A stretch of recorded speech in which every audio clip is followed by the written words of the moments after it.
I wish I go back to the old days when I used to be the kid in the 3rd grade, playing in the street with my homies all day. Cause we live so fast, now we can't relate. We come a long way, money can't wait. And no worry about a thing, happy all days. This is how we live, we cannot complain. And nobody leave, keep the old plans.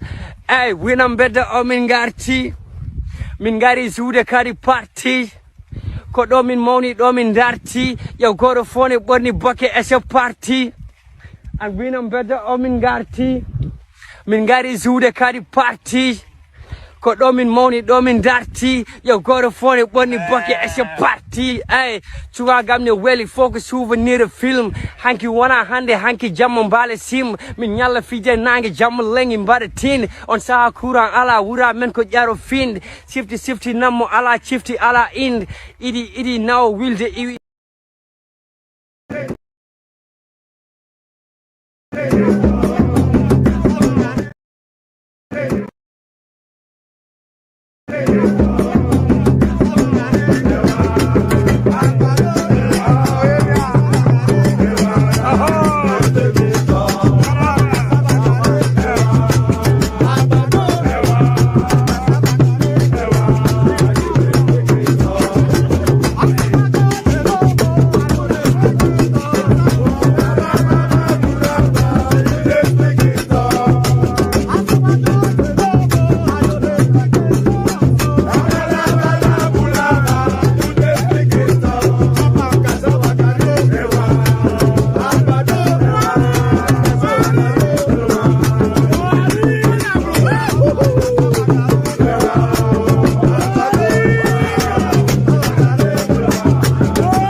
dịrị Chukwu mma Chukwu chụba aja ọ dịrị ndị mmanwụ egwu mmanwụ ego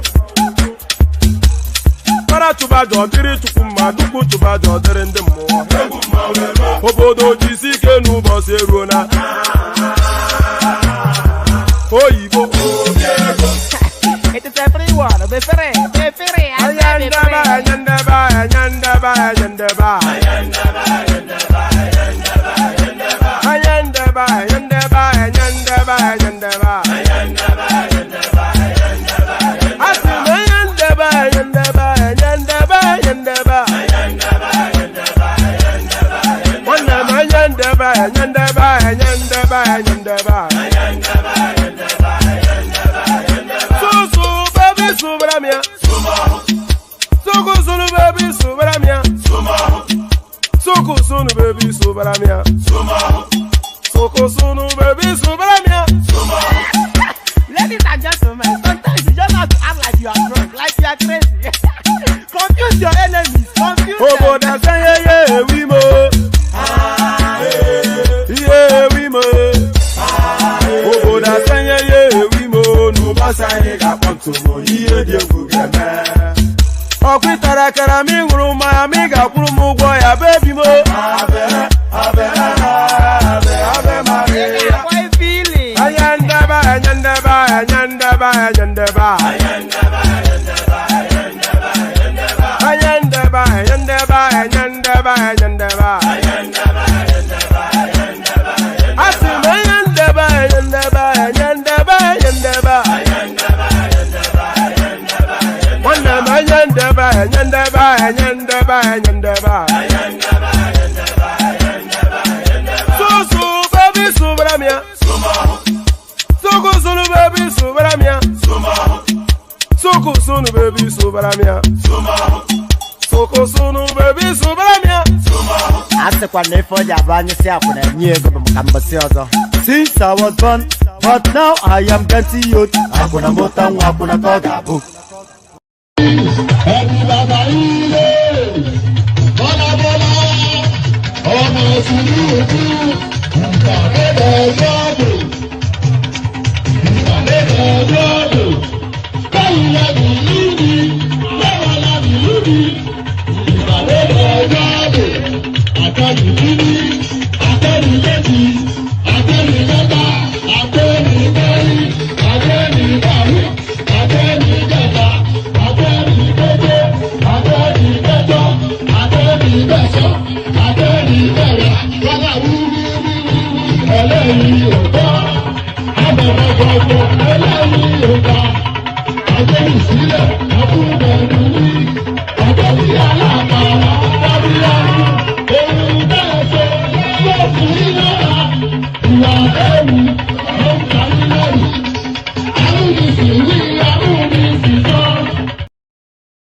And there it is right there. So there it is right there. So smack bang in the middle of a weekend. So smack bang in the middle of a weekend, a Saturday. So usually Saturday is football day, and my mood is often determined by how well my team performed.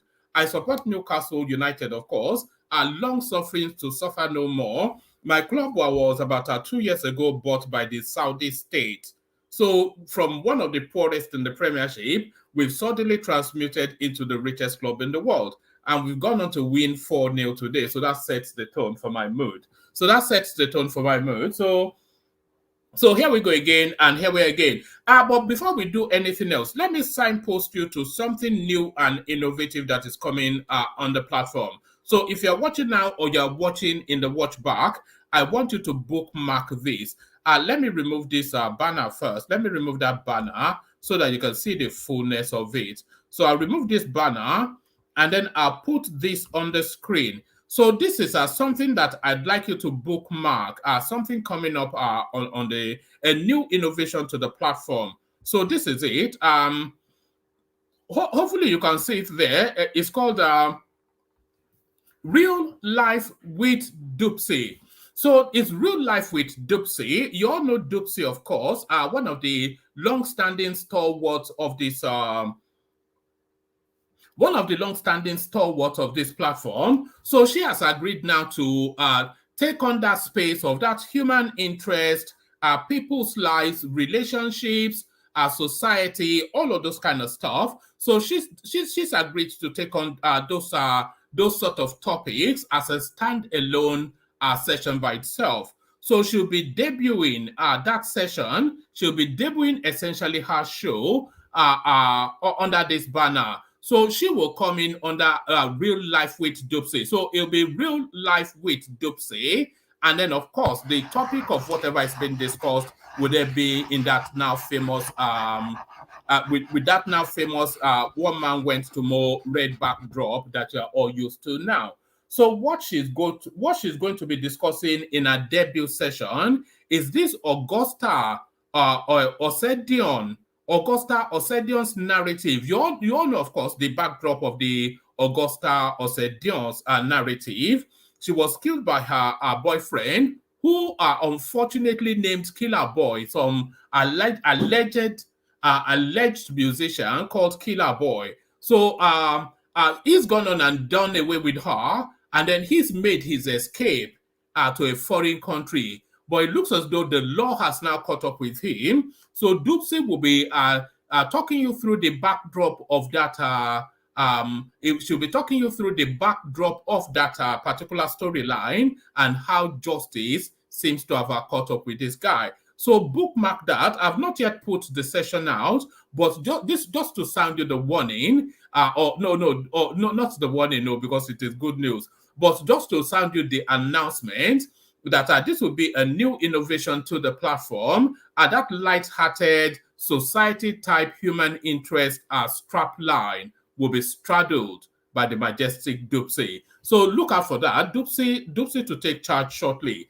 Dupsy to take charge shortly, but I take charge in this instance. So I take charge in this instance, but what am I taking charge of? So what am I taking charge of? It's going to be a quaint little short session, I suspect. So it's going to be a quaint little short session, I suspect. One, because the news cycle is pattern, and then and also because we're starting a lot later than we usually do. And finally, really, Thomas is not available, so that's really the main reason. Because Thomas usually has church today. But we look into this: South Africa, Nigeria, Egypt. South Africa, Nigeria, and Egypt, top list of African countries seeking second citizenship. So it's a curiosity, actually, because those three countries right there is a good 70% of the African economy. But as rich as those countries are, the citizens are not benefiting from the vast wealth that they control. This is what this headline tells you. South Africa, Nigeria, and Egypt, top list of African countries seeking second citizenship. So we have a look at that. And then we're back with the Atiku Peter Obi. He says, she said, he did not do, because of course that place will never be satiated. So they're still chasing heavily. And it looks as though, actually, let me pick it off. Let me pick it off from here. They're still chasing heavily. So this is Dele Mamadou. Actually, let me just bring you this bit immediately, because let me bring you this bit immediately. So this is Dele Mamadou. Aaron Greenspan just filed a motion in the ongoing FOIA lawsuit requesting the government agencies to commence release of the approved information immediately, since Nigeria Supreme Court is being rushed through the hearing so as to end the run. Let me take that again. Aaron Greenspan just filed a motion in the ongoing FOIA lawsuit requesting the government agencies to commence release of the approved information immediately, since Nigeria Supreme Court is being rushed through the hearing so as to end run the release, the release of the FBI files. So essentially what that is, what they're telling us here essentially is that they're looking to fast track whatever it is that they are claiming that the FBI is going to release on Tinubu. Let me see if I can make this a bit, yes, okay, I think I can. So let's see if we can read through this. Hold on, let me shrink it. Wait. The technology is not my friend, you know. Let me see. Where's the arrow that?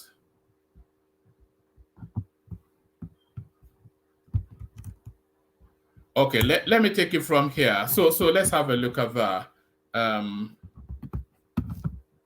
Yes, let's have a look at that. Let's have a look at this. So yes, this is United States District Court for the District of Columbia, and this is Aaron Greenspan, plaintiff, versus Executive Office of the United States Attorney. It says plaintiff's urgency motion for hearing to compel immediate release of document production. It says this lawsuit concerns a number of Freedom of Information Act requests about Bola Ahmed Tinubu, who is recognized by many as the current president of Nigeria. Mr. Tinubu had a role in the early 1990s laundering money for a heroin ring in Chicago. The FOIA request let's do that again. This lawsuit concerns a number of Freedom of Information Act FOIA requests about Bola Ahmed Tinubu, who is recognized by many as the current president of Nigeria. Mr. Tinubu had a role in the early 1990s laundering money for a heroin ring in Chicago. The FOIA request at issue in this early case largely involves documents that more fully describe his role in that criminal enterprise. Mr. Tinubu's 2023 election in the Nigerian presidency is hotly contested. According to the New York Times, a judicial tribunal in Nigeria confirmed on Wednesday, September the 6th, 2023, the result of a contested February presidential election that kept Africa's most populous country on edge amidst allegations of voting irregularity and tainted the first months in power of the declared winner, President Bola Tinubu. And Nigerian courts rejects challenges to contested presidential election. So it goes on. So essentially, this is really to pressure the, I think this is really essentially to pressure the FBI to release. It goes on to the next page. So yes, let me go on to the next page. It says, hearing arguments regarding the circumstances of Mr. Tinubu's election on Monday, October the 23rd, 2023. The sudden advance in timing appears intended to front-run the release of responsive FOIA documents from the defendants in this action, and especially the Federal Bureau of Investigation. Those documents would likely be directly relevant to the foreign proceedings in Nigeria. Through Defendants Counsel, plaintiff made defendants aware of the foreign proceedings in Nigeria in September 2023. Defendants acknowledged the unique circumstances in this case and affirmed that documents will be produced as they became available. No documents have been produced thus far. Attached to this motion as Exhibit A is a document that purports to be a scheduling order relevant to these matters issued by the Supreme Court of Nigeria. Pursuant to local civil law, plaintiff attempted to discuss this matter by email and phone to Attorney Littman, but he responded that he was on leave today. In light of the above, plaintiff requests a remote Zoom or similar hearing at the court's earliest convenience, and ideally on Monday, October the 23rd, to discuss even the most remote possibility of documents being produced before the October 31st, 2023 chosen by the defendant for themselves. So the long and short of that is essentially to tell you then that the long and short of that is essentially to tell you then that what they are now doing is they are pressuring the FBI to try and release whatever documentation that they claim. How many volumes did they say the FBI has? But whatever those volumes are, they're essentially pressuring the FBI to release those volumes. If the FBI releases whichever volumes, I'm not quite sure whatever the FBI releases makes its way to the Supreme Court. The Supreme Court starts its judgment on Monday, and Nigeria knows its fate pretty much by midweek. So this is again for the optics and for the noise. For the optics and for the noise. For the optics and for the noise, but very quickly, of course, we did say that it was not going to be smooth sailing in the same manner that they had it with the Buhari era, that is going to be fire for fire somewhat, and it looks as though that fire, so Ebony Gold TV, do you want to join us? I think you might well be a new person to the space. If you want to join us, click on the link. We don't often get, apart from Zita, I don't think we get that many female inputs.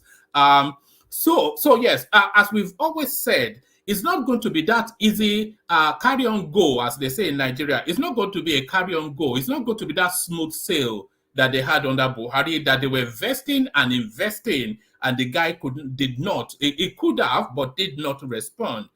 He only responded really with a Python dance, and that went spectacularly awry. But it looks as though now the Tinubu'S space, as you know, the Yoruba people, very quick with the criminal functioning, and they will match you energy for energy. Energy for energy, and the empire strikes back. The empire strikes back via Bayo Ononuga, who is now a special advisor on communications to the presidency. So very quickly, as I said, Dele Momodu, we are on your screen now, and here is Bayo Ononuga clapping back.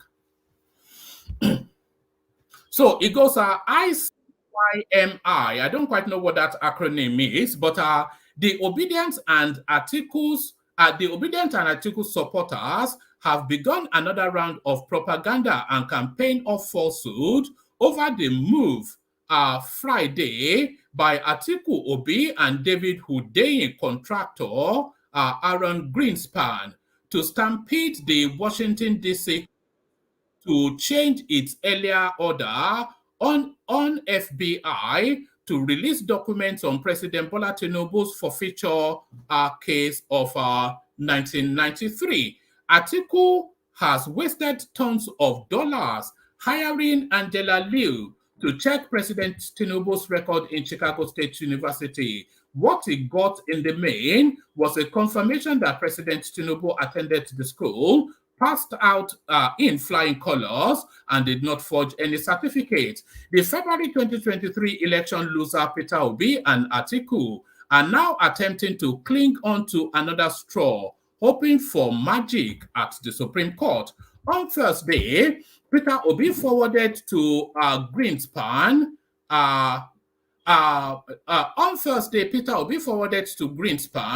the Supreme Court notice of hearing for the appeal that will begin on Monday, the 23rd of October.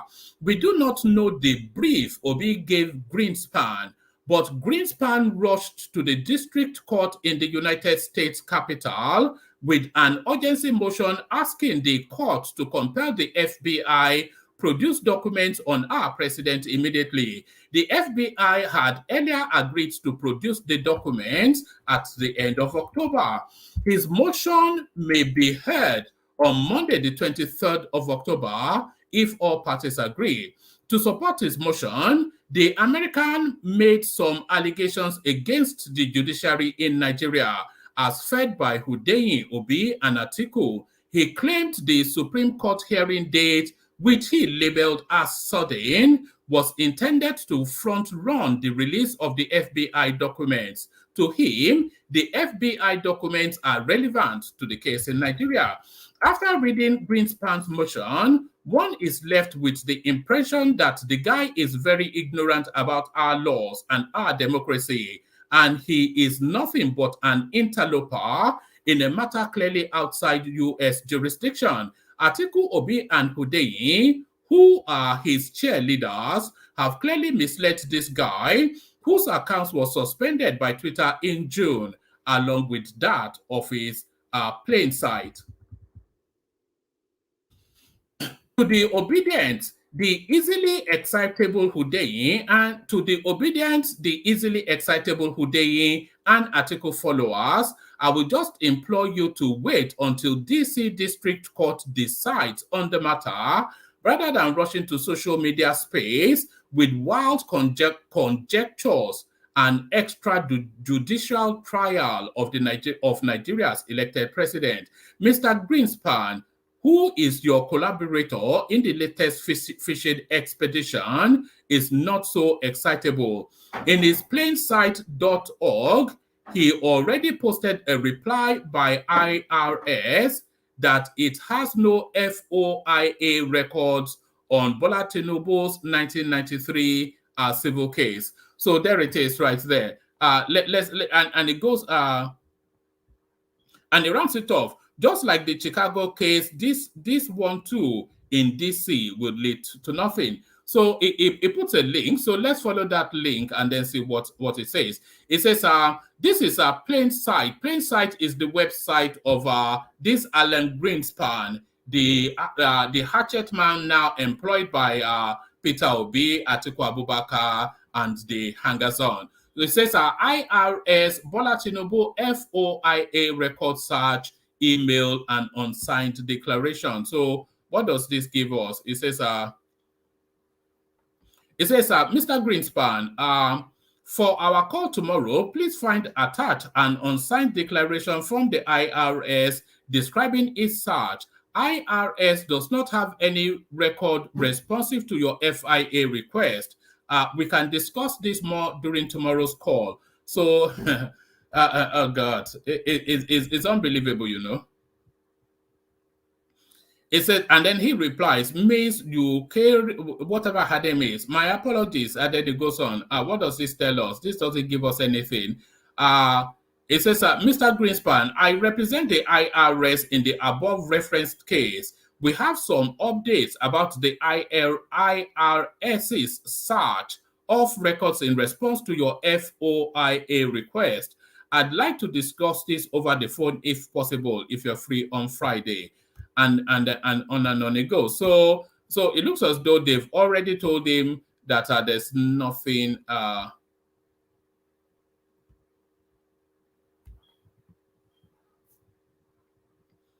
Is this long and winding? Oh, all right. I'm not sure that this offers us any much more. But we'll keep a tab on that space, of course. Of course, you know we will keep a tab on that space. So we'll keep a tab on that space. But now we started the readout. Let's just carry on with the readout. South Africa, Nigeria, and Egypt top list of African countries seeking second citizenship. And South Africa, Nigeria, and Egypt, by far and a clear distance, the richest countries in Africa. According to the Africa Wealth Report 2023, there has been a significant spike in interest in residence and citizenship by investment globally, with 46% increase in inquiries in 2022. Africa is continuing its trajectory as a growth market following a 23% increase in inquiries last year. The report published by Henley and Partners highlights that South Africa, Nigeria, Egypt, and Algeria were amongst the top 20 nationalities in terms of inquiries received last year for investment migration. The Henley Global Citizen Report Q3 2022 revealed that South Africa and Nigeria were in the top 10 countries globally in terms of application in 2022, and other African countries generating high levels of application were Algeria, Egypt, Ghana, Kenya, Morocco, and Uganda. So what this essentially tells you, you see, what this is essentially telling you is that even the rich, they want to japa. Do you understand? what this is telling you is that even the rich people, àwọn olówó, even they want to japa. This is what this is telling you. Let me take it from the top again so that have that as a backdrop, then you have a better understanding. According to the Africa Wealth Report 2023, there has been a significant spike in interest in residence and citizenship by investment globally. So that tells you then that this is for the rich. So citizenship by investment often means that you have to have a certain amount of ready funds to either buy property or invest in some sort of business. Is usually around about $500,000 you're coming with. So that tells you then that even the rich want to japa, so they steal your money and then go and get citizenship somewhere else. According to the Africa Wealth Report 2023, there has been a significant spike in interest in residence and citizenship by investment globally, with 46% increase in inquiries in 2022. Africa is continuing its trajectory as a growth market following a 23% increase in inquiries last year. The report published by Henley and Partners highlights that South Africa, Nigeria, Egypt, and Algeria were amongst the top 20 nationalities in terms of inquiries received last year for investment migration. The Henley Global Citizen Report Q3 2022 revealed that South Africa and Nigeria were in the top 10 countries globally. So you have to pay attention to this. So not the top 10 countries in Africa, but the top 10 countries globally. The Henley Global Citizen Report Q3 2022 revealed that South Africa and Nigeria were in the top 10 countries globally in terms of application in 2022. And other African countries generating high levels of application were Algeria, Egypt, Ghana, Kenya, Morocco, and Uganda. Speaking with Business Insider Africa, Orisa Jeffo, his first name I won't attempt, a client of advisor Henley and Partners UK, said Africa's wealthiest countries have the highest number of applicants on the continent for residence and citizenships by investment programs. This gives credence to the fact that affluent African investors are looking to protect their wealth, but also significantly enhance their prosperity, enabling them to leave a greater legacy for future generations, she said. According to Henley and Partners, many African investors are driven by the need to secure stronger passports so they can travel with relative ease. But this also enables access to greater proportion of the global economy in terms of the GDP they gain vis-a-vis free access. And then it goes on and on. But I think we've gotten what we need to get from that. We've gotten what we need to get from that. So maybe about 2-3 more readouts, and then we see how it goes. About 2-3 more readouts, and then we see how it goes. Hopefully, there are people in the room. For appointments, Tinubu not in charge, Usman Bugaji. So this one has been making the headlines for the past 2-3 days. A former member of the House of Representatives, so it's not even significant enough to be significant. It's just a House of Reps guy, and that's the totality of it. A former member of the House of Representatives, Usman Bugaji, has said that appointment made so far by President Bola Tinubu shows that he is not in charge of the government. Recall that Mr. Tinubu had nominated Mariam Shetty as a minister, but later withdrew her nomination just as she was about to be screened by the Senate. He also appointed 24-year-old Imam Kashim as the chairman of the board of directors of the Federal Road Maintenance Agency. However, the appointment suffered a similar fate to that of Ms. Shetty.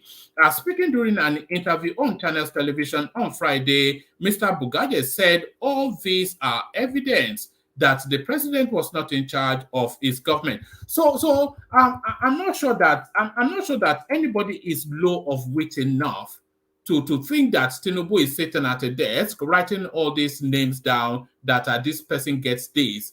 They simply present him a short list or even already agreed names and tell him that, look, this person is suited for the job. He'll ask why, they'll explain to him, and he signs it off. That's usually how. There's about what 8,000 parastatals to be filled in Nigeria. Is he going to know every single person by name? It's just a ridiculousness, isn't it? It's not an affirmation of anything. It's just how what essentially this tells us is that the Nigerian system is too big and is too unwieldy. This is what this tells us. All that it tells us is that the Nigerian system is too big and is too unwieldy. A former member of the House of Representatives, Usman Bagaje, has said that the appointments made so far by President Bola Tinubu showed that he's not in charge of the government. Recall that Mr. Tinubu had nominated Mariam Shetty as a minister, but later withdrew her nomination just as she was about to be screened by the Senate. He also appointed 24-year-old Imam Kashim as the chairman of the board of directors of the Federal Road Maintenance Agency, FERAM. However, the appointment suffered a similar fate to that of Ms. Shetty. Speaking during an interview on Channels Television on Friday, Mr. Bugaje said that all these are evidence that the president was not in charge of the government. I can tell you one thing clearly. What we have seen is evidence of the fact that the president is not in charge. Someone else is in charge. Now, it is for him to figure out if he wants to really be in charge. How can a name get to the point of getting to the National Assembly for clearing? That is the final stage. And then you do not even know. Anyone who would have been involved in this should leave. He berated the Mr. Tinubu's government for doing things the way you want, irrespective of what Nigerians and the law says. This government does not have any sense of shame. I am afraid to say so. You would feel ashamed to get certain things done, the elder statesman said on the show. And then clearly, there is an element of contempt for citizens. You just do things the way you want and how you want, irrespective of the rules and regulations, Mr. Bugaje said. So Mr. Bugaje said, and you cannot dismiss out of hand what this guy is saying. There is some veracity to it. The way this Tinubu administration is moving is a bit funky. It's just too amateurish, isn't it? Because of one instance you can file. Water.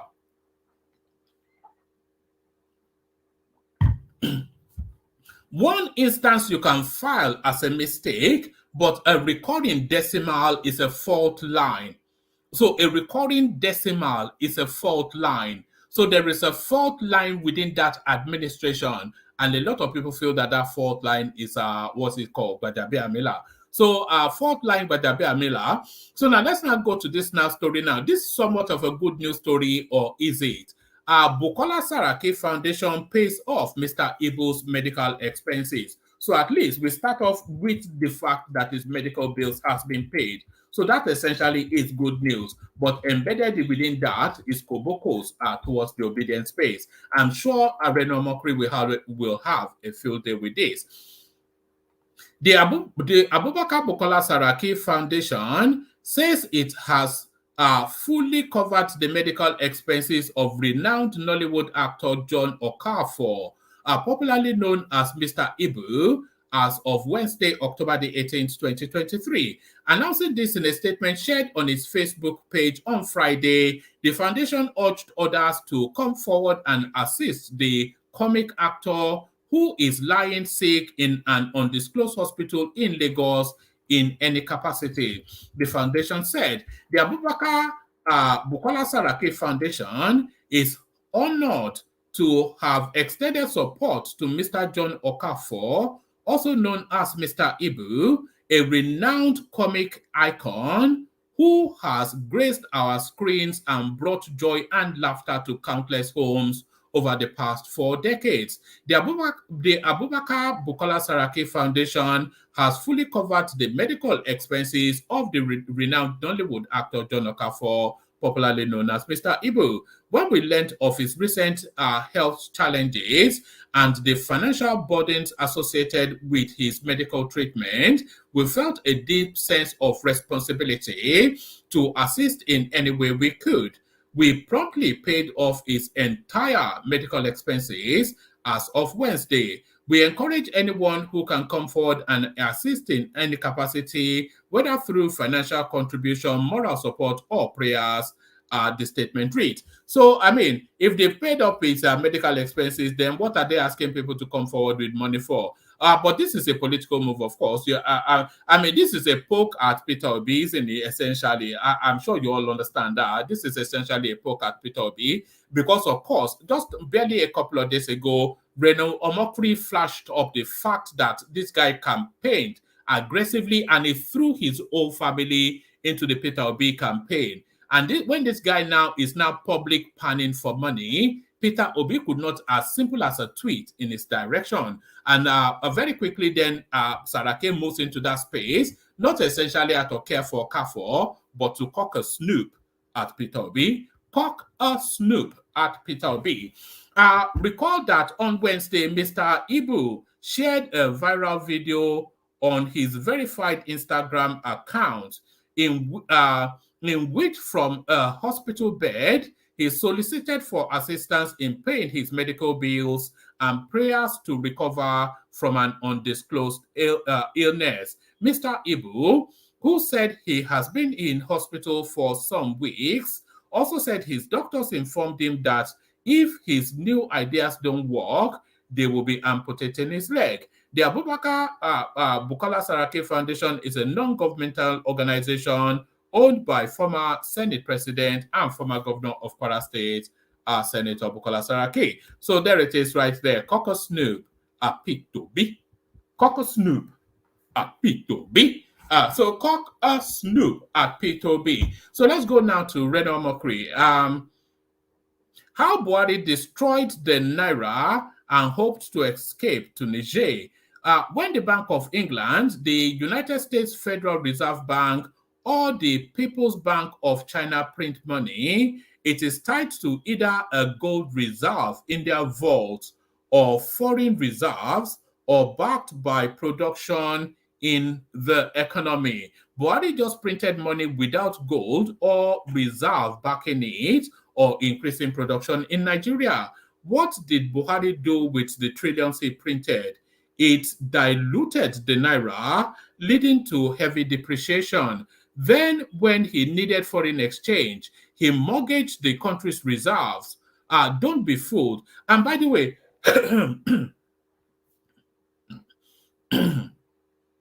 pardon me, water. You know, all this reading, it dries. I'm sure you don't need me to tell you that it dries you off. So that's why I drink plenty of water.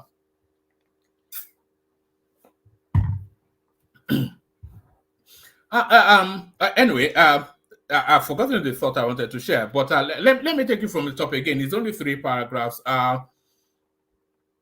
It says how Buhari destroyed the Naira and hoped to escape to Niger. When the Bank of England, the United States Federal Reserve Bank, or the People's Bank of China print money, it is tied to either a gold reserve in their vaults or foreign reserves or backed by production in the economy. But Buhari just printed money without gold or reserve backing or increasing production in Nigeria. What did Buhari do with the trillions he printed? It diluted the Naira, leading to heavy depreciation. So now, is this next paragraph that I wanted to pause and reflect with you on. It says, then, when he needed foreign exchange, he mortgaged the country's reserves. So, okay, let me read it first. When he needed foreign exchange, he mortgaged the country's reserves. So, you know, the country's reserves is not necessarily money you have reserved in the bank or anything. You know, your quantified resource wealth is your reserve as well. So the quantifiable amounts of barrels of oil that you can produce over the next 10 years is part of your reserves. And what this guy did was to borrow against it. So even all the oil that we're going to be selling for however long, we're not really getting the fullness of the money because this guy has futured it. He has taken the money from the front end. This is what Buhari did. He stole everything. He stole everything.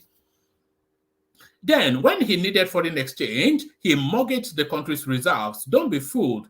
Our reserves are not $36 billion. Buhari borrowed against them. We have less than $4 billion in actual reserves. Then he started collecting money up front for future oil sales in highly controversial crude swap deals.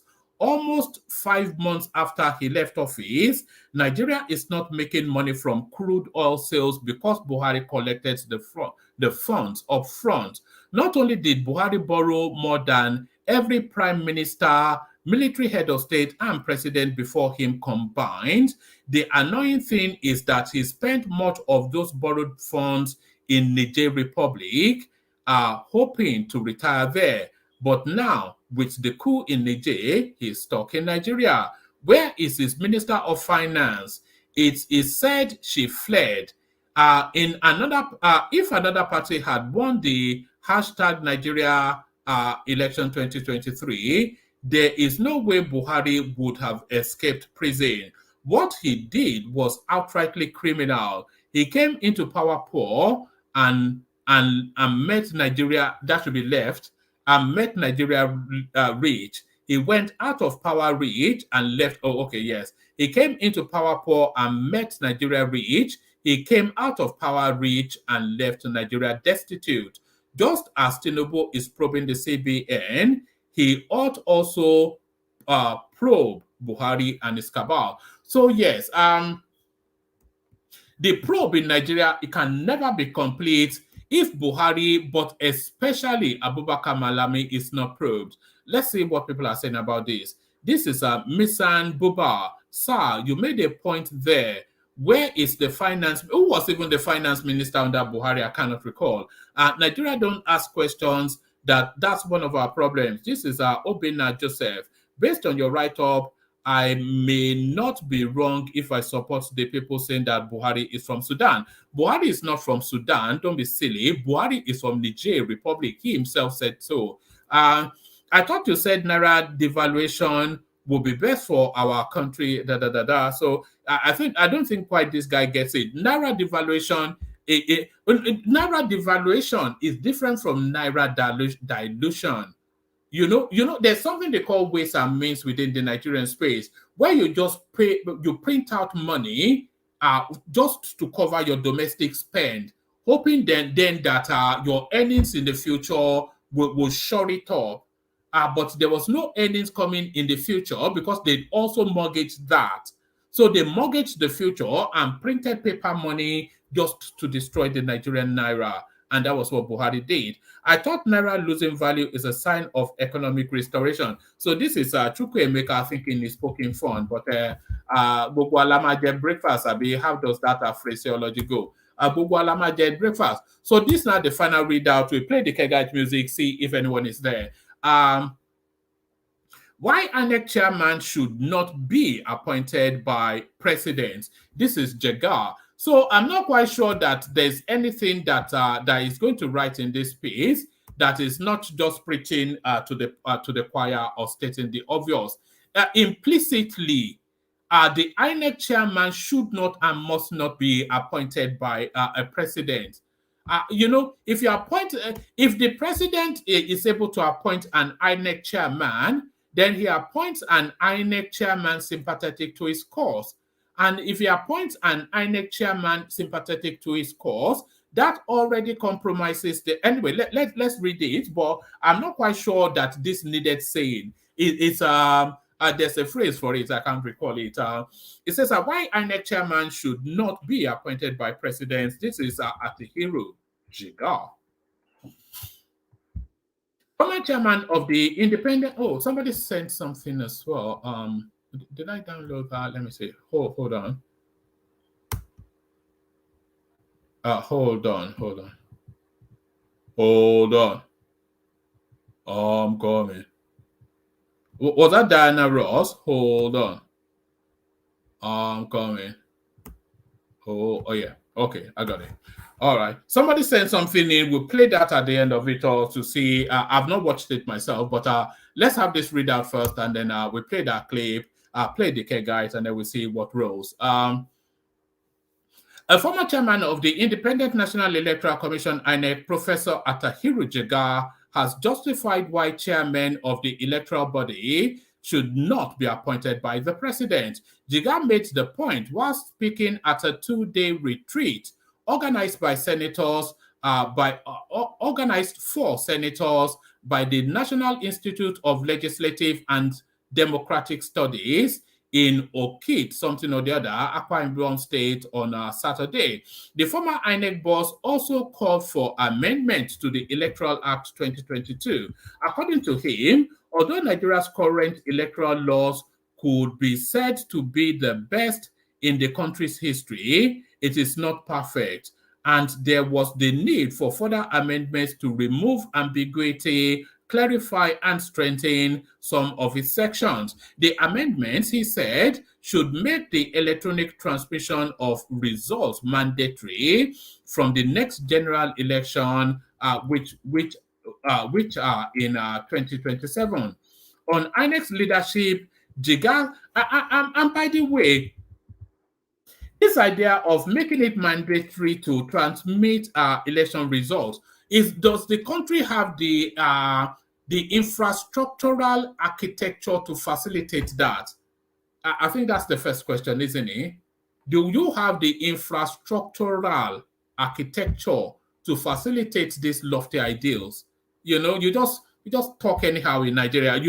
They talk like they're in Monaco or something, or in Provence. You're not in Monaco, you're not in Provence, you're in a shithole country, according to the criminal from America. According to him, although Nigeria's current electoral laws could be said to be the best in the country's history, it is not perfect, and there was the need for further amendments to remove ambiguity, clarify, and strengthen some of its sections. The amendments, he said, should make the electronic transmission of results mandatory from the next general election, which is in 2027. On INEC's leadership, Adiga stressed that the president should be divested of power to appoint the chairman and national commissioners of INEC to free the commission from partisanship. So I agree with that. I'm not even saying I agree with that broadly. I agree with this wholly. But then when do you then vest that decision is the question. When do you vest the decision and how is it vested? So who appoints the chairman of INEC, and how do you ensure that that appointment is not compromised? So that's the question. So what system replaces? I agree that the president appointing is not, it's self-defeating. It's self-defeating. I am appointing you to facilitate my removal from power. How is that possible? So that's a nonsense. But what replaces it is the bigger question. It said the law should be reviewed to ensure that all cases arising from the conduct of elections are resolved and judgment made before the date of swearing in. Yes, I think we can. But what are the practicalities of that? What are the practicalities of that? Because if we want to go to the sequencing of how our elections are challenged, necessarily it's a lengthy thing. So are you then saying that you have to bridge a 6 to 8 month period between a winner being declared and the victor taking his pause by being sworn in? Because, of course, if somebody is contesting an election, they have to first indicate that contestation. They have to gather the materials to present for that contestation. Then they have to present those materials to, at the very least, the appeal court. Then the appeal court has to go through all of the processes of that in order then to sit in listening and then come to a verdict. Only then for that verdict to be challenged by whoever it doesn't favor to do another round at the Supreme Court space. So how can that possibly be condensed to less than 6 months? So So unless, of course, you get elected 1 year, and then maybe 3 years later you can go into office, you get sworn in. He said the law should be reviewed to ensure that all cases arising from the conduct of elections are resolved and judgment made before the date of swearing in. Many stakeholders have expressed concern that Section 64 of the Electoral Act, which states the process of transmission of election results is susceptible to manipulation and misinterpretation.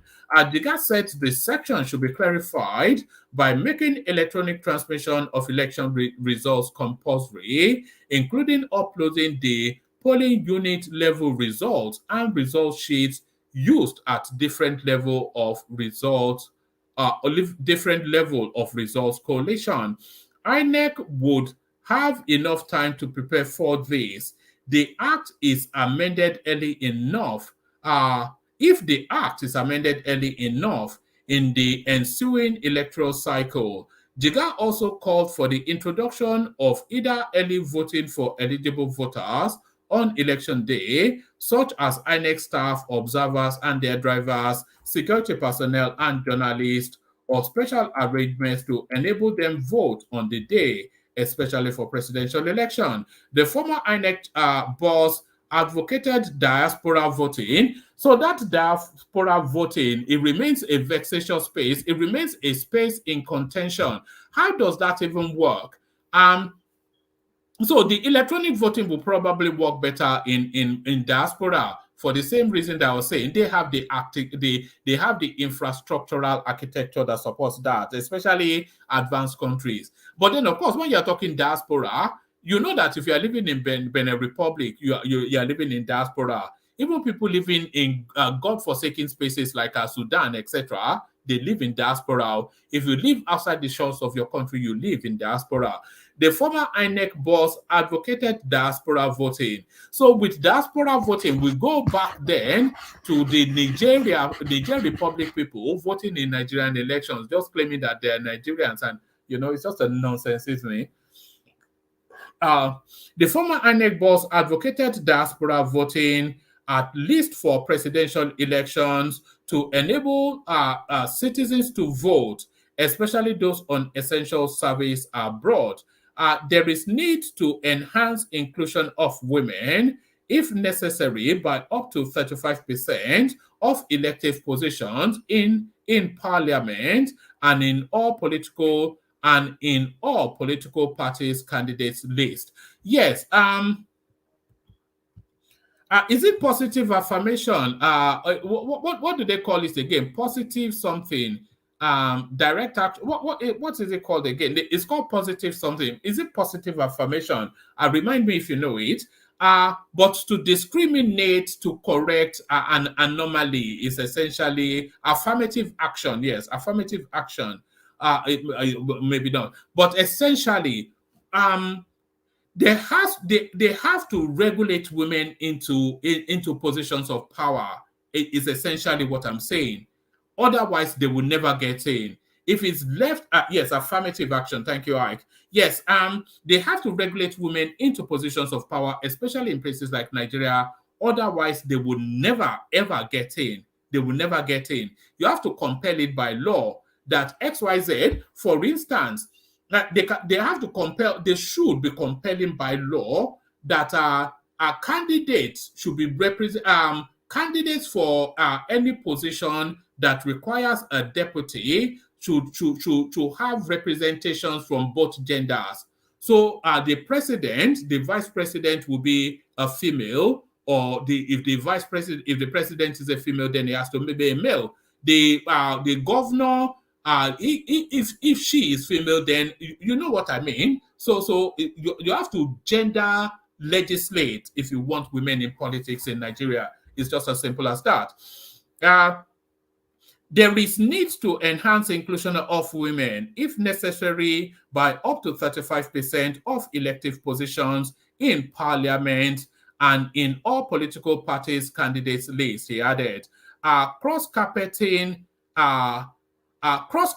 by elected officials, Jega said, should be proscribed, not only for the member of the National Assembly, but also for elected executives, governors, and chairmen of local governments. Yes, you cannot, of the strength of my work, collect a victory and then take that victory to the other side that I won it from. It's just as simple as that. I can't label as one man went to more party and then I give you a victory and then you cross over and say you are APC. It's just a nonsense, isn't it? It's a total nonsense. So I agree, and that should be legislated. So the moment you cross carpet, then you lose that position and then a by-election is called.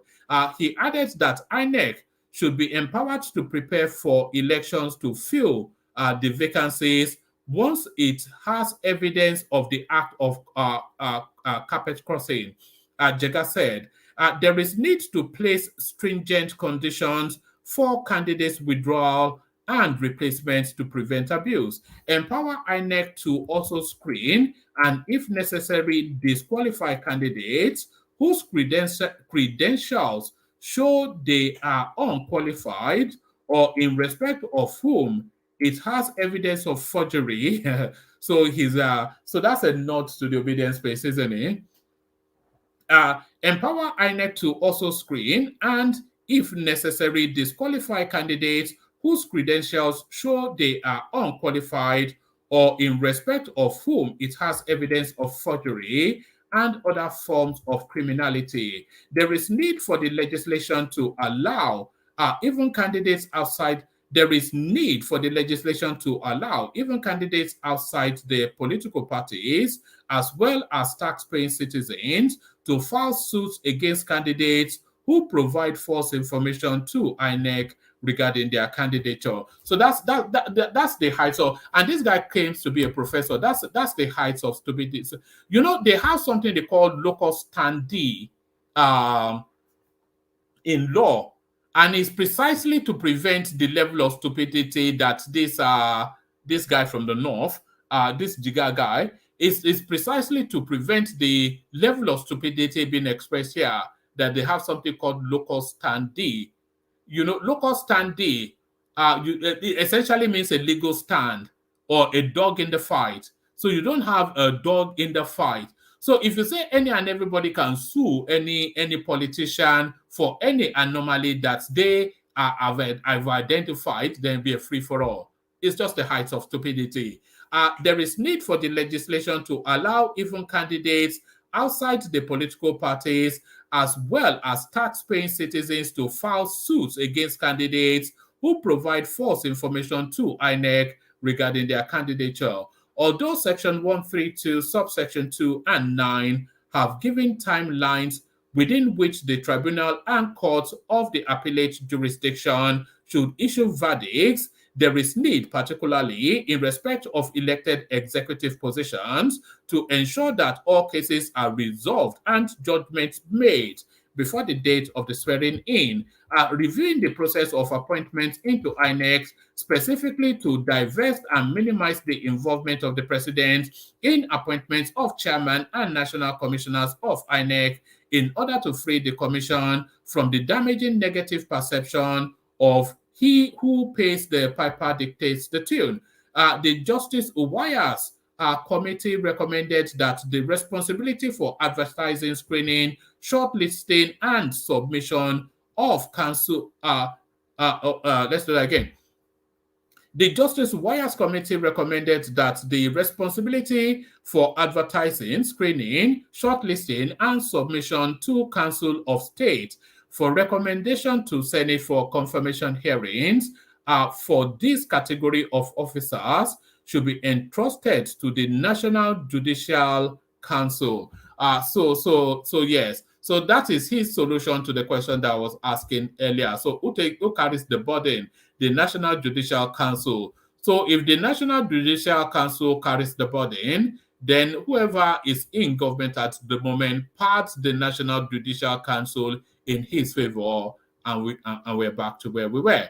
On second thought, and for obvious reasons, I will recommend a joint committee of National Assembly to be given this responsibility with a criteria for transparency, non-partisanship, and stakeholder engagement for the process. The applicants/nominees for these appointments should be subjected to public scrutiny with regards to knowledge, skills, good character. Well, if they were subjected to this level of scrutiny, you would never have been, because you are one of the most corrupt people in the history of Nigeria. So if they are subjected to this, you would never have scaled through. The applicants/nominees for these appointments should be subjected to public scrutiny with regards to knowledge, skills, good character, and non-partisanship. Guidelines should be provided for submitting petitions against any nominees during this process. It's just this guy is just making work for lawyers. He wants to keep the lawyers in employment. Essentially, is what our friend from the north is saying. So he wants to keep the lawyers in employment. Is what our friend from the north is saying. So let me play you this little. Let me play you this little vignette. Play you this. I've not seen it. So somebody just sent it in. That is allegedly, apparently, some Ghanaian woman raging and wailing. So let's hear her gnash at the teeth and hear what she has to say. And if it's anything too funky, I'll stop it very quickly. But let's have a listen to this. Say something. You cowards, cowards, cowards. We cannot afford food. We cannot pay rent.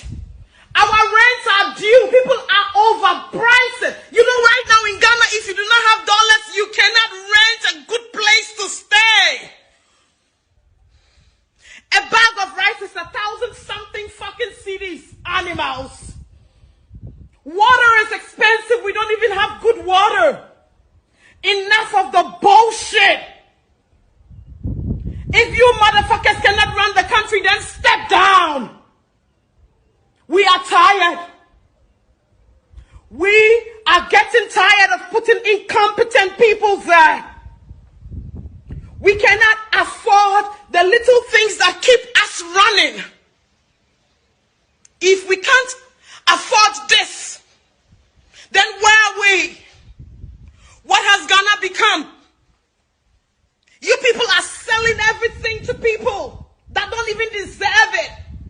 This is not the Nkrumah, Kwame Nkrumah. This is not the Ghana Nkrumah fought for. This is not the Ghana that Nkrumah made me comfortable in. You incompetent leaders better start doing something about this. Because when we rise, you motherfuckers are gonna fucking kill us. When we start rising, we would rise like the fucking sun. I hope somebody can understand what I'm saying. When we start rising up, you people would know that, listen, this is what put you people there. If this was not what put you people there, then you find your fucking ways there. But while we still have this, we would rise. We're gonna rise up against you clueless, corrupt leaders of Africa. We are tired. Enough is enough. Let's call a spade a spade. We cannot be paying for the things we are paying for. Things have become too expensive. We cannot be living in Africa this way. We have things that we are supposed to do. We can no longer afford palm oil. We are tired. You people, fix yourselves. Start fixing our systems. Put things in place to make Ghana a better place. All right. The first thing I'll say is to thank you to that.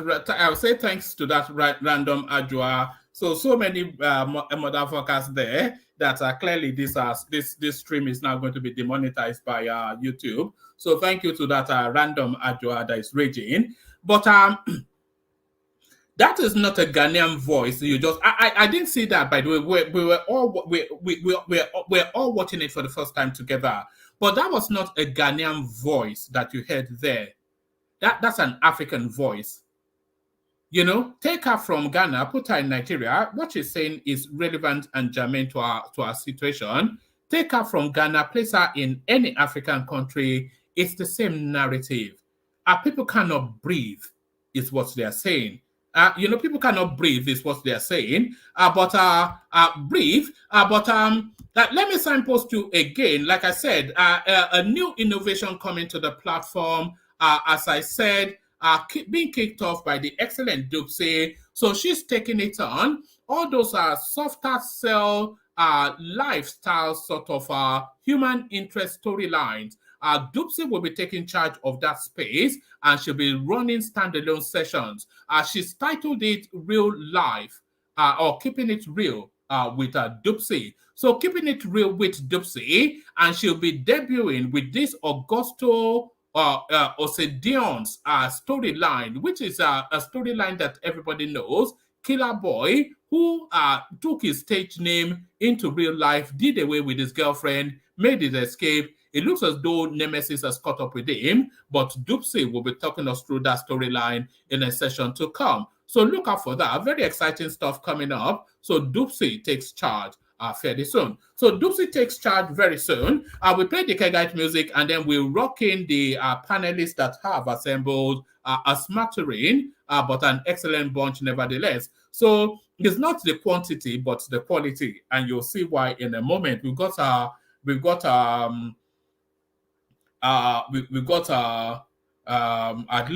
yes, some of the voices that you like to listen to. But where's my Kegite music? I know that's what you all come here for. I try to align these things and I find there it is. The Kegite. Only water, only water, where they see ma. Water,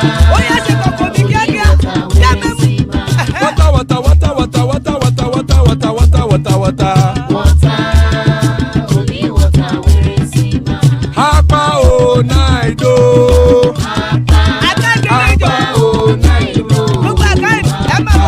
Hapa you don't come o.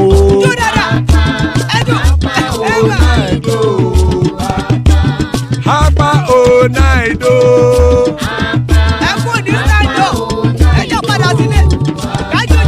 Oro kẹ̀kẹ́ ẹlẹ́mù yé o. Ilé sọ́dí àkẹ́kẹ́ ẹlẹ́mù ré o. Bobby Master kẹ̀kẹ́ ẹlẹ́mù ré o. Chief Wẹ́lá tí kẹ̀kẹ́ ẹlẹ́mù ré o. Eruku lẹ̀lẹ̀ ẹlẹ́mù dé. Eruku lẹ̀lẹ̀ ẹgbẹ́ ẹlẹ́mù dòde ojàre o. Eruku lẹ̀lẹ̀ Ghana ti dé ẹgbẹ́ bọ́ọ̀dì o. Ọmọ ẹlẹ́yẹ ẹyẹ o ó dìlé o. Odúyẹ̀lá ẹyẹ o ó dìlé o. Petrosonama ẹyẹ o ó dìlé o. Petrosodúnkẹ́ ẹyẹ rẹ̀ ó dìlé o. Ẹlẹ́kọ̀ ọ̀run mú ìní o.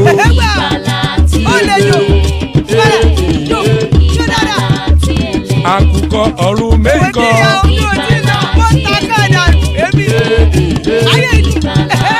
Ikú kò ní ríwà gbéṣe o.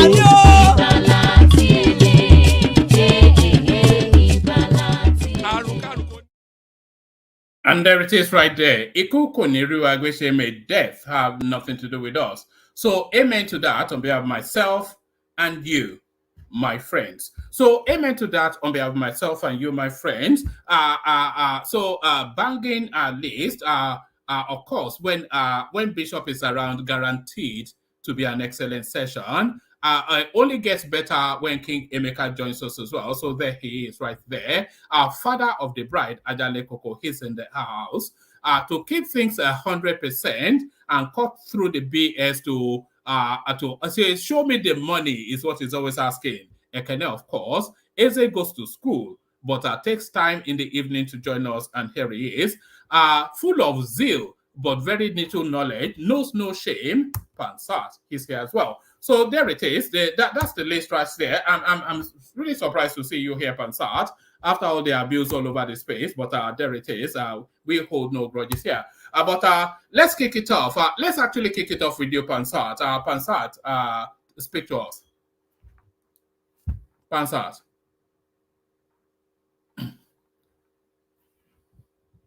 Pansat, can anyone hear me? Yes, All right. I hear you. Pansat, there. Or should I call you by your proper name? Full of zeal, very little knowledge. Speak to us. Look at that. The guy said one comedian. Kick it off for us, Emeka. No worries. I wonder why Pansat ran away. Why did he run? He's there. Yeah, the guy. You know what it's like. But carry on, Emeka. Yeah, wrote the topics for me today, please. Sorry. Oh yes. So this Freedom of Information Act that Aaron Greenspan, he's now pressuring the United States space to release very quickly into the Supreme Court space, as though that impacts on anything. So Dele Momodu told us that this is what they are doing, and Bayo Ononuga bats back. So what are you then making then? Even if they are able to get the FBI to release whatever it is that they feel that the FBI has, and they're especially wanting to form that association, they want an uncovering of that narrative of that money that was forfeited. So whatever comes out of that FBI files, it may be much ado about nothing or an embarrassment to Tinubu, but it certainly in no way impact on the Supreme Court space. Your thoughts on that, Emeka? I don't understand why. I think they're just out to just eat Atiku's money. You know, this is a losing step. What are you up to? What do you intend to achieve from all this? You want to embarrass the president. Okay, that's fine. But what's the outcome? You know, the pretense about, oh, we want to use it in the Supreme Court. You know, you're all lying. By Monday, you will see the Supreme Court sitting, and I'm hoping maybe they might want to discuss about the ridiculousness of Atiku and his fishing expedition in Chicago with the certificate. And I hope they will want to, but at the same time, they may say, okay, let's not rule on this. Let's go back, you know, gather our thoughts, draft our judgments, and rule on everything altogether. Let's not overheat the polity of the nation. You understand? You know, let's just take it. Okay, we'll just look into your matter and go back and rule on the matter. You know, and come back with our verdict. But I'm thinking the Supreme Court may also just say, no, we are not admitting this.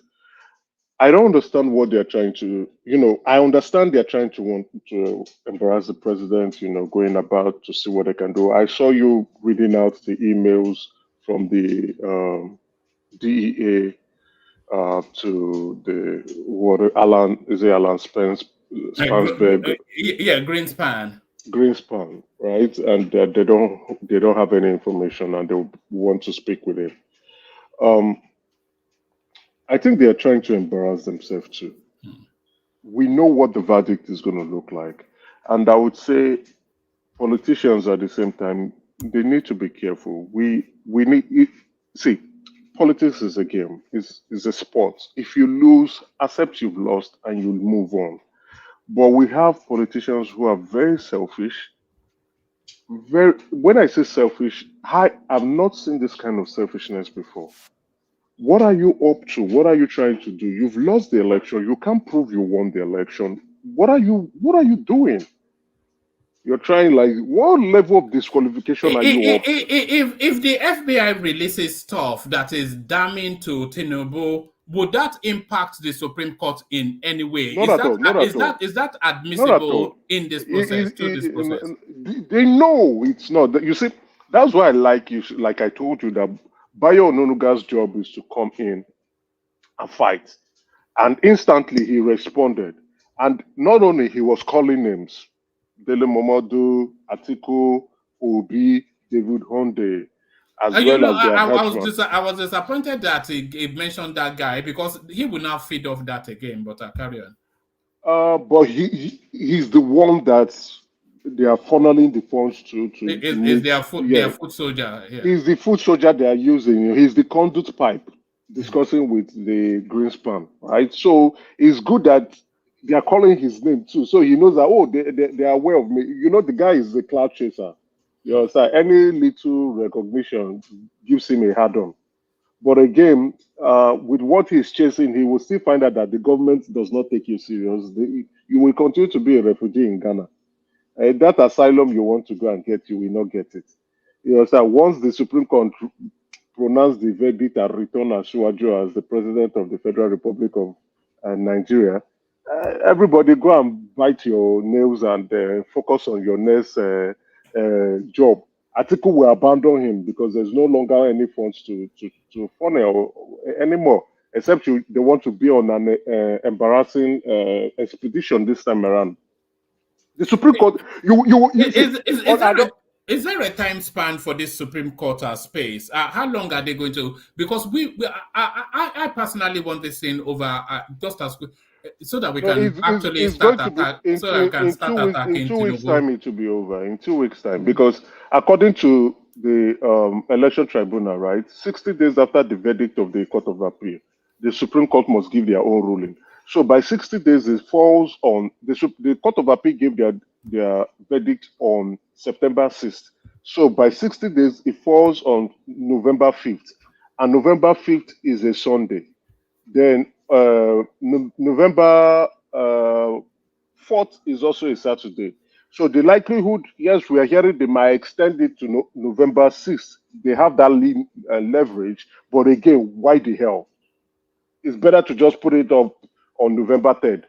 Finalize everything by November 3rd and let everybody go their separate ways. And let governance take over the day. So I'm expecting in 2 weeks' time that they would, once they sit on the 23rd, give each council 15 minutes to run their whatever they want to say. Okay, we'll take back your document and let's go study it up. We'll write our verdict.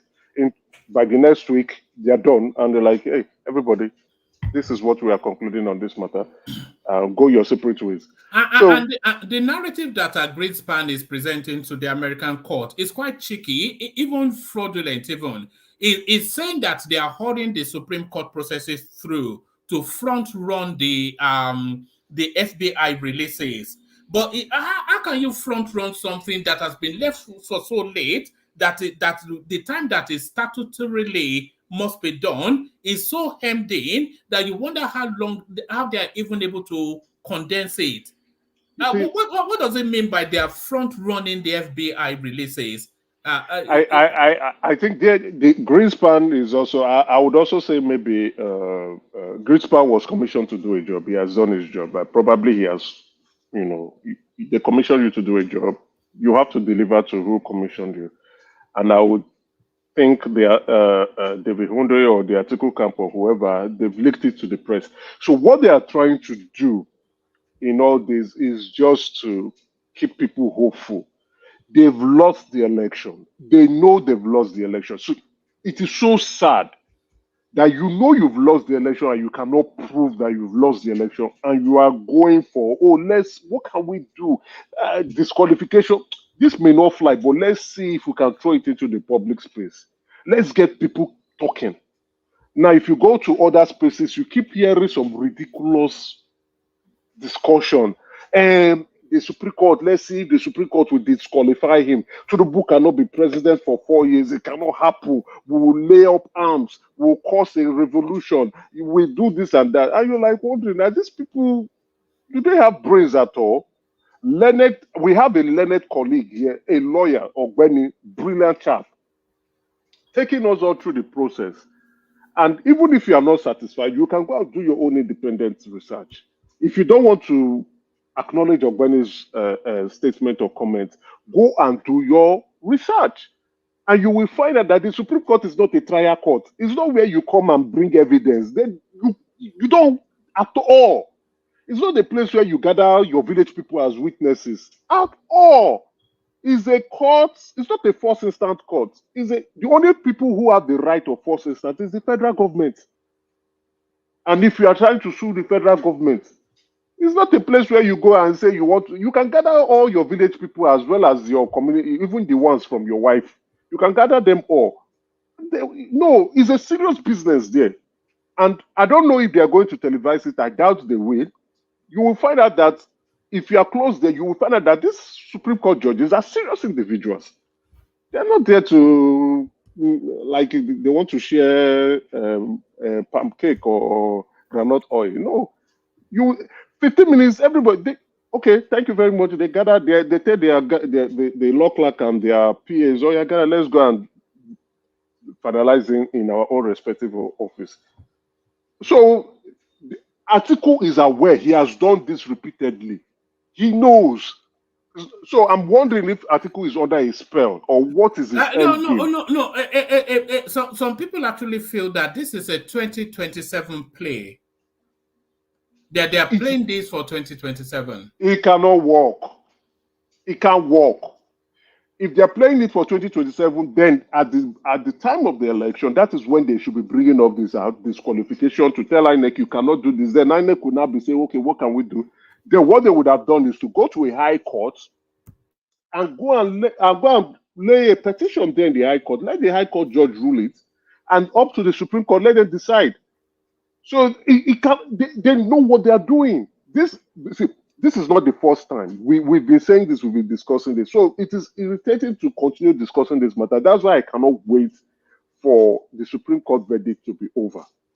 So that because it solidifies certain aspect of the law, and those who are more interested in politics, and probably, it's quite unfortunate that we keep allowing the courts to be deciding our political future, would understand, okay, how do I comport myself during an election, and what are the evidences do I need to gather when I'm trying to petition my opponent to see if I can have a chance. So the Supreme Court will solidify everything. And let's be honest, the Supreme Court has ruled on almost all the matters that Obi and Atiku raised. If you listen to the judgment of the justice of the Court of Appeal, you will find out that they were laying emphasis, citing case laws that the Supreme Court has already discussed about. So now, what is just only on slight matters like probably the forfeiture. I think the forfeiture was a new one that the Court of Appeal decided to look at it, and they said, oh, given the status of limitation, this has even exceeded the status of limitation, which is 10 years. So let's wait for the final verdict of the Supreme Court to find out what is going to happen. I'm more interested in that part, but for some other cases or matters that were raised, the Supreme Court has ruled on most of them. So I don't know what they're up to. What are you? They keep chasing shadows anyway. And you woman, you know clearly that they are chasing shadows. No, we know now. That's why I'm so keen for that. Because I want us to start attacking Tinubu and hold his feet. Exactly. We can't do that until after the Supreme Court. Exactly. Because there are so much matters that we should be discussing about and holding them to book, holding them to tax, holding them responsible, and telling them you have to address this matter. We've laid somewhere, we've received insults, threats, abuse, all sorts of names. You must come to book. You must deliver for the Nigerian people because you promised. And they are not allowing us to develop that space for proper constructive criticism.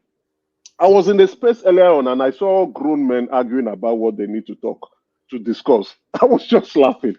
Grown men.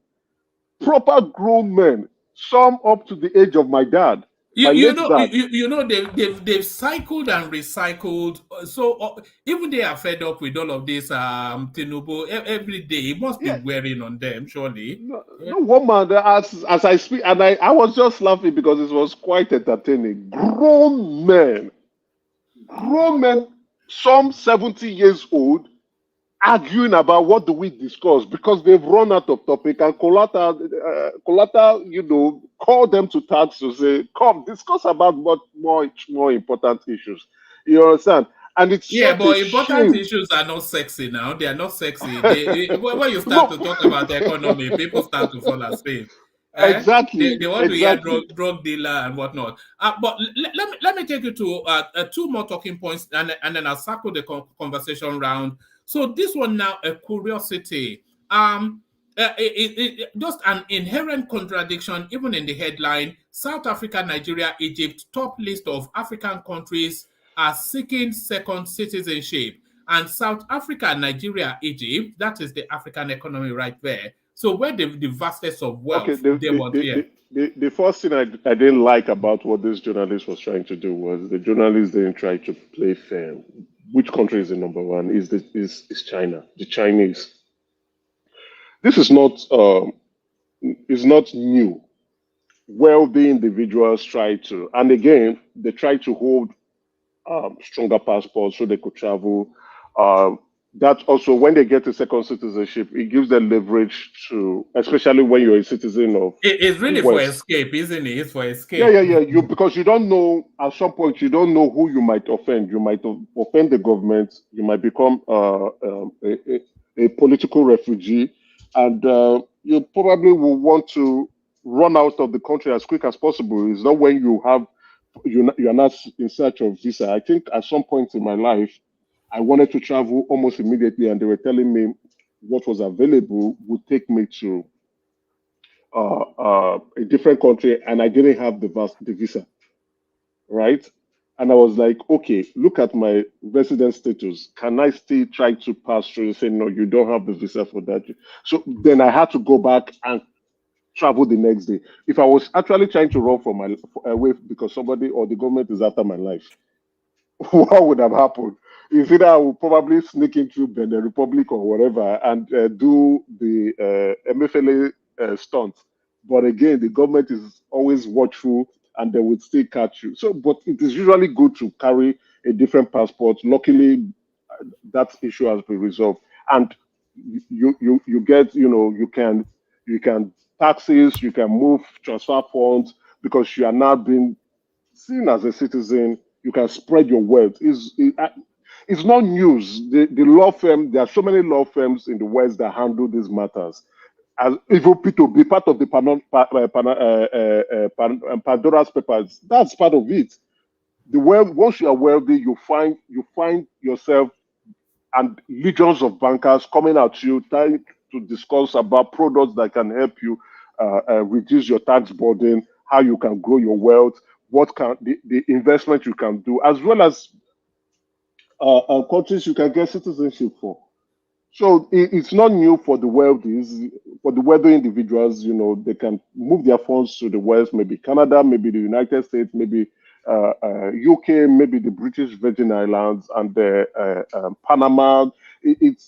That's not a problem. So but you see, our journalists would look for something and try to create sensationalizing. They will sensationalize the whole matter just to sell papers. So I understand, but that South Africa, Nigeria, and Egypt, which are the wealthiest country in Africa, the highest for this sort of product, is not new. It's not new. Woman, it's not a new thing.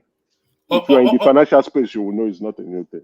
all right. Let me take you to this space. Why INEC chairman should not be appointed by president? So this is Tahiro Jega preaching to the converted. I certainly brook no argument in that direction, but the further body of what he had to say, a totality of a nonsense. But did you hear the readout, and which bits of it did I you did agree? Yeah. a few of them, right? But I share a bit of a sentiment. But again, who will now appoint the INEC chairman? That's another thing. Now, then, It was saying the Judicial Council that was what the Wire's report suggested. But then who appoints the Judicial exactly, Council? said exactly. So then again, Yeah. you understand. So that's why, like, okay, how do we do it? I share his sentiment. We want to try as much as possible to ensure that INEC is independent and free from any bias, which is okay, right? An umpire should be free from any bias, so that when they are conducting elections, it's good for them. It's good for their image so that other losers, especially what we are seeing now in our election space, other losers will not be pointing hands at you and poking in your nose and saying, "Oh, you are biased." That's what we're having, right?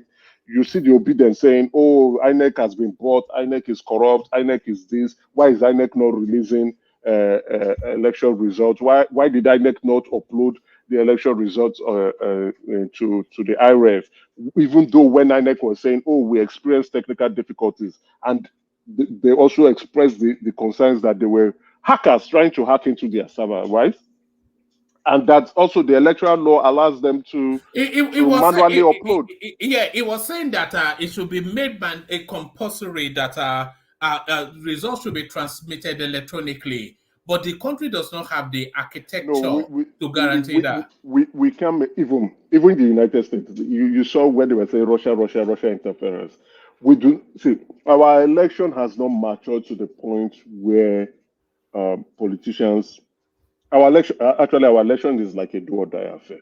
So our politicians have not matured to the point where, like, oh, I've lost an election, or is an election I don't need to go about creating chaos. It's going to be a no signal sort of election, isn't it? That we couldn't get signal.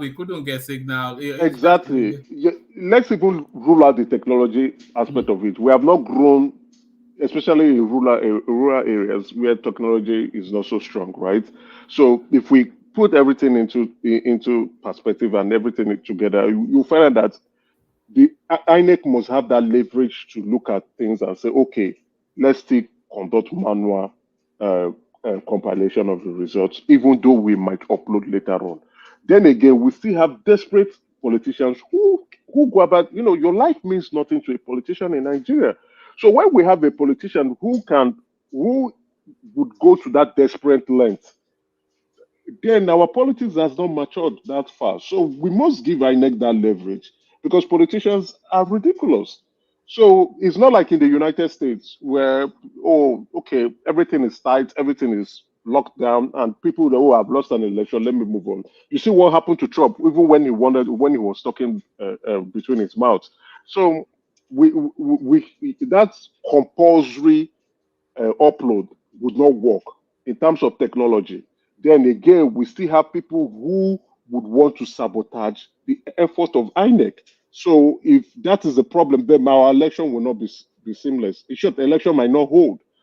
Election might not hold. If that's the case, if we are imposing it on them that you must upload real time on real time basis, election probably might not hold. They might be waiting for internet to come up in certain location, and if the result does not go, they say, okay, let's wait till the internet comes up, and there might be further delays. So I think the electoral law is okay for them to have that leverage on manually collating the results, which is fine, which is okay till we mature, in our electoral process, with our electoral process. I beg your pardon.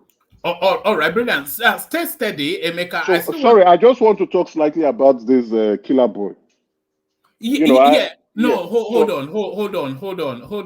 Hold on right there. Well done for saying that. You talk about Killer Boy, but under Dopsy. So if you look at your screen, let me remove that. So we're introducing a new sort of format, which is going to be straddled by Dopsy. She's titling it "Keeping It Real with Dopsy," and she's going to kick it off with the Killer Boy narrative, and she's got a few juicy storylines that's good. Yeah. So she'll I think Pansat is back. So let me pass it on to Pansat. And relax and enjoy myself while listening to Pansat. All right, Pansat. I'm surprised to see you here after super chatting crude comments about my mother on your home platform. I thought the shame of that will keep you away from here at least for a good while. But then, of course, shame foreign words to you. Pansat, let's hear from you. Let me say, your intro music, death never have anything to do with us. And of course, we add into that prayer, oh gracious, gentle spirit of love. Your energy permeates the universe, igniting earth with your goodness, truth, and beauty. Open our minds and hearts to a deeper awareness of our interconnectedness with you, each other, and all creation. May we experience your unique presence within the sacred web of creation. Let me say hello to all the panelists and those who are listening to us. One man, I believe that you were the aggressor. You called me a dumbass or something in your super chat. I didn't call you a dumbass. Your senior that they brought as a guest, he said you were full of zeal, but very little knowledge, which is all sound and fury signifying nothing. which equals Right. to a dumbass. That's what he said. Your senior let me that you brought to enjoy your own the time you platform allotted me. called you a dumbass. You've been going around talking about that guy, Dr. Franklin. He doesn't know me. He wouldn't say that. Nobody who had that. He couldn't stand me in a debate. I would tear him apart in a debate. He knows that. I'm on his side, though. He's a good Nigerian. He's a good person. I believe that he's not into practical solutions in that country. And I made that very clear with him. So don't be stung. It looks like you were stung by what he said. Everywhere you've been complaining about that. Stung by what?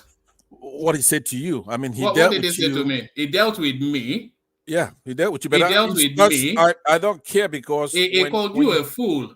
He dealt with me. Let me tell you what I'm saying. What I mean by that. He took back your own senior from your own stock in your own space. Matter. It doesn't matter. Fool. It doesn't matter. He's an African. Which is a sentiment we all share with him. But would you hold your peace? Hold your peace. Let me talk for a minute. The point I'm making is that only you categorize people by tribe. I'm bigger than that. Oh, right. So when you are railing against the Fulani, when I encountered him, I disagree with him, and you saw me disagree with him. When these people come from all over, which is one point I want to make before I go into my thing here, like you heard Chief Emeka, whatever his name is, Emeka, he just spoke right now. It looks like diaspora is diaspora. Diaspora is not diaspora. Emeka is in Canada. Most people around these fairs, they used to ask, what part of the United States is Canada, right? They got about the $2 trillion economy, small country of 38 million people, vast land, it's true, right? Do you know what kind of democracy? They don't have a democracy, they're a monarchy, parliamentary monarchy. That's what they are. He doesn't know what democracy is all about. It's a small country. People who are in the United States, such as myself, I was making that point earlier, about an hour ago, right? We're here in the United States, we get no respect. You all come on our internet, our YouTube, and you won't let us talk. Your internet, the internet was discovered in Oxford. Which part of the United States is Oxford? You know, we could have that debate, but I'm saying that America is in a system of government that is it's a constitutional, what they call constitutional monarchy, even though they're very close to us here. Now, guess who their monarch is? Prince Charles. Prince Charles is his head of state, not even in his country. Do you see him raising any ruckus over there? No, he doesn't. So he can't tell us anything in Nigeria. Nigeria is a democracy, it's supposed to be a democracy. Now, what I want to do, I believe that one of the reasons why you and I, you don't have any respect for me when I come on this platform. Do they have any respect for you anywhere? Even so G, who used to come here and cry before we got rid of him, he was telling you to go and take your medication. They laughed you off that space. Anyway, look, man, those things don't matter. That's guys gotta be guys. It's like water of the back of a duck for me. People saying things like that. It doesn't matter, but they appreciate the truth which I bring. So why don't we let me adhere to your format like you did with this kid right now? Ask me questions on the topic talking point so I could get to all of them, because you and I will go out of structure and then we start fighting. All right. Kick it off with the Atiku Jiga, who's the headline on very difficult to quibble against, but the body of what he had to say subjective. Yeah. Okay, on this particular one, Atiku Jiga, Atiku Muhammadu Jiga, it's a university professor, some kind of academic. Used to head the ASU, academic staff of Union of Universities in Nigeria. But he's got that same problem we have in the country. He could say whatever he wants. It's not, even if Nigeria is a communist country, it will work. Like a communist country, at least they will have light. Russia is a communist country. China is a communist country. The problem we have in Nigeria is deeper than ideology or trying to say who's going to appoint INEC chairman, of which he was one. Hoodwinking one. Chicanery. Underhandedness. Fraudulence. Fraud. Knavery. That's what's killing us, because these northerners, that's where the problem is. They have no respect for democracy. Just like I said to you right now, this kid that talked before me, it's in Canada. Those who are home listening to us, and so Canada, well, Canada is a developed country, yes. Next door to us. How can you say they have no respect from for democracy when they transited power from their hands to the south? No, they don't. They were caught like there with headlights on, right? They had to scramble. They were in the process of, you know, who was the Senate president, the third guy from Northeast. They were in the process of trying to have Buhari himself was trying to have that guy become our president. It's just that these 5 northern governors said, you know, oh no, that would be too much. They know they couldn't pull that off. So because obviously Tinubu will feel that he's been fooled, right? They make a fool out of him, and he has the resources to fight back. So he was there telling them, correction, our population has increased in Canada. Okay, please, Emeka. We are no longer 30 million. We are now 46 million. Try to have some respect, okay? Don't interrupt me when I'm talking. You're in Canada, I'm in the United States. Don't forget that. So, like I was saying, one man, these people, the problem in Nigeria is their monkey business they're doing. They try to fool even Tinubu, who was instrumental in having Buhari become president. Imagine that. The man, I don't like him, but he was part of that satanic APC, helped Buhari become president, stood there while Buhari put all his people in government. Up to the last minute, he tried to stick it to him. It's just that the 5 northern governors say, no way. They had to fight it out, right? But they were in that process of cunningness. That's all they're cunning. They're against democracy. They had to be forced into at least doing something right in their party by having Tinubu or the vice president at the time emerge, right? So they're dodging it. They everywhere you find them, they're against democracy. I was in a panel earlier and I was asking the guest, who's a good Yoruba guy that had made a movie. You don't have that many good Yorubas, but this one is one of them. It's a good one. Made a movie about the Israeli-Hamas conflict, right? Palestinian. So you just say you don't have many good Yoruba, or what? No, I'm on the hunt for them. I'm searching them out. I know every single. What did you just say? Let me learn. Hold on. What did you just say now? You said you don't have many good Yoruba. Is that what you just said? That's what I'm saying right now. I mean, are you crazy? Hold on. Let me learn. Are you crazy? I want to debate you on it. Are you crazy? I want you. You don't have many good Yoruba. Are you crazy? I want one man to set up a debate between you and I on that topic. Are you crazy? You said you don't have many good Yoruba. Are you crazy? Hold your horses. You don't have many good Yoruba. You see Baba Yadebanjo. You see Baba Yadebanjo championing your candidate. Are you crazy? He's one of them. Are you crazy? You said you don't have many good Yoruba. You have Yoruba. You have person like Dede Faroyitimi supporting your useless candidate. You said you don't have many good Yoruba. Are you crazy? You naming them. You named you said you don't have many good Yoruba. We have Lagos State deliver vote for your candidate. Are you crazy? Is that good? You need to take back what you just said now. No. You need to take it back. One man, One man, you need to take this guy out of the show right now. No, Ajale Koko, you have to take responsibility. No. Hold on. One man. Hold on. You said you like him and you want him here. Yeah. But he crossed the line. This time it's not He coming said, out my time, if he's saying that we don't have many good Yoruba, I think no. This is the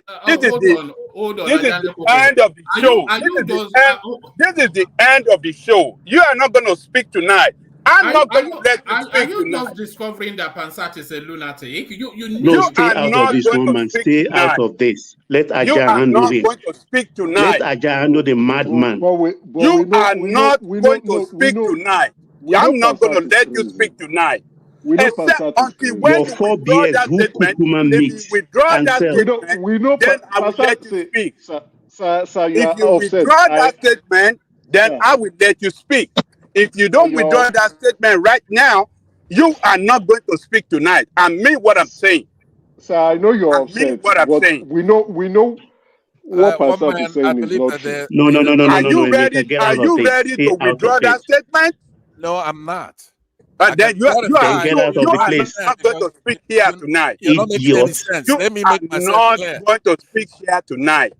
I'm not going to let you speak here tonight. Well, go ahead then. It's okay. We got time. If you're not going to speak here tonight.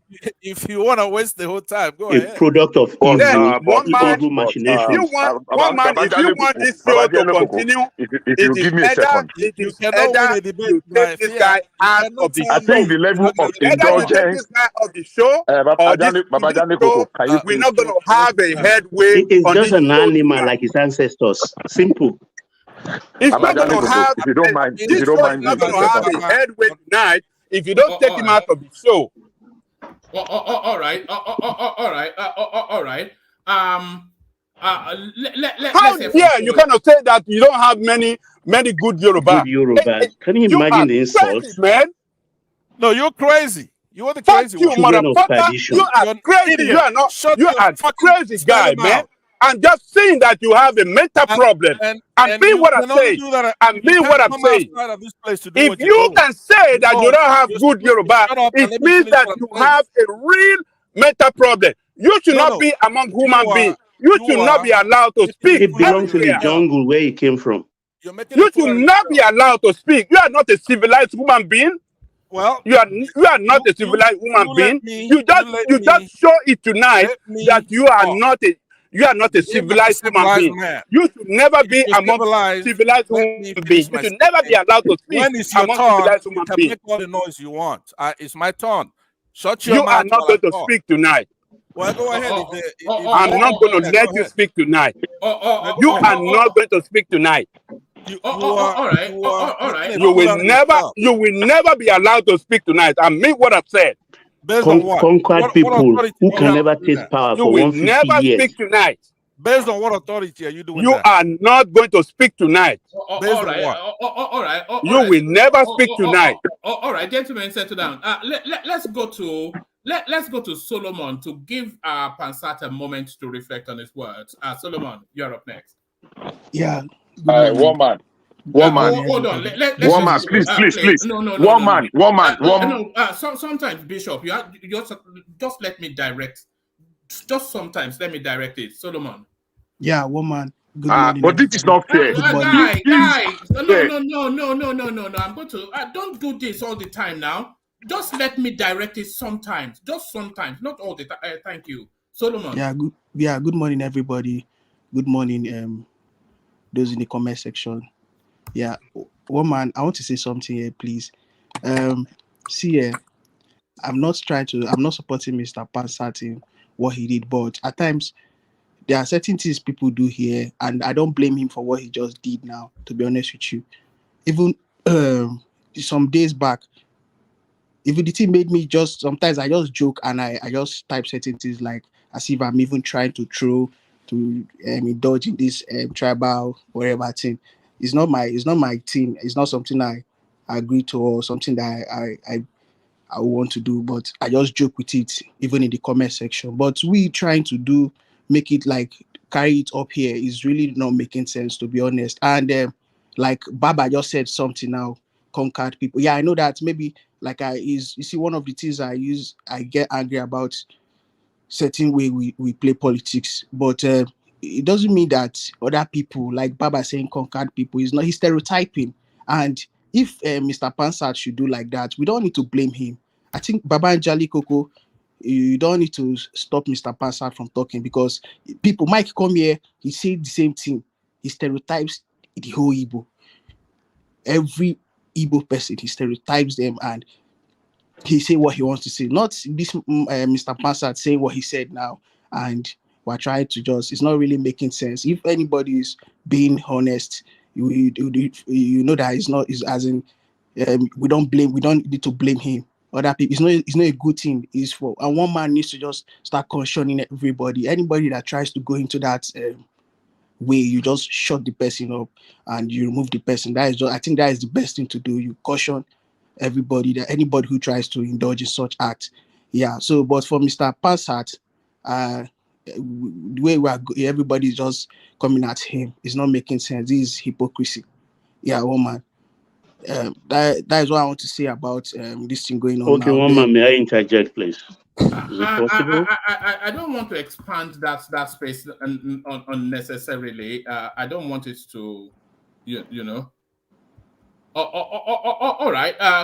Come in, and then we take the conversation to let's say to Ekene to steady it down. Well, what I want to say is that you don't take a people and then bastardize them consistently every time.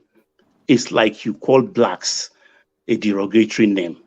That is what it looks like. If everyone must respect their tribe and other tribe, you don't come here and talk anyhow and expect people to allow you to ride. I'm not a bastard Yoruba, so I have to respond accordingly. And I hail those who responded accordingly, because what they say in the corners of their room is coming to the fore right now. So you can't blame anybody. Who started it? Who started it? When you call me an idiot, I have the right to call you a twat. Simple. Thank you, woman.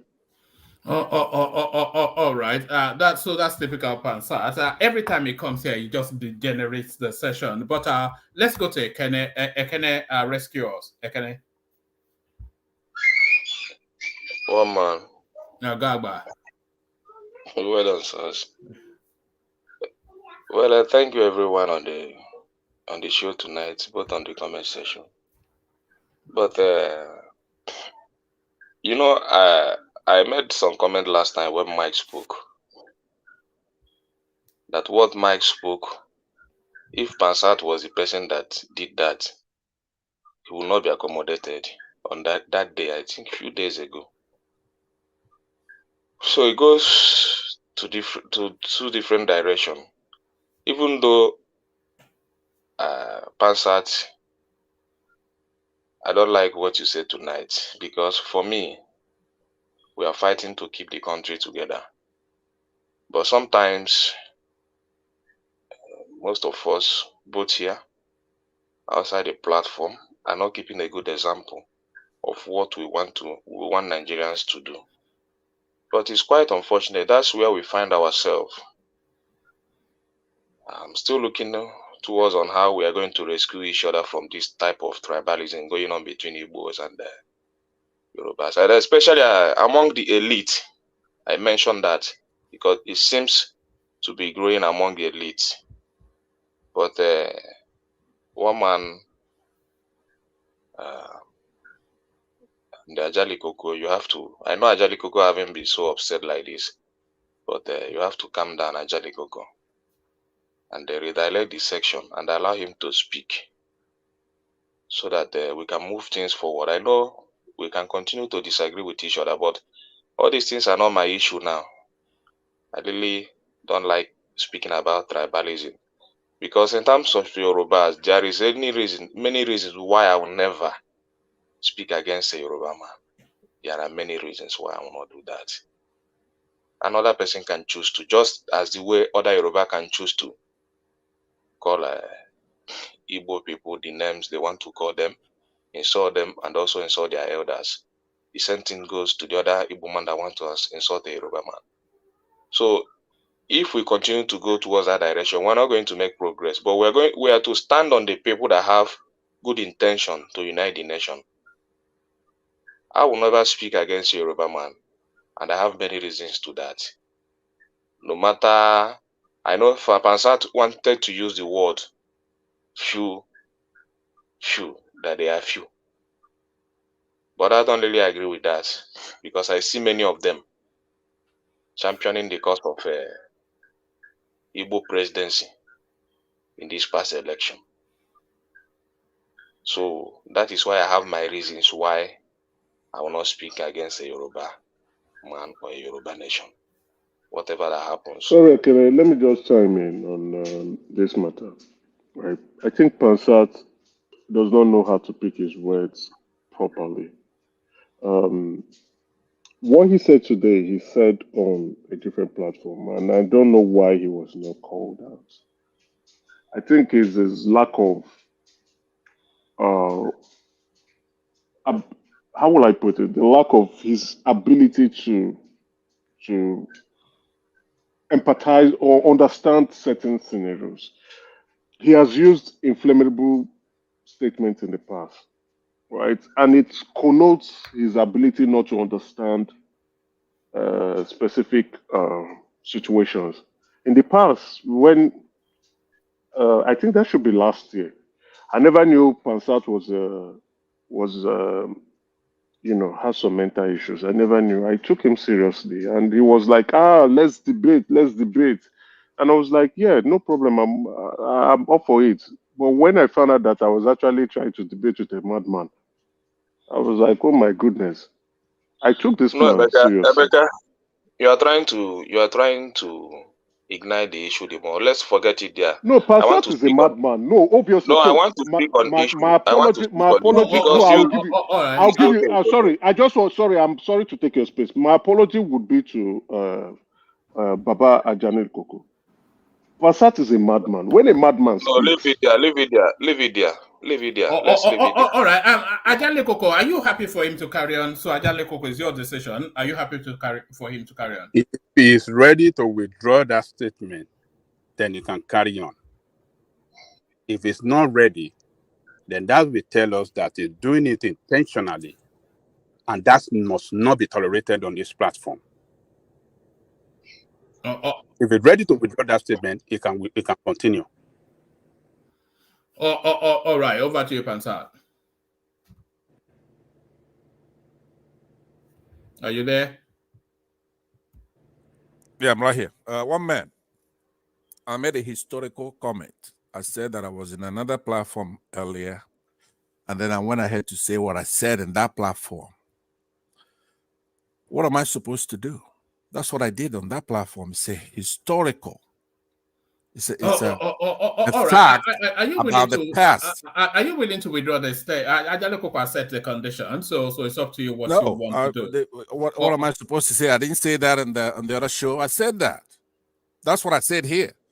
So a lot of people who condemn it, who are making that noise, who are even guilty. You saw that Emeka call me a madman. So it's like a word off the back of a duck. It really doesn't matter. We're talking about Tehiru Jega, Yoga, and Ajanil Koko. We have small respect for one another, but he's here constantly berating the Igbos, insulting Southeasterners one day or the other. But it doesn't matter, because what he says doesn't mean anything. If you're trying to pretend like Ajanil Koko is running your show, go ahead. It's your show, right? I'm not taking anything back, because what I said is that I was in another show and I said XYZ. So one man, am I lying? Am I lying? I'm only going to take something back if I'm telling you a lie. Hold on. I was in another show. Hold on, Pansat. What did you say, Ajanil Koko? He is telling you that he's not ready to withdraw that statement. And if he's not ready to withdraw that statement, I think you should quit. If I'm not going to withdraw it, you should get the hell out of the platform. Get out. You don't do anything on this platform. If he's saying he's not ready to withdraw that statement, then I see that statement as very insultive as very insulting you are gonna to tell one man how to run his show. to a You come person contribute money to the to show. You don't make look, any sense, look. right? Let me tell you this. What is it that you have to tell me? If he's not ready to what do you withdraw that have me to statement, tell me I have to I withdraw will something? consider that statement as very insultive It's to not Baba insulting, it's Ayo true. Adebanjo, who stood firm by Obi and who is still standing firm by Obi today. I see it as insultive to Dele. I mean, what's the name of that guy? That guy, Dele Farotimi. I see it as insultive to. I've named them So all. Everybody you let name me it, tell you this. I've named them all. I know Name how another much one. heat I received so much heat standing for Baba Yodebajo on this platform that what Baba Yodebajo did is not wrong. What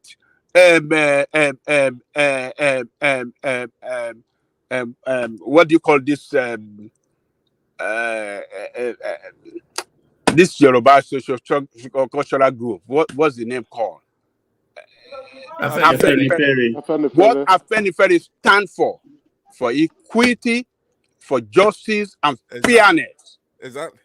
I stood by them. I defended them when my fellow Yoruba men were saying what they did was treacherous. You just said what I against their said. son. So if you can say like this, if you can talk like this and say Yoruba people are not good people, then you cannot talk on this platform. You just said what I said. So one man, you have to choose between me and Pastor. If he's not ready to, if you're not ready to withdraw that statement, and if you want him to continue, then I will. This will be my last time to come on this show. All right. Today will be my last time to come on this show. Settle down, Ajanle Koko. He has been removed for the rest of the day. Let's carry on. Let's carry on with. Let's carry on with. You say, Ajanle Koko, you have to take responsibility for what happened. Because you insisted that I must always let him on, but there it is. I did warn you that it's not the full, it's not the full complement of anything. Let's carry on. Let's carry on the conversation and take it in the direction of. So let's just close that chapter since now Pansata is no longer here. And let's take it back to the politics. Let's take it to Solomon. So Solomon, speak to us about Atahiro Jega. Yeah. This guy, what this man is saying, I think is right on this on this point, because when these institutions, the various institutions in Nigeria, when they just certain institutions, when they become independent, I think it will curb corruption and it will help in curbing corruption, and it will strengthen things that things will not be going well. Like for instance, when the Emeka was talking, he said something. Is it that I think the president appoints the CJN, and if he appoints him, then something like I've forgotten what he talked about that space, but when the president should not be the one appointing this INEC chairman, because that is what will now make, because it will give the leverage for the president to give the president leverage to tell him what to do, a decision to stand with, to take during the election. And you see, it will bring about this election rigging and all that. So when this body is just on their own and they have a way, we constitute assuming our judiciary system was working well, because it's not working well, let's not deceive ourselves. They should be the ones to know how they will organize this thing. But because they've been compromised and all that, like it should bring about, if I give it to them, there will still be corruption. There will still be the same kind of problems we've been seeing. So we need to just try and, as a country, structure the country well, that in the various institutions or certain institutions should just be independent. One, this INEC, they should just have total power by them to themselves, that they can be able to make positive impacts in the country. So I agree with this Jega, even though himself during his own time, I don't know, but I don't see him as somebody who is really He was a transparent. very corrupt guy during his. He wasn't not the one that rigged Buhari in, and is now telling us how elections should be run. Yeah. So this is the double standard now. That is just the thing. But we really need to have an independent institution or independent institutions that the government will not can't interfere into anything they are doing. You cannot tell them what to do and what not to do. So I agree with him, even though it's coming from him. Yeah, woman. I would like to talk about this guy's interview. What is his name? Bugaji.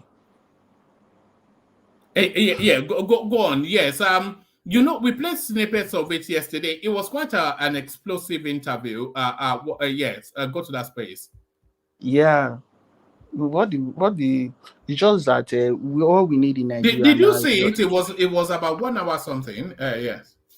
yeah. The thing about Nigeria now, if not for the way things, if we just can remove sentiment and remove hate from our mind and just look at this decision Tinubu is taking, and himself, the way he took the decision, he did not do his consultation well. He did not make them well. Like, he's supposed to look into certain things before taking the decision. Because when I look at the tweet of Reno Mokri, and I see some sense in it, but I be like, no, but this man he did not approach this situation where he's supposed to just do it in a way that even Let me pause you for a moment. It must be a full moon. Ajale Koko, I think you might well rage again because unbelievably, Morris, do you remember Morris? Ajale Koko. Yes. Well, Morris rejoins us. So Morris, it's been a while. Hey, how are you? How are you doing? Are you still in Scandinavia somewhere? I mean, I've been in Nigeria for the last 5 months. Oh, they let you in the country? Yeah, I'm in Nigeria now. For the last good. 5 months, I've been here. All right. So how go? I'll be returning back maybe in a month's time. All right, brilliant. Good to see you. You look well. Yeah, been busy. Came to do a lot of work, so that's why I'm here. The sun don't beat me small. All right, stay steady. We'll come to you. As people don't know your history on this platform, but you know, when this platform started, I don't think we were 4 or 5 shows in when Morris joined us, and that was the direction that this platform has followed is in no less responsibility. This man on your screen right there, all the kung fu fighting, he kicked it off. But Morris, we'll come to you in a moment. Stay steady. So back to you, Solomon. Yeah. So this guy, what he was saying there, he was right, but just that they need to be understanding in Nigeria now, so that certain people will not just come out and just be saying things that will just you know, that will just I watched quite a bit of that interview, the one with Sheung, and there was a lot. What party is he, by the way? I don't think he's in any. Okay, he was in PDP. Should be PDP. Yes. So it was very much the tone of an opposition party, which of course you expect the opposition party to always rubbish what a sitting. Well, how will an opposition party be saying what a sitting government is doing is good? That's not their job. Their job is to rubbish it. But I thought it was a bit excessive. But there's some of the things that he did say that I agreed with, like this lack of if our poor decision making that is coming through, and these are some of the things we're going to start attacking after the Supreme Court we just need to start attacking this Tinubu space, but we need that Supreme Court judgment. The poor decision making, putting a 24-year-old boy in charge of road maintenance federally, and then telling somebody she was going to be a minister, that one would have, just. I'm sure that lady would be seeing some psychiatrist, but imagine the mental chasm. So yes, he was right on that, but a lot of it he was wrong on. Yeah, one man. Let me tell you something about this Bugaji. The man is not. I don't think he's just supporting or talking from the point of supporting his party or anything. He's an elder. This is one of the northern elders. I don't know if you saw the northern elders forum meeting. He's one of the voices there that one of the persons there that his voice was really loud and he was saying things, reasonable things, especially for the development of the north. So I don't he's not really talking up from the point of supporting a party, but he's talking as a Nigerian or as an elder statesman that wants the country. And because he has seen certain things, these people they have information about this country, so he knows what he has seen in Solomon, this administration. Solomon, Yeah. you said I don't see him speaking for PDP because I even said Yeah, that that's what I'm PDP saying. He's not cannot. speaking from the You said point that of PDP supporting a cannot even party. exonerate themselves from what is going on in the country. Yeah, that's So what I'm saying. That's why we're saying the same thing. He's not talking from the point of It party. described the political parties as criminal cartels, and you cannot really argue against that. They are criminal cartels. If if you want to know this man well, apart from going to read his profile and all that, just watch that Northern Elders meeting video, and you see how this man was just talking. And you know that this one is not. I don't think he's a corrupt man. To be honest with you, he's a very upright man that. Even he was just talking about the moral standards in the especially in the north, that it has Sorry, I really forgot I gone. had my camera on. I was so sorry. Carry on. Yeah. Yeah, that it has even gone down and all that. It's just about morals, as in for the betterment of the country and all that. And I know these are the kind of people that will be very frontal to confront this Tinubu's administration, to talk them to order. And it's a very powerful man in the north, that he's not just there to he's Do, not do, just there do, to do, do you do you think the North are somewhat resentful of the Tinubu administration? one man. I think they are even like day by day, even with weekends. The things Wiki is doing in Abuja here is thing is really provoking them, and if care is not taken, see, let me tell you one man, Tinubu might be the first president in Nigeria that after 4 years he might not come back again. There's a good chance that it might not, but he has a lot of magic tricks anyway. But the way things are, yeah. But then of course he's going to appoint the next INEC chairman. So I mean, who is going to get him out of Well, office? Yeah. the next INEC chairman will come from somewhere, and it will definitely be from the north. But let's not go down there. Let's not talk No, about that. But I suspect that it might not, because the last two were from the north. I suspect it might come from the south. well, and anywhere it comes from, but this time around, I don't think because the magic he performed in this election was the North backing him. The Northerners were the magic he performed. The support from the Northerners was the magic this man performed. So if not for the Northerners, even the Yoruba people did not vote him. Is it other southern states? So it was just the North, especially the Northwest. So, but let's see how it goes. And to be honest, the North are not really happy with this whole thing going on, especially those, I don't want to use the word conservative northern elders. No, it's not them, but the how do I put it, like the old northern elders, those ones, they are really seeing what is going on, and they are not happy about What this is whole thing. what is going on that they are not happy about?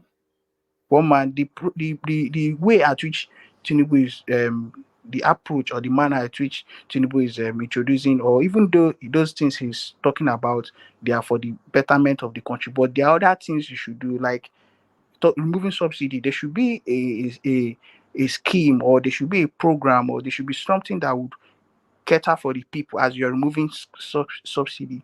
Then look at gas now. Do you know how much gas costs and all that? And these are the things you're supposed to look into them properly first before implementing all those policies and all that. So it's really affecting. And these people, they are majorly, they are not just there for themselves, they are there for their people, or whoever they are there, they are that person for their people, and they know now the workload that they are having. So that is why you see them they are not coming out here just to talk because they want to talk, because they are feeling, they know what they are seeing and what they're experiencing now. So that is why you see them coming out to talk. Yeah, the things Tinubu may be doing or Tinubu is doing may be good, but there are some other way approach he would have done them better, and people will not feel it as they are feeling it now. I don't know if you get my point. So that is why you see these people and some other things going on. Imagine we heard that they were selling all these slots for DGs and all that. Can you imagine that certain persons were sent? So all these things are the things No, that. but that's always been that was the case under Buhari. Now that was the case under Goodluck Jonathan. There was never a time that money doesn't change hands for positions. Yeah, of course. Woman, I think this time around is, if you look at now, okay, to the extent of that guy that just passed out for NYSC last year, and they are giving him that kind of appointment. Those things. I think this man talked about that stuff too. So because of how definitely what they've done already, that is why that kind of thing will come out. It's not like there are other persons that would have merited that job, but because of the certain things that has already happened, these men are seeing, they know what is going on in Nigeria. So that is why when they come out, and my happiness is that the thing there is just that as a northern and coming out to talk all those things, people cannot really backlash or just come and be talking anyhow. But if it's somebody from the east now, they'll just roast that person. I'm not going tribal here, but I'm just trying to make a point here. But I'm happy that it's somebody from the north that is saying this thing. So I cannot really see what the real criticism of the Tinubu administration is. The fuel subsidy had to be removed simply because the country could not even pay for it anymore.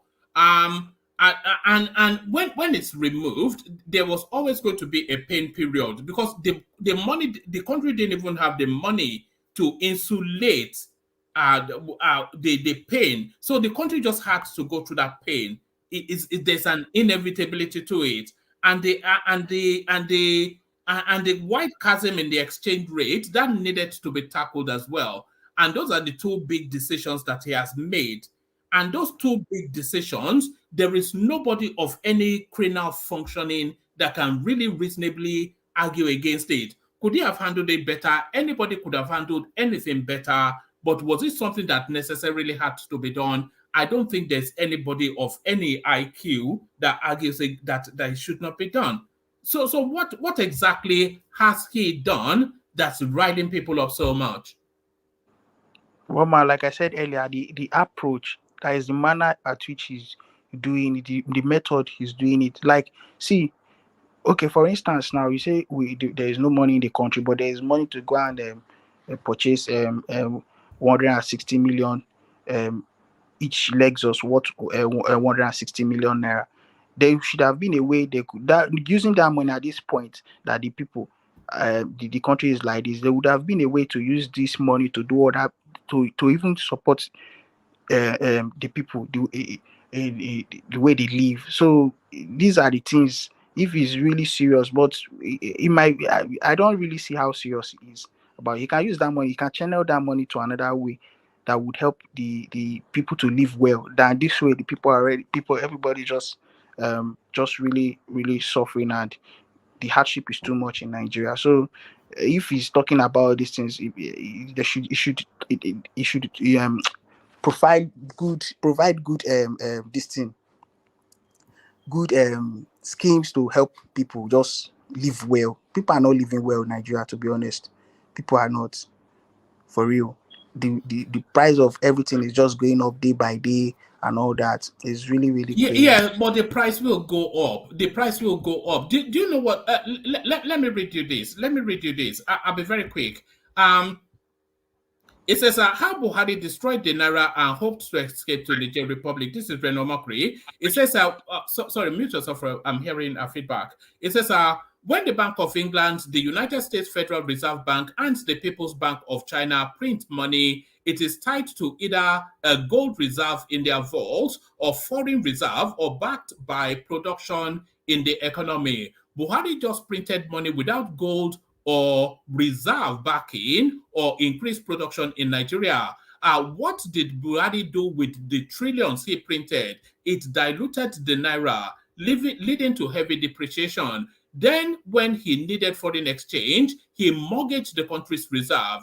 The reserves, don't be fooled. Our reserves are not 36 billion. Buhari borrowed against it. We have less than 4 billion in actual reserves. Then he started collecting money up front for future oil sales in a highly controversial crude swap deal. Almost 5 months after he left office, Nigeria is not making money from crude oil sales because Buhari collected the funds up front. Not only did Buhari borrow more than every prime minister, military head of state, and president before him combined.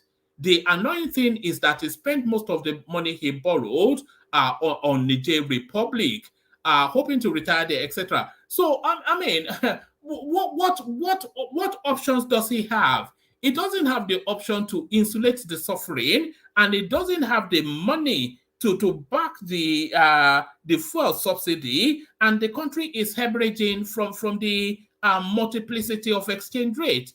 I mean, what options does he have? Oh, I think we lost Solomon. Oh, Solomon. No. I'm here. Yeah. Oh, yeah. Yeah, you're asking me what option? What option does he have? Well, I'm not an economist, but they will definitely be, like I just gave you one instance now. Like this money they are using to purchase cars for these people, they would have used it. It's still a good they would have still used it to. Is somebody saying anything? I wanted to come in to answer one man's question, but continue. Yeah, Solomon, let me say something real quick. Just before you continue, so that you will be guided in your conversation, because people are listening.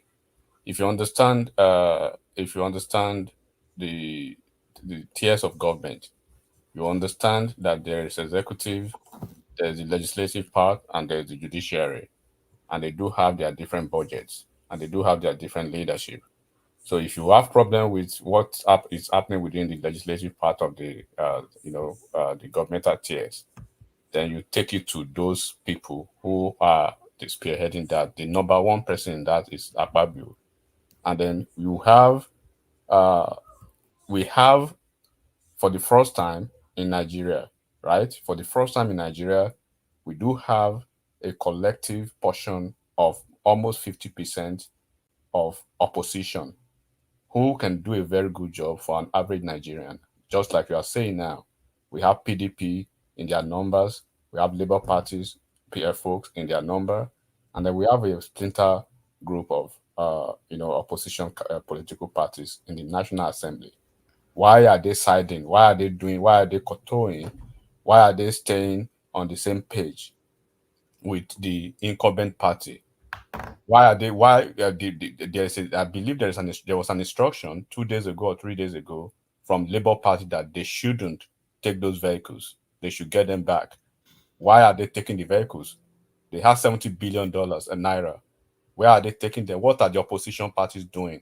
Because we really need to demarcate this structure. And I asked somebody earlier, what are those governors doing? Oh man, we should be talking. Look at the performance metrics of all the states and look at what actually happened in those states. Number one and number two, Delta State and Bayelsa State. Go and look at their performance metrics and go and look at what they generated, not from FAC, but from oil producing revenues, being member of OSOPADEC, being member of Niger Delta, right? In trillions. Go and look at their debt burden. But people will not really see that, but they want to talk about the federal government every time. So you should, folks now going forward, should factor all these, all these indices into their conversation so that they will have a robust, conversation when they are discussing this situation. Hold Labour Party and other opposition parties in the National Assembly together. But to be fair, people globally, they always really look to the central government for direction, and if because the fish rots from the head, doesn't it? And there are emerging fault lines within the Tinubu administration, which we can all see. And as soon as the Supreme Court is over, we will have to address absolutely, it. one man. Just because probably you said we should wait, because personally, I have some reservation already. Especially, I was on a space which I was invited to address a couple of folks, right? When that 25-year-old guy was appointed, and I spoke, derisively against that appointment, and I said specifically that there is a game going on from within Aso Rock, because when you look at the job duty, right, the job description of a chief of staff, it should be the clearinghouse and the gatekeeper for the president. If somebody has entrusted you with certain trust, or probably up to certain capacity, then it behooves you, right, to do the right thing. So definitely somebody is dropping the ball constantly, and it's already getting embarrassing. So when you see that, it's just like you are picking Solomon. We know Solomon just finished his NYSC. The only probably cognate experience he had was the 12 months of NYSC. And you want to make Solomon all of a sudden the chairman of an agency, not just another agency, FEMA. Go and look at the budget of FEMA, one man. Go and look at go and look at what FEMA is. FEMA is one of the biggest MDAs or parastatals under any government, at least. So it's just like, imagine Solomon is now appointed the chairman of FEMA with only NYSC cognate experience. So of course, a couple of us will see that. When we see the truth, we say the truth. But when we are speaking of what has this guy done wrong, because people keep talking about this subsidy, even, are you aware of the fact that even, let's quote and unquote, even if Tinubu had decided, right, to say he want to vitiate the process of subsidy, that would have been an illegality on its own, because his action will be ultra virus to the Act of Parliament. Subsidy now is an Act of Parliament that is already embedded and enshrined in the Petroleum Industry Act. So there was no way we could have done anything except if you had to find a way to lobby the National Assembly, right, to get it done. So people should understand that subsidy. How does he want to kill what is a legislative process already? So people should have all those understandings. Can I come in, Egni Martins? Yeah. Come in, and then after you, Solomon regained the floor. After Solomon, I want to hear from Ribado, and then I want to hear from Morris after him, only because it's been a long time since we heard from Morris. But Zita, yes, let's hear from you. Solomon, are you still there? Yeah, I'm here. Can I take a few minutes of your time? Okay, go on. Okay.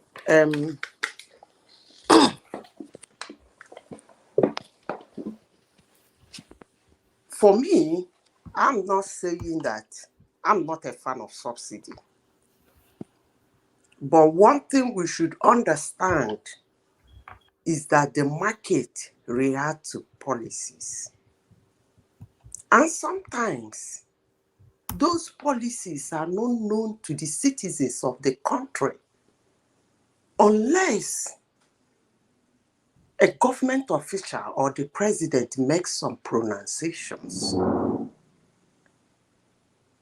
When you make that pronunciation as a president, the market will react. In this case now, I cannot lay my hands that it's subsidy, because although I heard that somehow from the back they're still doing that subsidy.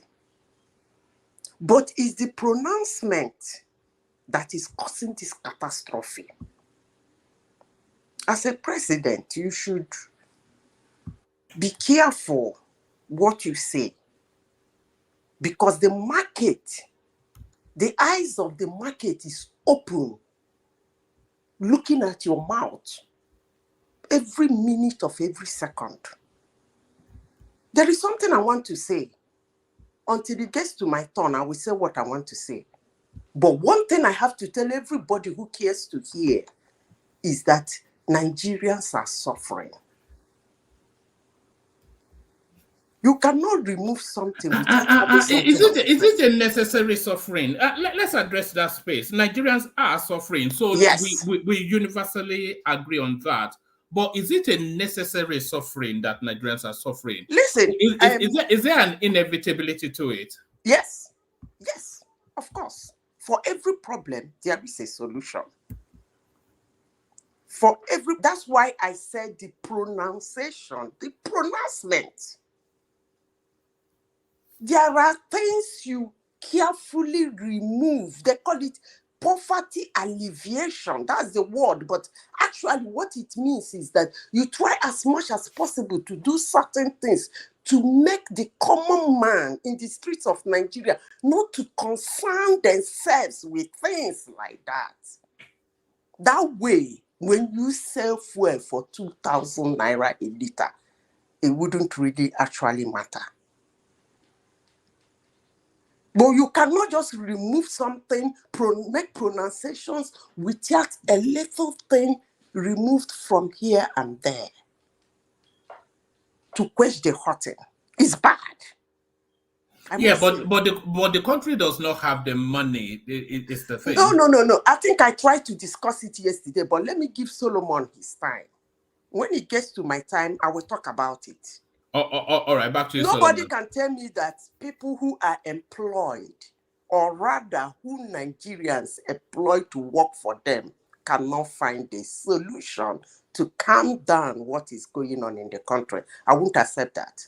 No, the solution has been found, but the chasm between the solution coming into effect and the suffering that is ongoing at the moment is a period that the country has to ride through. No. Let me tell you some of the solutions that they have already put in place. They've released strategic grain reserves to flood all of the farmers, but then of course that takes a process, doesn't it? They've removed the embargo on 43 items of importation, rice and staple food, and economy driving things like cement.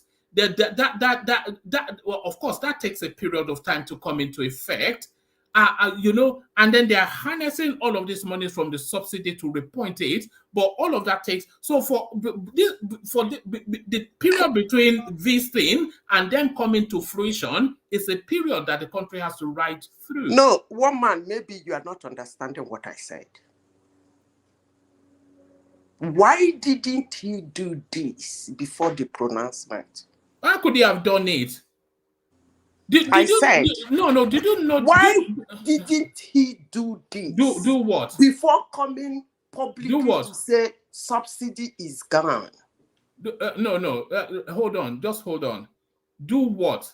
What you just read out. Yeah, but the subsidy, Tinubu did not end the subsidy. I hope you know that. That is what I am saying. Can you hold on? Just hold steady.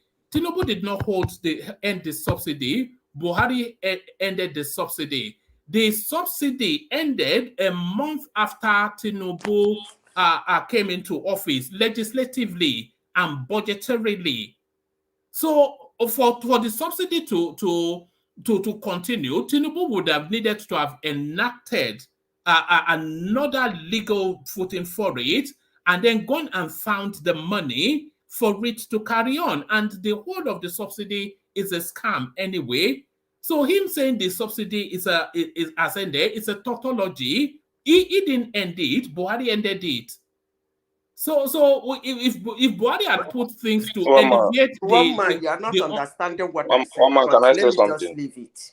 You don't understand where I'm going to. No, you are saying why didn't he put measure in? No, I did understand. You said why didn't he put? Hold on. How many Nigerians? Hold on. You said why didn't he put measures in place before he said subsidy has ended? First of all, and when I took over the interjection, I made a comment.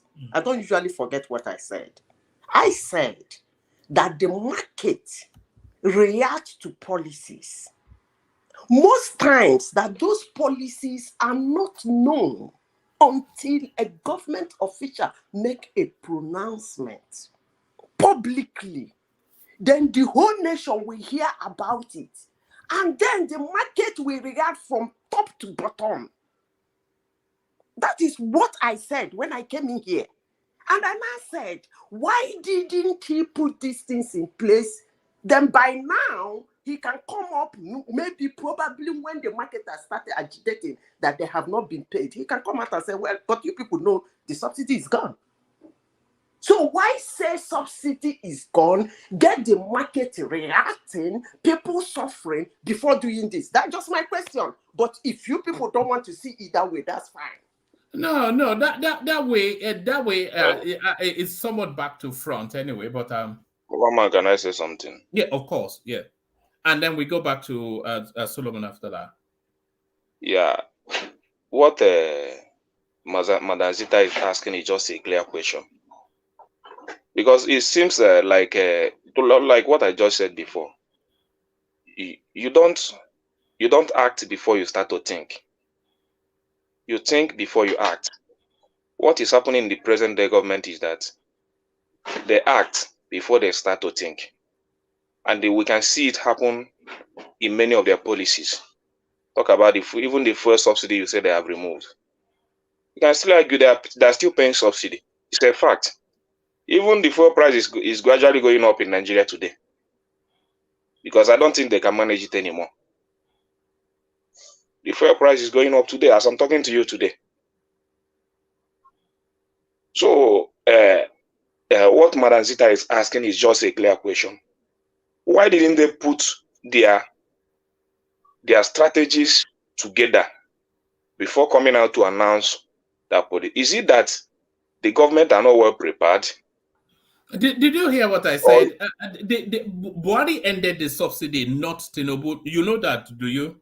Even if Buhari ended it, they would have had their plans together. Buhari ended it. He came and announced it. We cannot dispute it. It's a clear fact, whether Buhari ended it or not. And at the same time, this is the same government. I don't want to say that this is a different government. This government is the same, APC to APC. And the current government cannot tell me that. Why are they arresting Emefiele and Bawa if it's the same? Whether they want to arrest anyone they want to arrest, but this is the same government, because many of the top officials in the government today knows the policies of the former administration before they came in. Such as they are all new people. Even the printing of money and all of them. Nobody in this government today will not say that they didn't know that this government is printing money. So, and then campaigning that they will be able to fix it. Yeah, is that not it's what they are trying doing? to take up a challenge to do things differently. But when they came in and they are not doing it differently, I feel so much disappointed. Because when you talk about a lot of things going on in the economy today, see, the issue of dollar, I'm not even discussing it anymore because it's a daily issue. It continues to rise every day by day, every hour, every minute. I don't even know the rate it will end at the end of this year. I'm not getting what you guys are saying. Are you saying that Tinubu is wrong to release the dollar to market forces? Is it wrong? I'm saying that they are not properly organized in rolling out their policies. They just like we are talking about production today. You come out and release 43 items that can be imported today. Then where is the roadmap? What do you mean roadmap? What are we doing in terms of production to be able to save some dollars in the country? You release about 43 items, which have not even have any effect in our economy. Things are still going on badly. Do you know why they did that? Do you want me to explain to you why they did that, and then we go on to even Solomon? Even toothpaste. Let me explain this to you. You see, those items that they said could now access dollars, hard currency, foreign currency at the CBN. Those items, they are not banned from importation. So that's the first thing you have to understand. They are only restricted from accessing foreign exchange from the central bank. So that's very important to understand that. They are not banned from importation. They are only restricted from accessing foreign exchange from the central bank. So if they are not able to access foreign exchange from the central bank, then they will access foreign exchange from the parallel market. And if those items are competing for foreign exchange in the parallel market, that's one of the things that drives that that devalues the naira, because then you have a multiplicity of big monies chasing foreign exchange in the parallel markets because they cannot access at the official space. So by them being able to access the official space, that will in some ways go towards the stabilization of the naira, because then they can go to both markets, go and harvest from the CBN, and then get the leftovers from the parallel market. So you will see the naira now trying to converge to one value, and that is the purpose of that. But the secondary purpose are things like rice. If they are able to now import that, having now access to cheaper currency, that will flood the market with food, which will address all of these things that you talk about. So it's a multi-pronged solution. One man, my problem is this. Whether you want to, anything you want to explain it to be, but my problem is this. When we are talking about to be a productive nation, and every one of us are expecting to see our country moving towards that direction. But it seems that all that hope is dashed. How is it dashed? Because even the common items we are supposed to be encouraging, putting in money instead of buying 160 million vehicles, are not being encouraged. We are saying that you can't cost dollar to import it. How do you encourage production? How you encourage production? Yes. All this palliative you are giving and all that, is it not enough to put into processing materials and all that? No. Set up processing factories and all that. It's not in the our business. country. No. You see that this is the thing. It's not the business of government to set up production factories.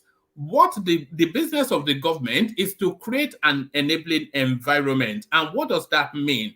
Is electricity, infrastructure, and security.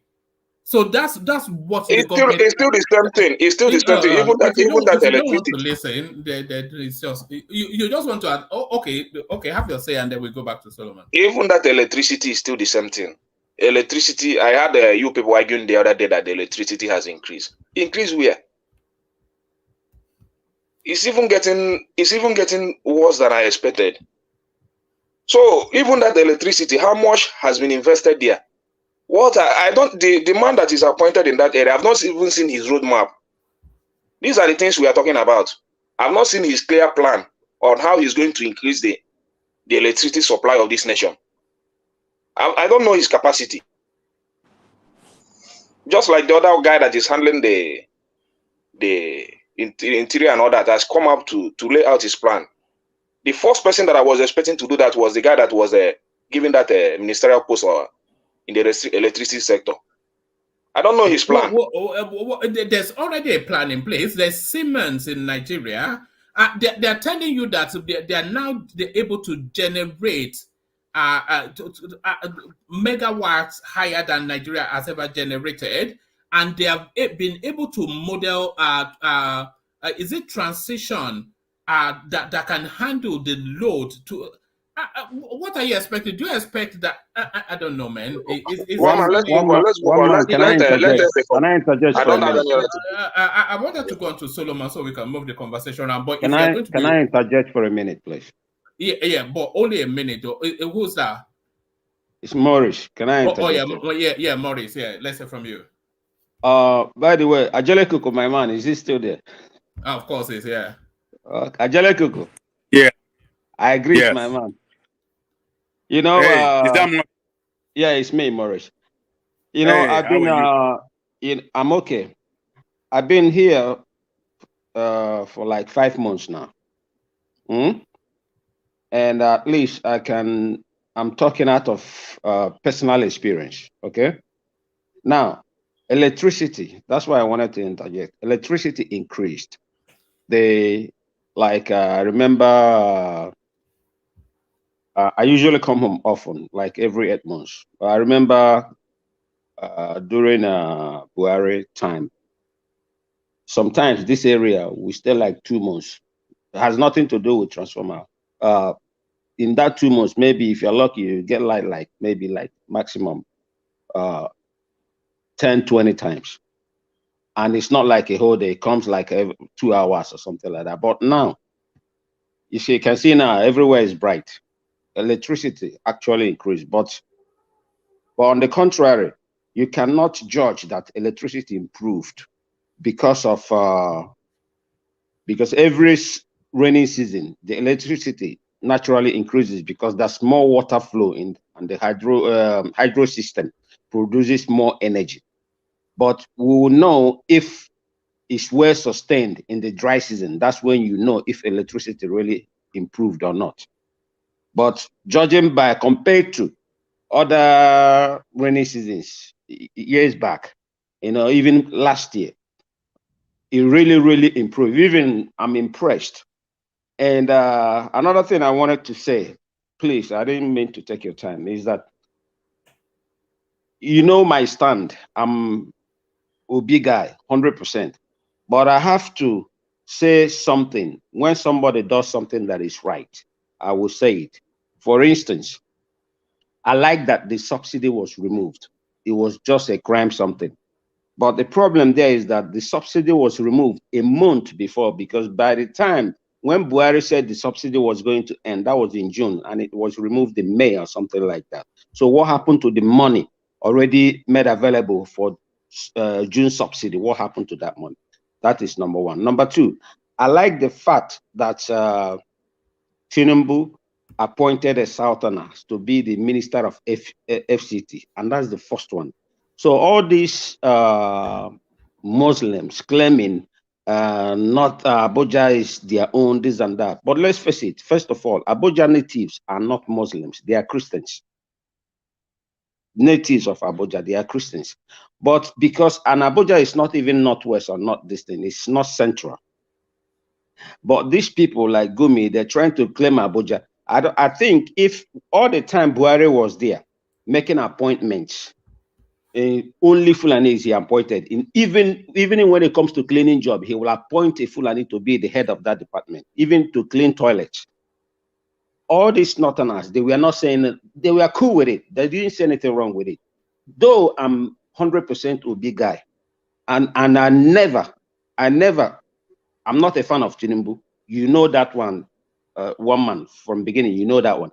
But in this case, I don't really care if it's they will accuse him of chauvinism or they accuse him of nepotism. Even if it means he has to appoint only Southerners, let him appoint, because Buhari did the same thing.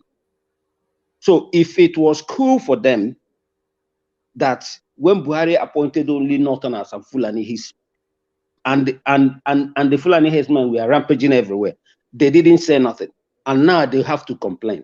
So on that case, I support Tinubu based on that. You understand? But when it comes to economy, I'm a businessman. By the way, last time I spoke with you, that was when I was in Oslo, right? So in the last 2 years, I've been running a business in Dublin. I've been in Dublin since last 2 years. Actually, I came from Dublin to this place, but when I'm going home traveling back, I will be flying back in a fortnight, and I'll be flying to Oslo. I'm going back to Oslo. So, and I can tell you that all this while that I followed all these things, I've been following you when you guys talk. I'll be following in the background. Anytime I have time, I follow. You understand? So I agree in certain things. I don't agree in certain things. But the only thing as a businessman in economy, one man, you know this, in economy, there's something they call scale of preference. That means arranging things in order of importance. What sustains your foreign reserve is production. We are not producing anything. I'm here. The only thing everybody now wants to do is to get involved to be a civil servant. Being a civil servant, to work for government, because that's the only avenue of looting. That's the only thing they do. And I do not expect, and it will be, I think it will be pedestrian and only a low-minded, a small-minded person will expect the government to set up factories and this and that. No, that's not the job of government. Only the job of government is to create that enabling environment, like electricity, even if it's not 100% 24 hours, at least 18 hours a day.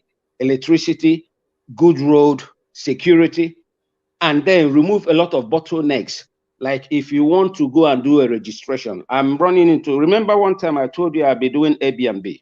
By the way, it's almost done Yeah, now. So in you case, said you were yeah, building yes, I is have, it a yes, that's hotel or why I came. something? Yeah. Yes, I have 2 Airbnbs, very luxury ones. And it's a very luxury. Were you not building them in the east? Yes, now I'm in Owerri now. I'm in my house. I'm in one of my houses here now. That's where I am. No, now they are almost ready. Maybe by end of next month they will be ready. I'm doing 2 at the same time, and it's very, very luxurious. So you can, I'll put them, I'll register them on booking.com, Travelers, all those places. You understand? For any guy who's coming this way, or family or whatever. But that's that aside. So they have to remove all these bottlenecks. Like now, if you go to council now, if you go to, let's say, Nottingham Council there, go to town hall, you want to register a business, you just go into one office. Everything is done there. And then they sent you, everything is approved. They sent you everything home, right? But here, they will take you from this office. Only you want to get, let's say, a stamp. Then the person you will go and collect the paper, you have to pay there. The person that will direct you where you submit the paper, you must pay there. And the person who is supposed to stamp it, you must pay there. Do you understand what I'm saying? So all those things are very, very discouraging. And it's not helping because people are really, really suffering here. As of today, $1 today is 1,220 naira today. So that is what it is. That's a fact. Just $1 as of today. So for us, for you guys, and for everybody abroad, Maurice, is that not the true value of the naira anyway? No. If it's left to find its true value, is whatever value it is not its true value? Yeah, because but you can't float your money. They released it to willing buyer, willing seller. And okay, let me tell you now. They say but subsidy is back now because check now, gasoline. We used to run a lister. Gasoline is about 1,000 something. Fuel is still about, it's just like a few days now increased to 630. Before it was 5 something and then 600. And now why is fuel not increasing? Because they brought in a subsidy through the back door. They're subsidizing fuel again, but they are too ashamed to announce it because it's very shameful something to say. What we announced proudly, where subsidy is gone, and now we have to bring it back. So it's very shameful. Now you can float your money, not even a developed economy. Before you float your money, you have to have at least be in charge of your economy. And your foreign reserve, you have to have a very stable foreign reserve. And how do you sustain your foreign reserve? Is through production. But we're not producing anything. So how are you going to float your money? So your money will become as good as just like the Turkish lira. Do you understand me? Even now, today, we are crying it's 1,002. If care is not taken, maybe by this time, next 2 months, we'll be wishing that it's 1,002. Maybe that time it's already 2,000. For you guys there, and for me, it's no problem because with your £1, you know how much it's going to be, but it still affects you because you have family that depends on you.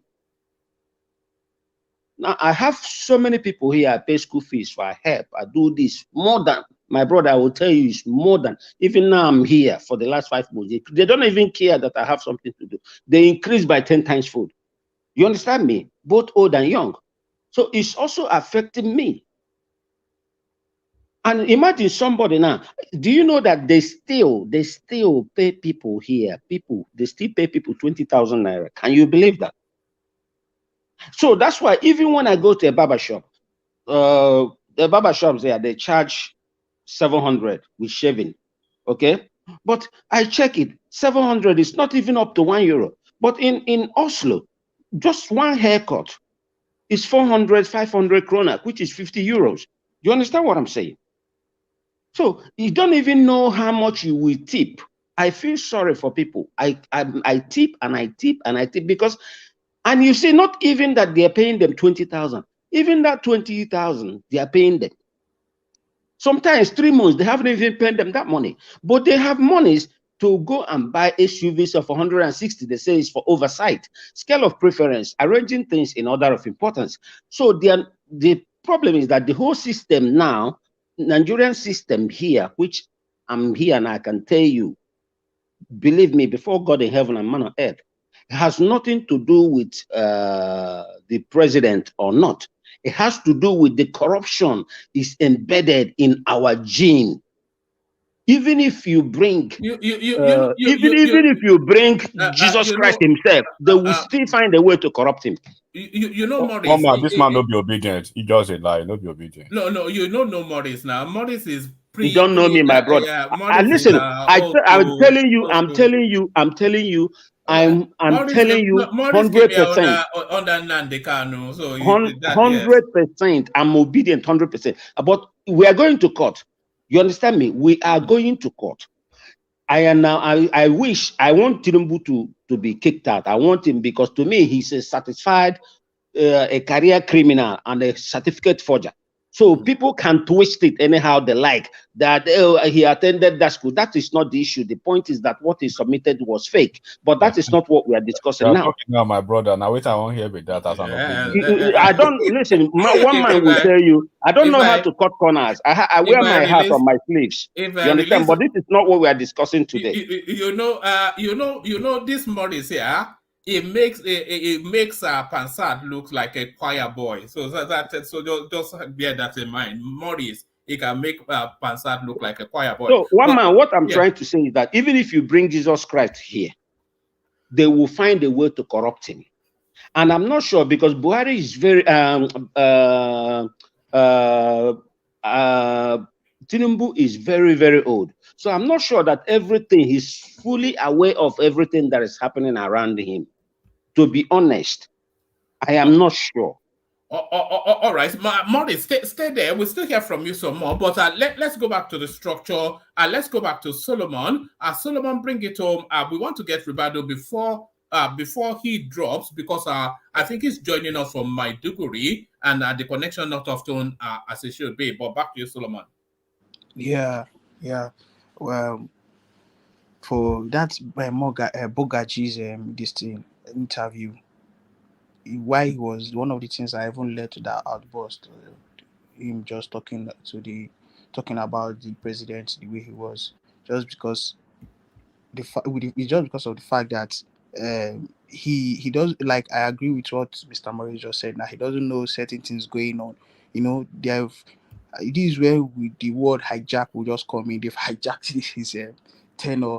People are doing anyhow they like. Imagine selling slots and all that. How we going to get the right people to these institutions or to the various parastatals?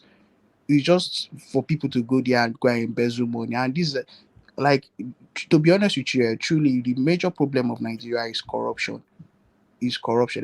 Most people, like let me say 80% of Nigerians, if not more than, they are very corrupt. I'm not going to it's really not making sense. So this Tinubu's administration is already hijacked, and that is why you see these northern people coming out to, especially people that are not in support of his still coming out to just say all these things they are saying, and it's the truth. So if we can do better, and I don't know how we can do better now because he's already with the power and all that. And like I was saying here, that FEMA guy, that boy that they first appointed, thank God Edmatic pointed it out here, that that guy's father, you don't know who he is. So, and because of the things that they were doing, the money, the exchanging hands and all that brought that boy to that, they gave him that position. And thank God now, because of the way people were just talking about it, he had to withdraw his that appointment. These are the things. It's not really making sense. And Tinubu were just rushing to go into that to become the president without even having experience. He's not experienced. The people around him they are the worst people. They are not those ones that are just even, except maybe like those them Cardoso and all that. But the people around him, like Femi and even that new Tinubu is not experienced. He's not experienced one man for Do you know that in the federal level? He's not. But nobody is experienced at the federal level unless they occupy that position. It's one of One those man, positions. you can't tell me Atiku is not experienced. Atiku, look, you can't tell me that. Forget Atiku. Atiku was the most prepared. Prepared. He's been prepared for since 1980 One man, he was the most prepared among these three people. And if Obi had a good coach, or if he, assuming he got in there and he has good coaches around him, he will even do better. But Tinubu is just better than what? He will do better. I believe that assuming Obi became the president. Let me tell you something. Hold on. Let me just say something. Wait. Let me say this, and then you say. Okay. You see, in terms of the Nigerian presidency, whoever governs Lagos is the best prepared person to govern Nigeria, because Lagos is a microcosm of Nigeria. Every Nigerian is in Lagos, so you are already governing diversity. Lagos is a very complex place, so you are already governing complexity. Lagos is one of the top 10 economies in Nigeria, so you are already governing a country-sized economy. Nothing prepares you to be Nigerian president outside of being Lagos governor. And you're talking about Obi. Obi governed a mono-ethnic, mono-religion space. How does that prepare him? It was predominantly an Igbo state, predominantly Christian. How does that prepare him for governing a space as complex as Nigeria? And you are saying Tinubu is not prepared? One man, just take this thing I just told you. This man is not prepared. You just, even from that first day of him coming out to just say, I know he wanted to impress the obedience, but there's nothing that he will do that will impress them.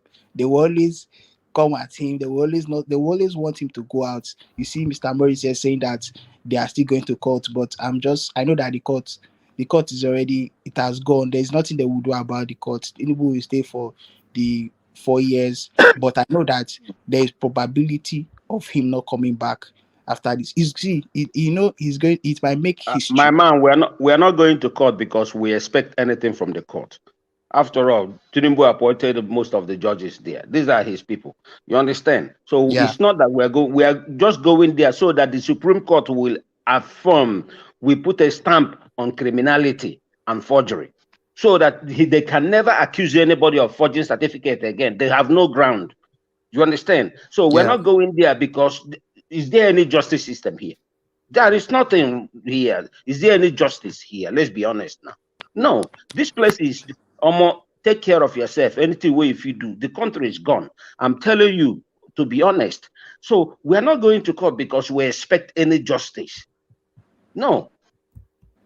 So we're only going there so that the Supreme Court can confirm criminality and put a stamp, make it official, so that when people are robbing, forging, doing everything, you can never, because the Supreme Court already said the law. When the person goes to court, they will be making reference with Tinubu's case. You understand me? So I will encourage you. Nobody should do that, or otherwise you will end up in a. But I round it up. So this forgery thing of it, this forgery issue of it, this thing has really led to lots of most.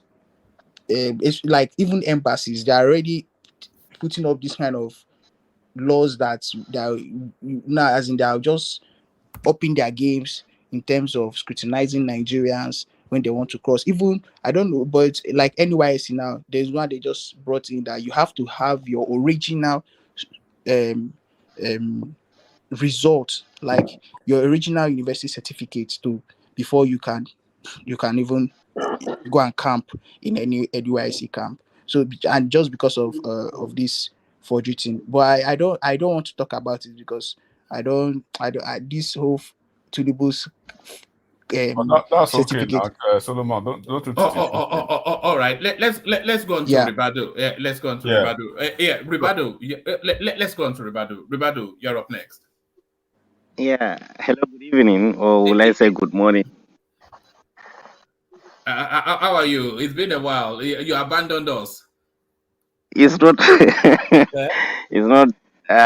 I just that now they say condition make crayfish bend. So That's no so. mind. Uh, so good evening, the entire platform, and I hope that Elder is around. Ajale Coco. It's been a while. Yeah, So Ajale Coco is there. How are you, Borobado? I'm fine, sir. Fine. I'm doing very well, sir. You are And welcome. thank you. I don't know, one man. I don't want to talk much today because it's just like we. It's good to be on the platform, but it's the country, man. The country is just something else. I'm telling you. And I just want to speak on just three specific areas. You see, one, what if you come to Nigeria this 2 3 months? It's especially in the north here, just like the way the young gentleman is saying. Um, uh, the northerners are speaking not because they are against Tinubu or something, because the size of our population and the level of the poverty in the north, we felt, I think we are the one feeling it the more, as in the degree here, I think is uncomparable to any other region, and that is it. And then I think the corruption, the guy from Oslo was saying the Nigeria is totally corrupt. I think the corruption is the problem, quite sure, but corruption will only remain a problem when it is being allowed to be the problem. So, from my own personal angle of view, is that I think the number one problem we are having in this country is we don't have the political will to bring about the change in this country, from the elite class down to the ordinary Nigerian. You know, I think the types of leaders we are getting is the reflection of our own character as a nation. That is what I have. I'm assessing now, and that is what I'm arriving at.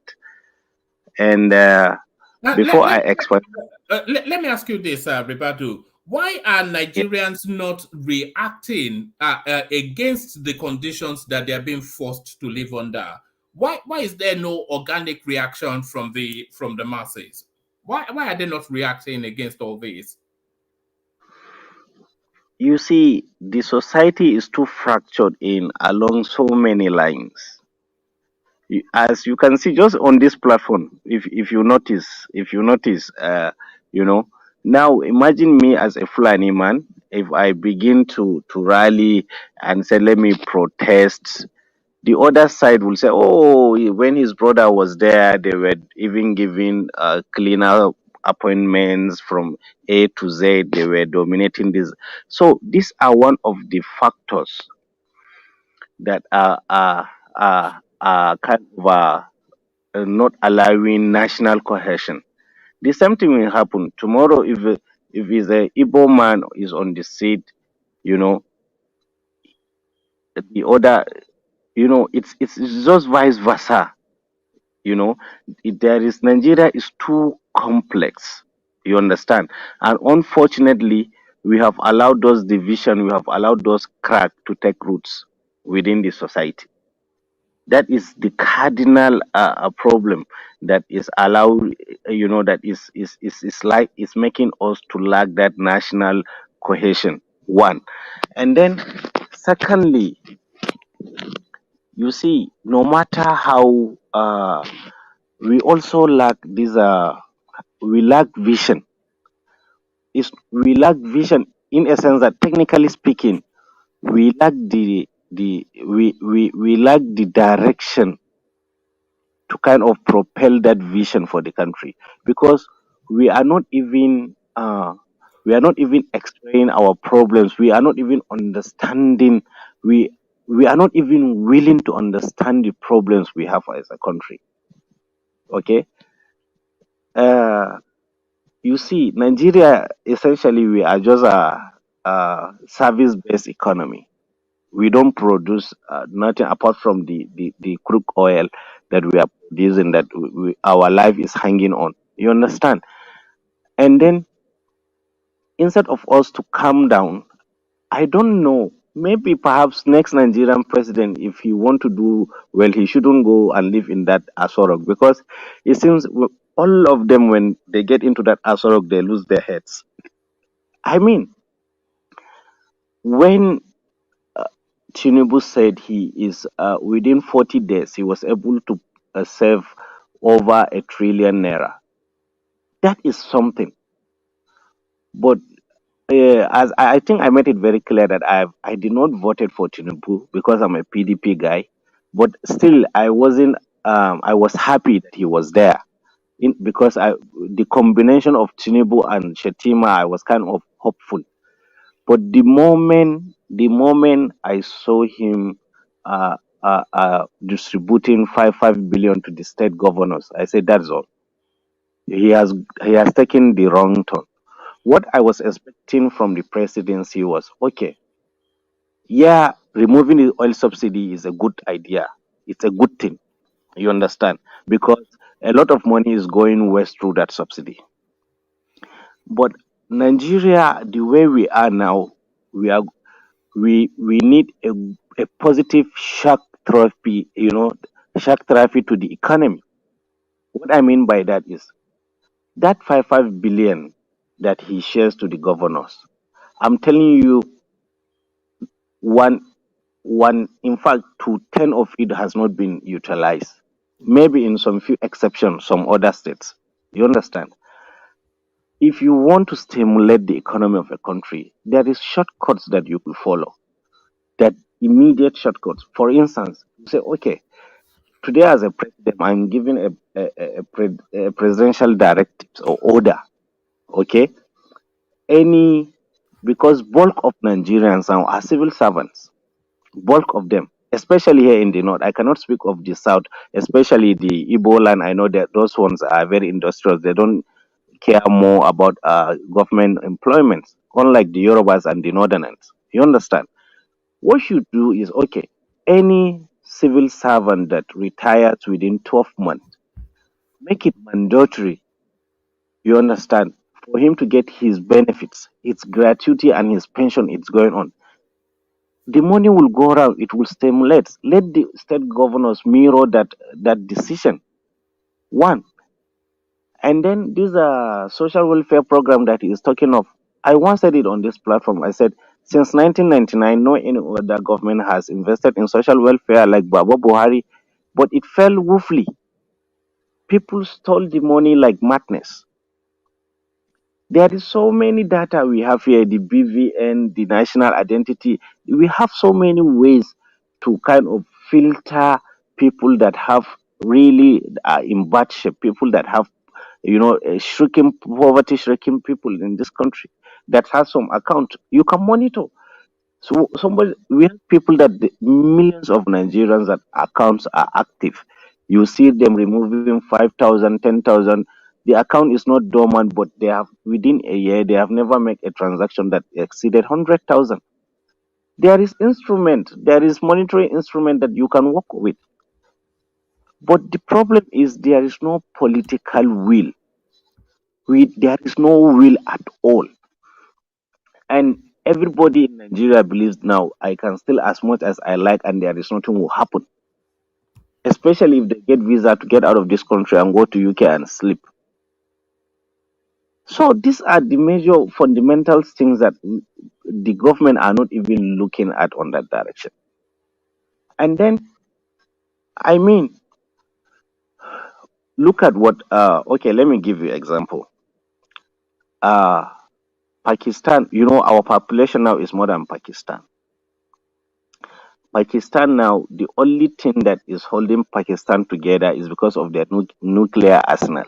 If not, they would have become a failed state maybe for 10 years back. It was only their nuclear weapon that is making America to keep subsidizing them with. I think last 2 to 3 months, United States has to strong IMF to give them loans. because US is afraid of their weapon. If something happened to that country, their weapon may go into wrong hands. But what do we have? Despite that, Pakistan is still no matter how elementary it is, they still produce a lot of our machineries and export it. They even I think we even acquire one of their jets, fighter jets. But look at what their economy is. But we are blessed with all those natural resources. If you cannot do it, invite China in. This is what because we are not technology-based countries. All those countries that you see are self-sufficient, they are technology-based. They have technical skills that is marketable, that is producing, or that is industrialized. We are not technology-based country. Then we should admit it. Yeah, you want to say something? Yeah, no, I wanted to ask you a question. I wanted to ask you about Wike. I want your assessment of Wike in Abuja, who seems to be ruffling a few feathers. But barely 3 months in, but he seems to be the talk of the town and not often instances in good light. So what's your assessment of what Wike is up to in Abuja? One man, I was trying to talk the real thing that matters, but Oh, okay, because carry for on. me, Carry on with what you yeah, wanted to talk about. Yeah. it's fine because for me now, whoever sit in any position in federal government is eventually the same. If it's Wike, if it's another Malam, if it's another Yoruba, if it's another Igbo, whatever it is, this is still the same thing. Those guys are not seeing the bigger picture. Of course, I mean, FCT minister seat is not meant for one tribe or one culture or one religion. You understand? So, if Wike has as a Nigerian, he has any right to be there as any other Nigerians, and it's his own personality and style of management that he will come with. He cannot copy somebody. Then definitely he's going to go against the uh, as in he's going to go against what people are used to. You understand? There is a lot of people, especially from the north. We have a lot of people that have a lot of connection with that office and they have a lot of investment. So it's not going to be business as usual for them. And certainly they are going to make noise. And that is just what we are seeing. You know, like for me, I have not been, I think for the past 3 months, I've been going around. Even tomorrow, I'm going to one local government that is bordering Cameroon. It's called Goza. So look, one man, in this situation that we are in, Nigeria is only the grace of God. God forgive me. That is, if it's even possible, it's only the grace of God that is going to save this country from what is happening. I don't know if you guys really understand what we are going through in this country. People are no longer eating even 2 square meal a day. You seeing people as in somebody that is sane, somebody that is well dressed, somebody that is educated. Roberto, I understand. You cannot do anything I with can your assure education. you, I do. I understand. I do. Your degree certificate is no longer relevant in this country now, unless if your father is somebody or your uncle or somebody. Where are we going? We got this wrong. This is the aftermath of 20, 30 years back when we abandoned technical education. Our degrees are virtually useless. Sorry to say that, You cannot do anything. Even the roads that we will travel in here, you cannot have good paved main road of 15 kilometer. It is all potholes. All these Dangote trucks and other things have destroyed. There is nothing in this country now. So when I hear people sitting down saying, no, Wike is that, or maybe, no, this Yoruba is, I mean, we are not, because let me tell you, we did not finish seeing the real effect of this subsidy removal. We still have some certain change in our pockets. By the time it is 1 year, when Mr. A has finished eating his own savings, he will go to Mr. B and borrow that Mr. B is bigger than him, and Mr. B have. Ribado, you know, is it not the case that that Nigerians necessarily have to make a lifestyle adjustment to the reality of their circumstances? You know, we've had it too easy in that country for too long. Do you know that in most countries people just don't hop in? Maybe in America they do, but in most countries people just don't hop into the car and go for a drive like they do in Nigeria. You ride a bike. People go on scooters in most countries, not because they don't like cars, but because of the cost of petrol. We have one of the cheapest petrols for decades on end. You know, everything is subsidized. Coca-Cola is half the price, a quarter the price of what it is in Ghana. You know, we've lived for too long a heavily subsidized life, and now we're all spent. So now we have to make a lifestyle adjustment to our economic realities. But the problem, yes, I agree with you. You understand? I agree with you, but there is another aspect, there is another negative of that changing of lifestyle that we don't understand. You see, when you have over 30 million or 25 million graduates that are unemployed, these are people that can read, write, have ability to do critical thinking. You know, it's a bombshell you have. What I'm trying to say is this: the government is not even, I think, I don't know, I may be wrong, okay, this is my personal opinion, I may be wrong, but what I'm saying is the government is not even aware of this reality. Do you understand what I'm saying is? Because today, all these youths that are sitting down full of depression and anger, you understand? If you do not give them that enabling environment for them to readjust, okay, and arm them with some certain skills to start something, no matter how bad or no matter how scratch it is, you know, to at least earn a living. To at least earn a living. That is what I'm saying. Even the federal government today doesn't know what to do. And it's not because of Bola Tinubu is not capable. Bring another 100 people. If they are going to follow the same system, this is what is going to happen. I'm not criticizing Tinubu as a person. I'm criticizing the policies we are having and the policy makers we are having, because we have all been brainwashed. Look, let me tell you something. We have these governments, what they call it, Nigerian Governors Forum.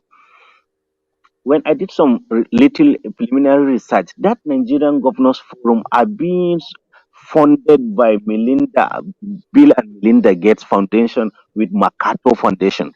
These are people that are writing our economic policies. These are people that are writing our agendas as a country, as a nation. I mean, we are just blind. Okay, Ribado, do you see any light at the end of the tunnel at all?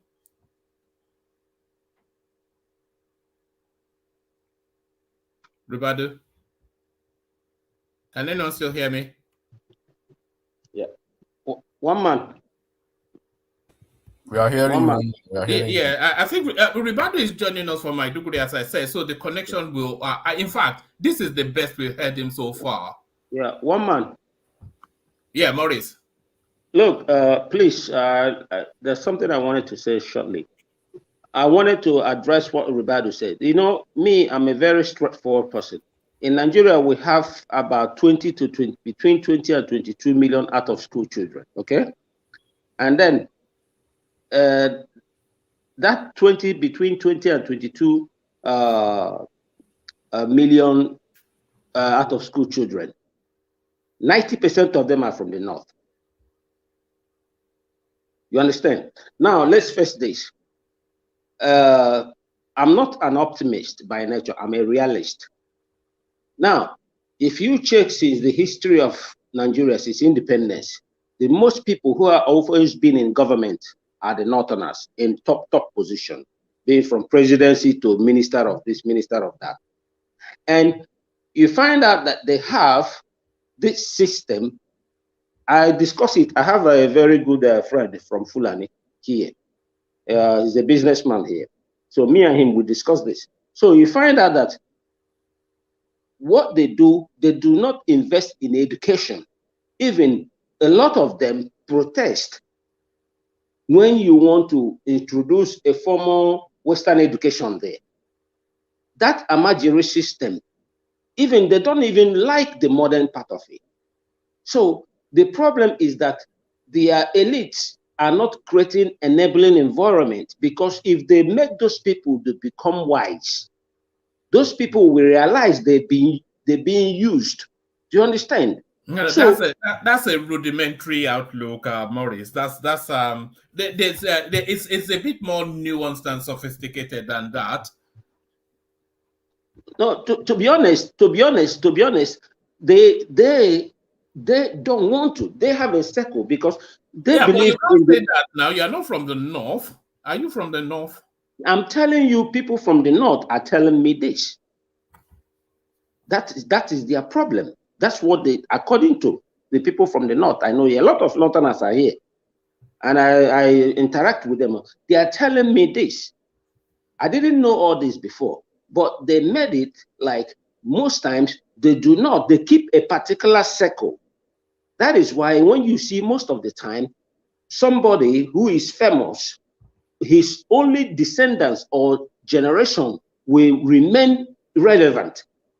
So most of the other ones are kept out. You understand?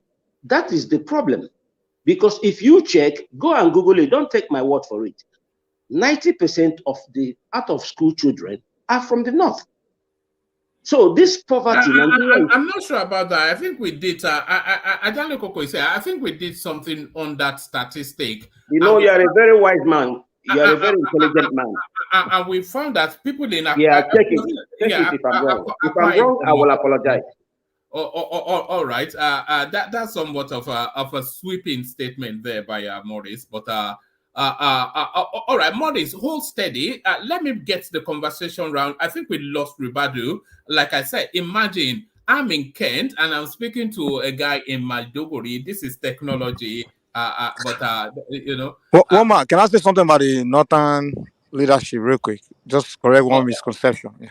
All You right, see, when people say the northern leaders have been the one ruling Nigeria the longest, that's not true. It's not those that have became head of state are not part of the northern ethnic or spiritual leadership, or those guys were just soldiers, mere soldiers. They're not relevant in terms of northern society.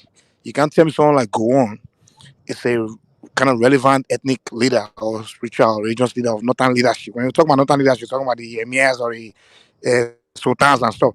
Someone like Gowon is not in that category. Babangida is just a Nupe man as a soldier. Abacha is one Kanuri guy from the Kanuri area. So when people keep saying the northern leaders are rule Nigeria and they kept their people in that state, they against this and that, it's not true, man. It's not true. It's not really northern leaders that rule Nigeria. It's just soldiers. They look grasping for power among themselves, scrambling for power among themselves, got to the top, just don't know how to govern, and they then with their fellow soldiers they looted the country. That's what it was. So it wasn't northern leaders that rule country and they purposely kept their people in that position. It's not true. What happened to the every school, all the all the school Jonathan built? Jonathan did more there, for education wise. What happened to it? All right, Maurice, let's try and bring other voices in. I want to bring Zita's voice in. She's the only female on the platform, so that she can actually put a different inflection to the conversation. So, Zita, you're up next. So you were pushing hard against a particular narrative then. I think it was how the transition from the life of excess to a more Spartan lifestyle. So we were having a bit of a back and forth on that, Zita. Zita. One man. I'm here. Yeah, how far? I did. Woman.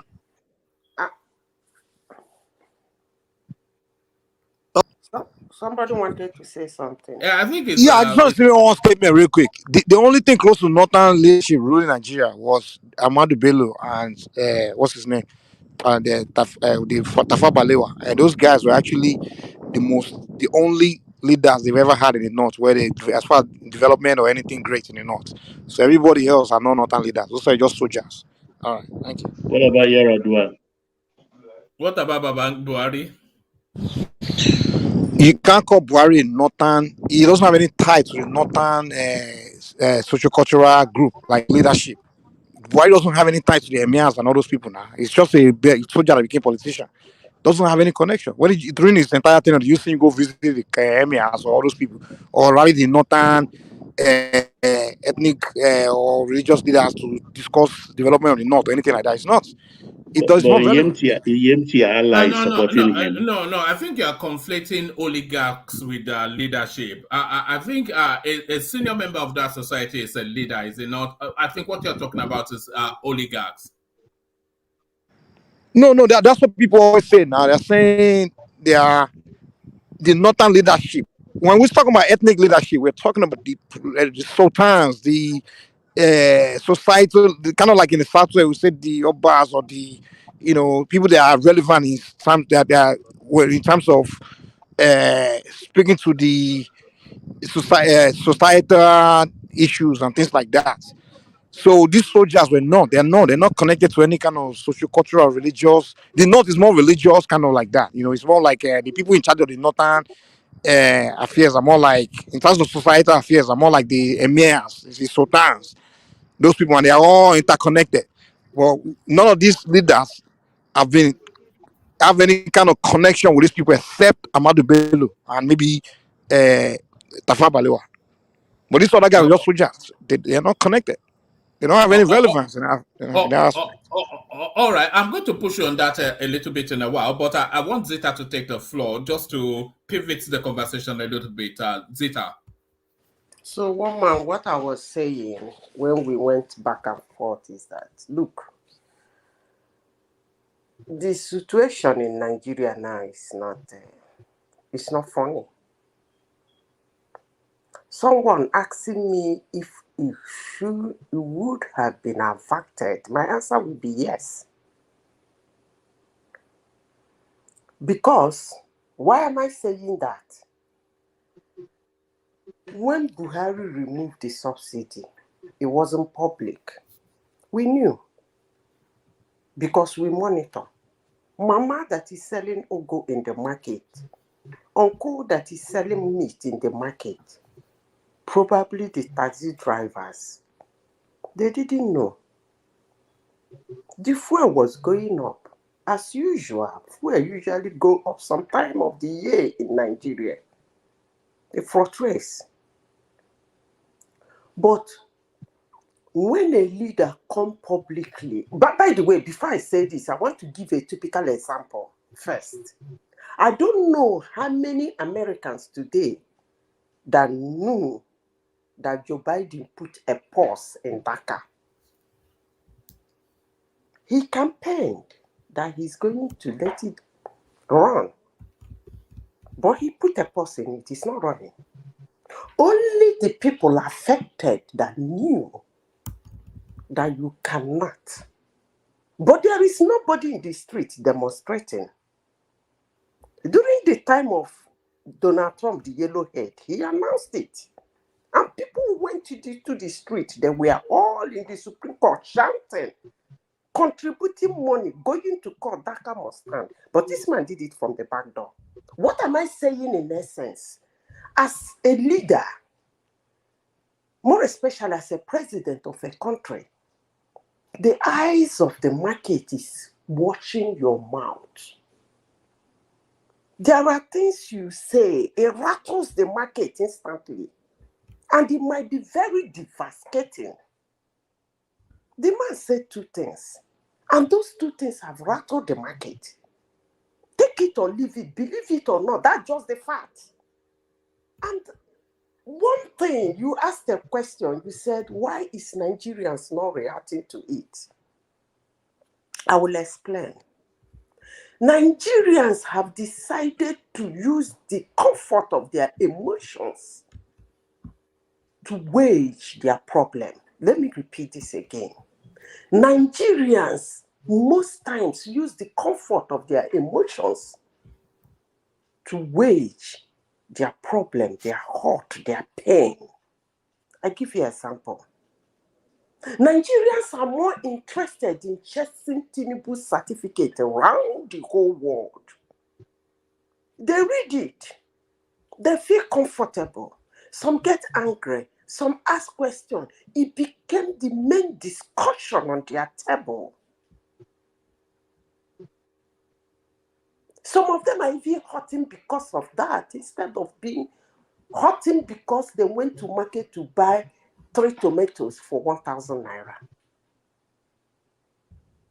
So that's who we are. I accept that. But that will not overrule the fact that the people in my country today are struggling because of one pronouncement or the other. Now you said he has put some certain things. When did he say subsidy was removed? I'm not a fan of subsidy. I will tell anybody who cares to hear. From the one, even if you do it very well, I am not a fan of subsidy. There is one thing Buhari said when he became president, although he did not achieve it, but he said it. And it was a very good thing for a president of a nation to say. When they were talking about the airports, he said something. He said, I will not concentrate on the airports because the average Nigerian doesn't fly.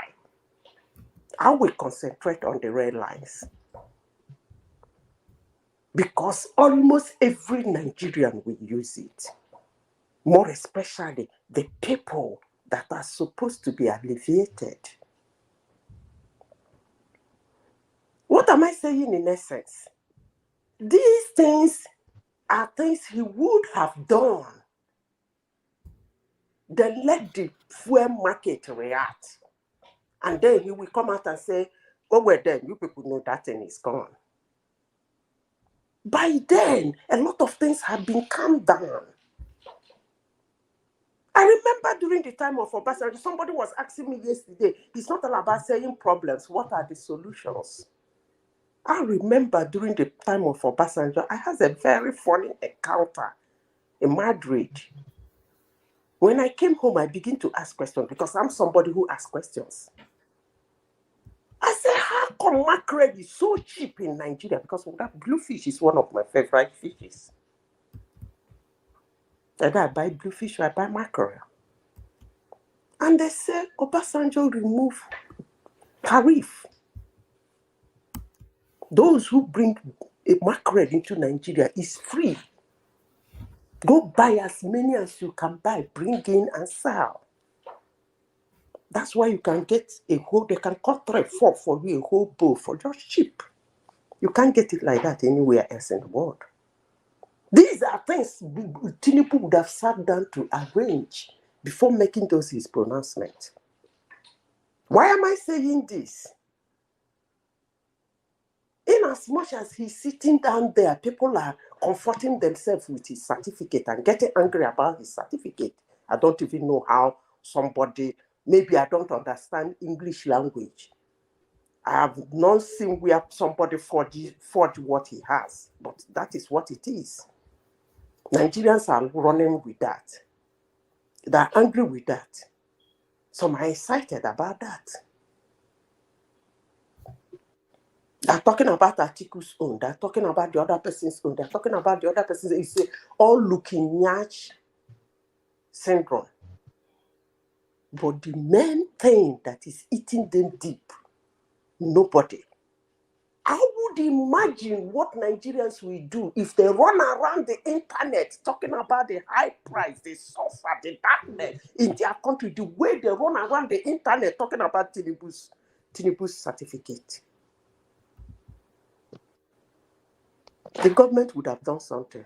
But would they do that? No, they won't. Because there are people who like using their emotions to quench their heart, their anger, and their hunger. Madam, I don't agree with you. Then he shouldn't have forged the certificate in the first place. Then nobody would have been talking about it.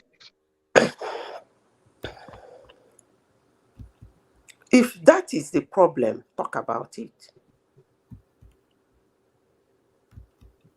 I am not talking about Tinubu's certificate. I'm talking about the problem.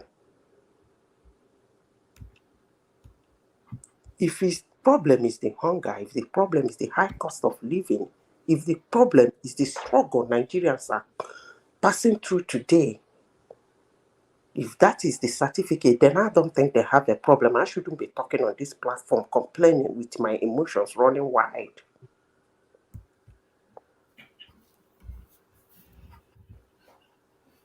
Whether he forged certificate, he didn't forge certificate. The important thing is that he's sitting in Art Rock and he's putting his pen in policies.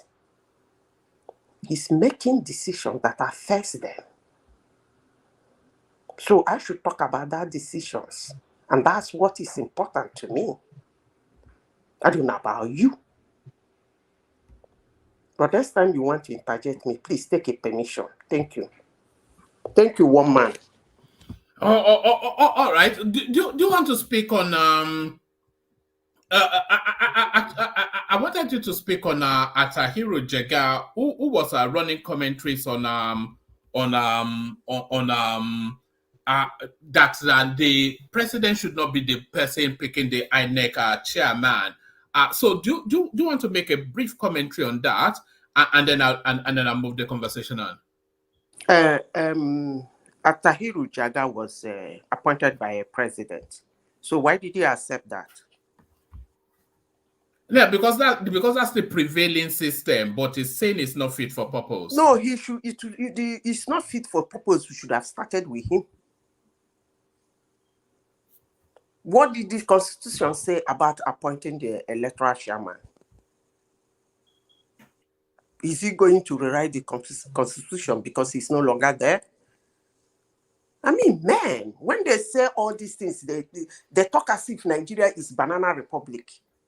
This is a man that a president was appointed. He accepted it. He went in there, he served his time, he walked away. When he appointed him, why didn't he say, look, man, presidents are not supposed to be appointing EFCC, whichever one, chairman. He accepted it. He did his term. And today, presidents are not supposed to, did the president go out of the Constitution? Is it unconstitutional for the president to appoint the EFCC chairman or the INEC chairman? They should be talking about how to sit down and put some commas and some dots, take out some things in our Constitution, not to come out and to make a broad statement as if it's not part of the madness. I beg God. One man, I will just do interjection. All right, stay in situation. There's still other topics I want to come to you on, but for the benefit of people still waiting, let's go to Ekene, who joins us from Ojo. Hopefully that if his battery never holds up, he's always using his battery to hurry me to him quickly. So Ekene, you're up next. Oh, man, it's a reality now. You know, my brother said that electricity has improved, but I've not been experiencing it. So I'm sorry about that. Maybe I'll be happy to experience it. Go and live in more expensive places now. You know that Morris is a multi-millionaire, so he will be living in the Victoria Island equivalent of wherever. You know. Maybe that's the problem. That's where I do my business now. I'm still an upcoming, so I've not been experiencing the electricity. Now from your local government income from Morris. Yes. I'm in Owerri. Concord area. Area H. You sabi that one again? No, you know me. I'm not from Imo State. I'm from Anambra State. I'm from Oba. But you never come Owerri before. I used to come to Owerri now. You know Concord Hotel now. You know Concord Hotel. We'll have a lot of hotel. So I cannot mention anyone. Concord is the oldest one now. It's a state-owned something, but I think yes. Shall I gave it to you? Yes, where you have All Seasons Hotel and all those things, you know. Yes. Area X, Yes, I can remember. Yes, I can remember. But Owerri now, you know, we in Lagos now, to come to Owerri now is a problem because the state is deserted. I don't know. Very sweet area that we used to come and enjoy ourselves. Man, that's a lie, you know. That's a lie. I don't know why people will tell you where insecurity. My brother, I go around everywhere. That's nothing. Nothing. Everywhere is quiet. I know where. Even you have more people. I mean, Owerri City now, Concord is the most expensive area in Owerri. Yeah. It's Nigeria now, where you understand. Owerri City, everywhere, where crowd, even the crowd I'm seeing now in Owerri is unbelievable. Everywhere is quiet, nothing is happening. Don't forget about distance where they talk. Oh, don't go kidnappers. That's a lie. They sensationalize too much sensation. Everything people talk about. I'm here 5 months now. Okay, no problem. Yes. No problem. Anybody So everything. What you go say? Everybody, even from Enugu, Port Harcourt, Calabar, everybody who wear it. If you want to book, you have more hotels in Owerri than Lagos. Believe me. I know now. It's not. Nobody can dispute that. Are you joking? Than Lagos. One man is telling you the fact. We have more hotels in Owerri than Lagos. 100% fact. There is no money. There is no money in Owerri now. So who tell you that? Who tell you that? Listen, one man, do you know one thing? You see over the type of hotels they build here, it's not like cheap. Now, luxury, when I say super luxury, 4, 5, 7, 8 stories, massive. You can't build rubbish here. And you have, even, I was reading, listening news the other day, 5-star hotels that are, or 4.5-star hotels that are still under construction, you know, very nice, more than 1,000. The one that is under construction. But who are they servicing is the thing. The whole eastern region and south, like Rivers, Calabar, even Abuja. If you want to book a hotel room in Owerri, you have to book on a weekday, like Tuesday or Wednesday. But there's no economy there. So why would there be hotels there? There's too much money here. It's a very expensive. There's a lot of money here. Trust me. What he's telling is 100% fact. What he's telling is 100% fact. My one man, if you want to book hotel in Owerri now, you must book on a Wednesday. You can't come in here. 2 of my friends came in from Cyprus. They flew in from Cyprus. They came in on a Friday night.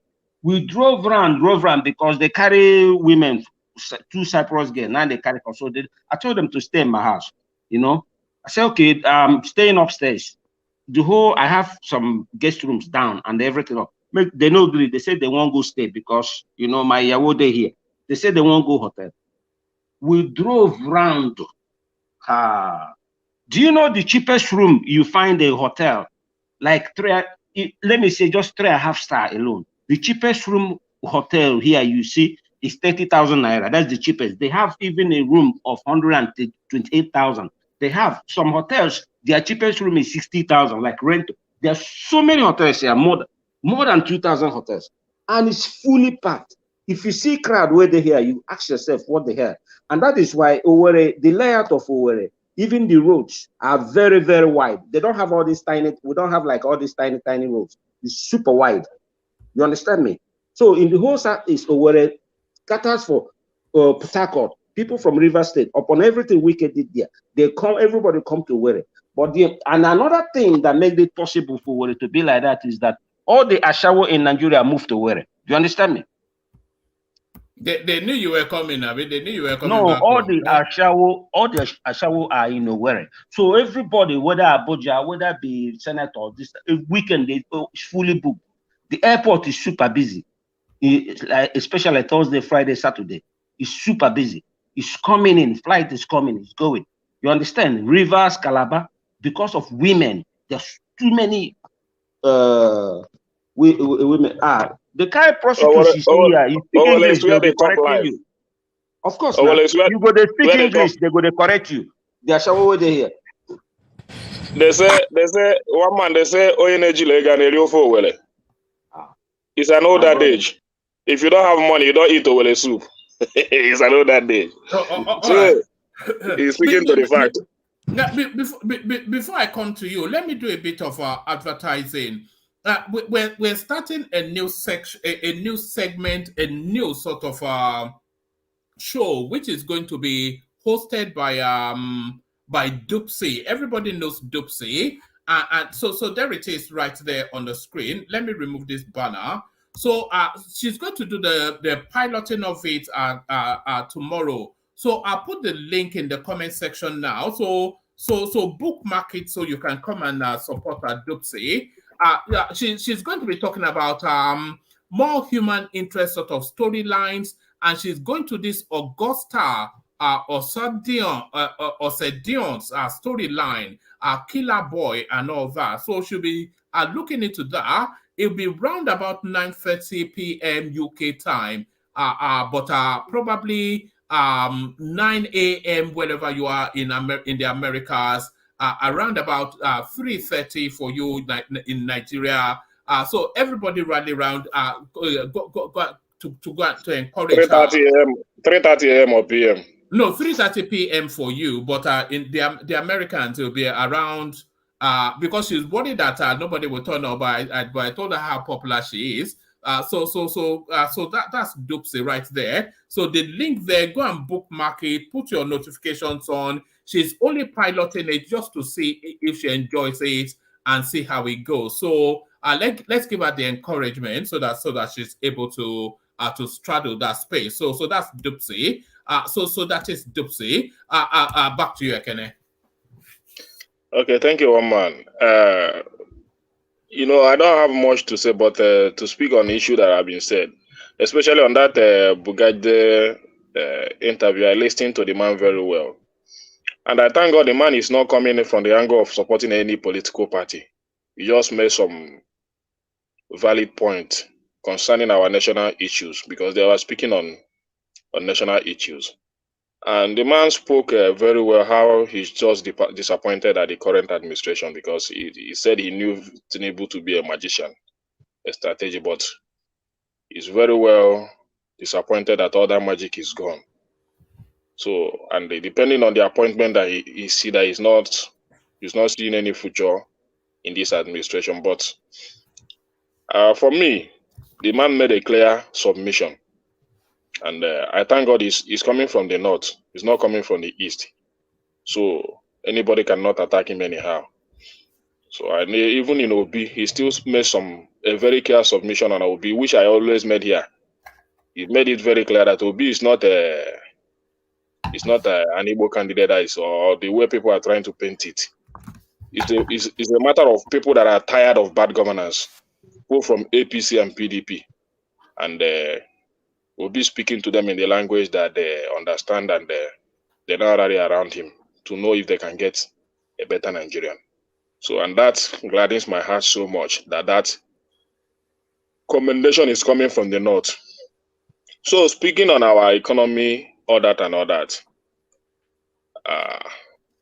from what the man said, I'm not seeing any clear direction that this government is going on. I have to say my mind, no matter how anybody wants to see it, I'm not seeing any clear, because this government came on with a manifesto. Where is all that manifesto? Hitting the ground running and from day one, all that. Doesn't mean that they didn't know the current situation of this country before preparing those manifestos and all that. A lot of promises being made towards the campaign, because if you want to judge a government from what he's doing, you judge them by what they are put on ground before they come in as a government. Where is their manifesto? Where are all those written documents that they want to follow to pilot the affairs of this government? I'm not seeing it. They have abandoned it, coming out with try and lock policies. They announce this one tomorrow. They found out that it's not suitable. They come out and announce another one. Well, you see, one man, I'm not trying to castigate Tinubu anything, but I'm saying it how I feel because I'm living in Nigeria. I know how everybody around this, around me and in the country is feeling. Things are getting worse, and it's not only that. Me as a businessman, it's affecting business because once price is going up, I know the people will, the patronage will be less. So it's affecting business, it's affecting everything, and at the same time, you have to spend a lot of money to feed your family. Nobody's is disputing Tinubu on the issue of removing fuel subsidy. It's well accepted from every angle of this country. But what are the promises that he made to make Nigerian better, even after removing those subsidy and all that? I'm not seeing a clear cut. I'm not seeing a good plan. I'm not seeing a good strategy. I'm not seeing a organized economic strategy. I'm not seeing it. I'm only seeing announcing policies and removing it back and replacing it with another. That's what I'm seeing, and that's not how to run a government. Even a private life, you don't run your private life like that. You must plan very well in your own private life. You must plan it very well, following it one after the other to be able to achieve a goal. But it seems there is no plan on ground. So maybe he will still get it better, but for now he's not getting it right, and I'm not going to eulogize him on that. Sorry, can I interject? Yeah. When the government said they remove fuel subsidy, they've actually removed fuel subsidy. It's not being budgeted for. The Tinubu administration is not paying for fuel subsidy at any point. Yes, fuel is being sold at a rate that is not commensurate with the actual price that it should be going for in the world market. And that's as a result of the operations of the NNPC. Now, may I remind you that the NNPC is now a private corporation and does not have the direct interference from the government. So, when the president said, I have removed fuel subsidy, yes, 100% he has. There is no budget, there is no allocation, they are not paying anybody for it. Now, currently, it is only the NNPC that can afford to import fuel into the country. No independent marketer can do that. So now the NNPC has actually said that they have 30 days supply in their inventory. So the news you're hearing that fuel subsidy has been sneaked in is wrong. It's not correct. It's not the right word. It is a misuse stem by rogue journalists.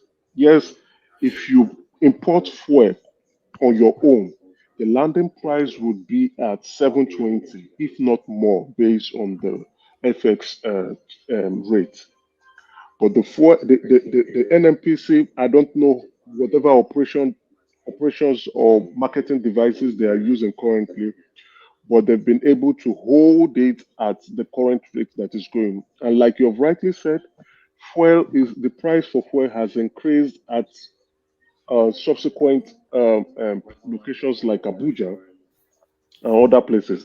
It shows you that the government itself has taken its hands off from controlling the prices of fuel through subsidizing it, and the NNPC is directly in charge. So now let me also remind you again that the NNPC. Let me say something first. Let me complete. Let me complete. It's not my space. Then you No, can I just say what want you to say want one to say. thing, please.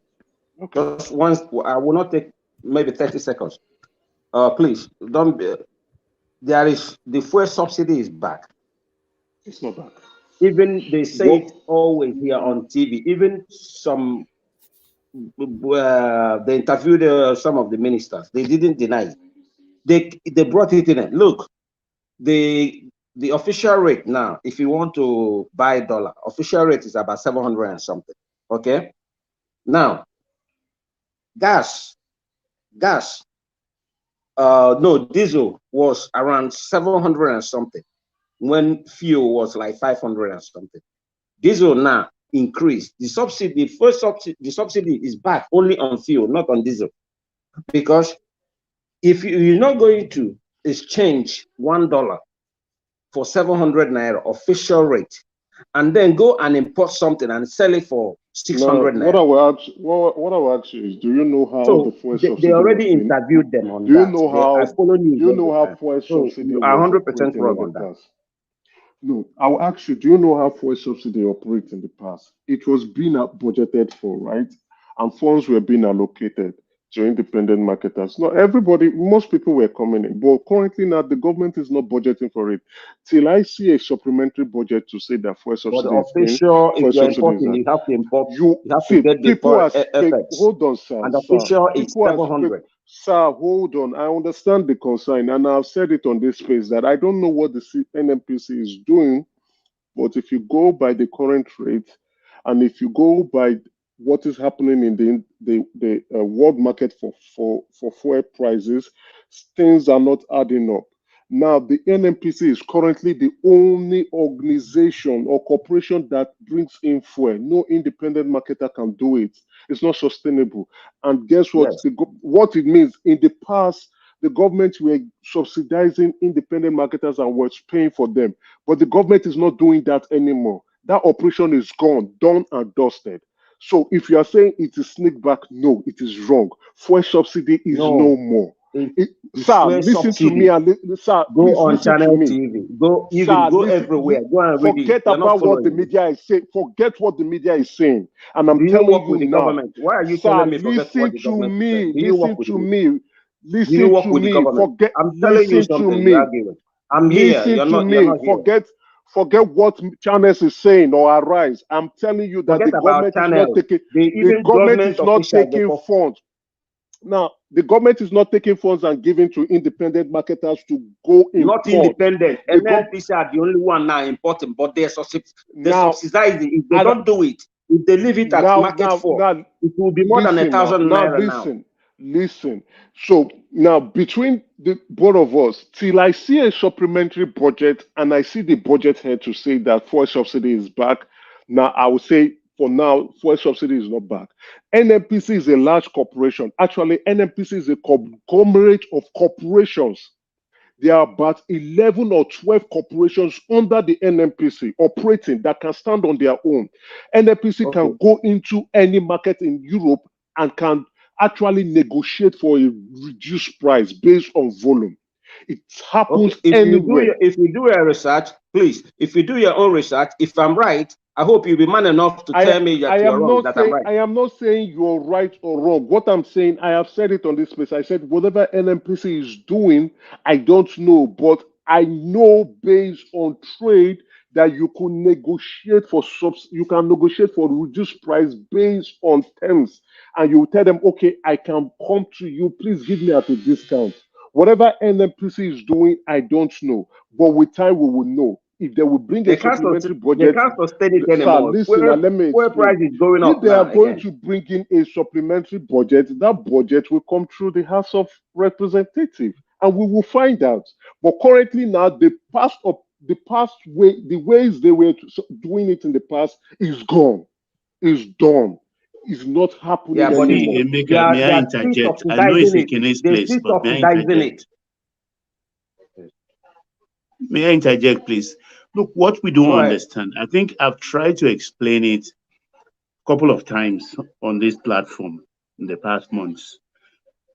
NNPC PLC is a business model akin to what we have in Petronas, that is Malaysia Oil Company, and Petrobras in Brazil.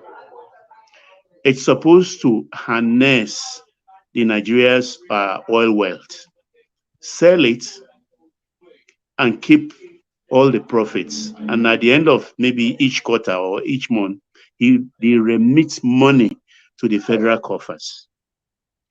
That money has never been remitted. They always give an account to say that, well, we are importing petroleum products with the money. So we can't really say that this is the amount that has been expended You're right, on Baba. oil Right, importation. you're right, Baba. But don't forget that NNPC just became a corporation last year. They Yeah, but moved that's from what we are being. talking They about moved. right now. I Yeah. don't want to talk So of now, 5 years ago or in anything. the exactly. So let's throw away what they've been doing. But now they're on But their own. It's now a problem. Sir, please let me just land the this point. previous Let me government, I land hope this point because it's vital. they are still It's owing them vital. money. This point The is marketer. vital. Sir, please. Can I hold on? Now, NNPC is a for-profit corporation. It is no longer a government institution anymore. It is now for profit. So they are supposed to fund themselves, operate on their own without the assistance of the government, without funding of the government. The government will never give NNPC any money anymore.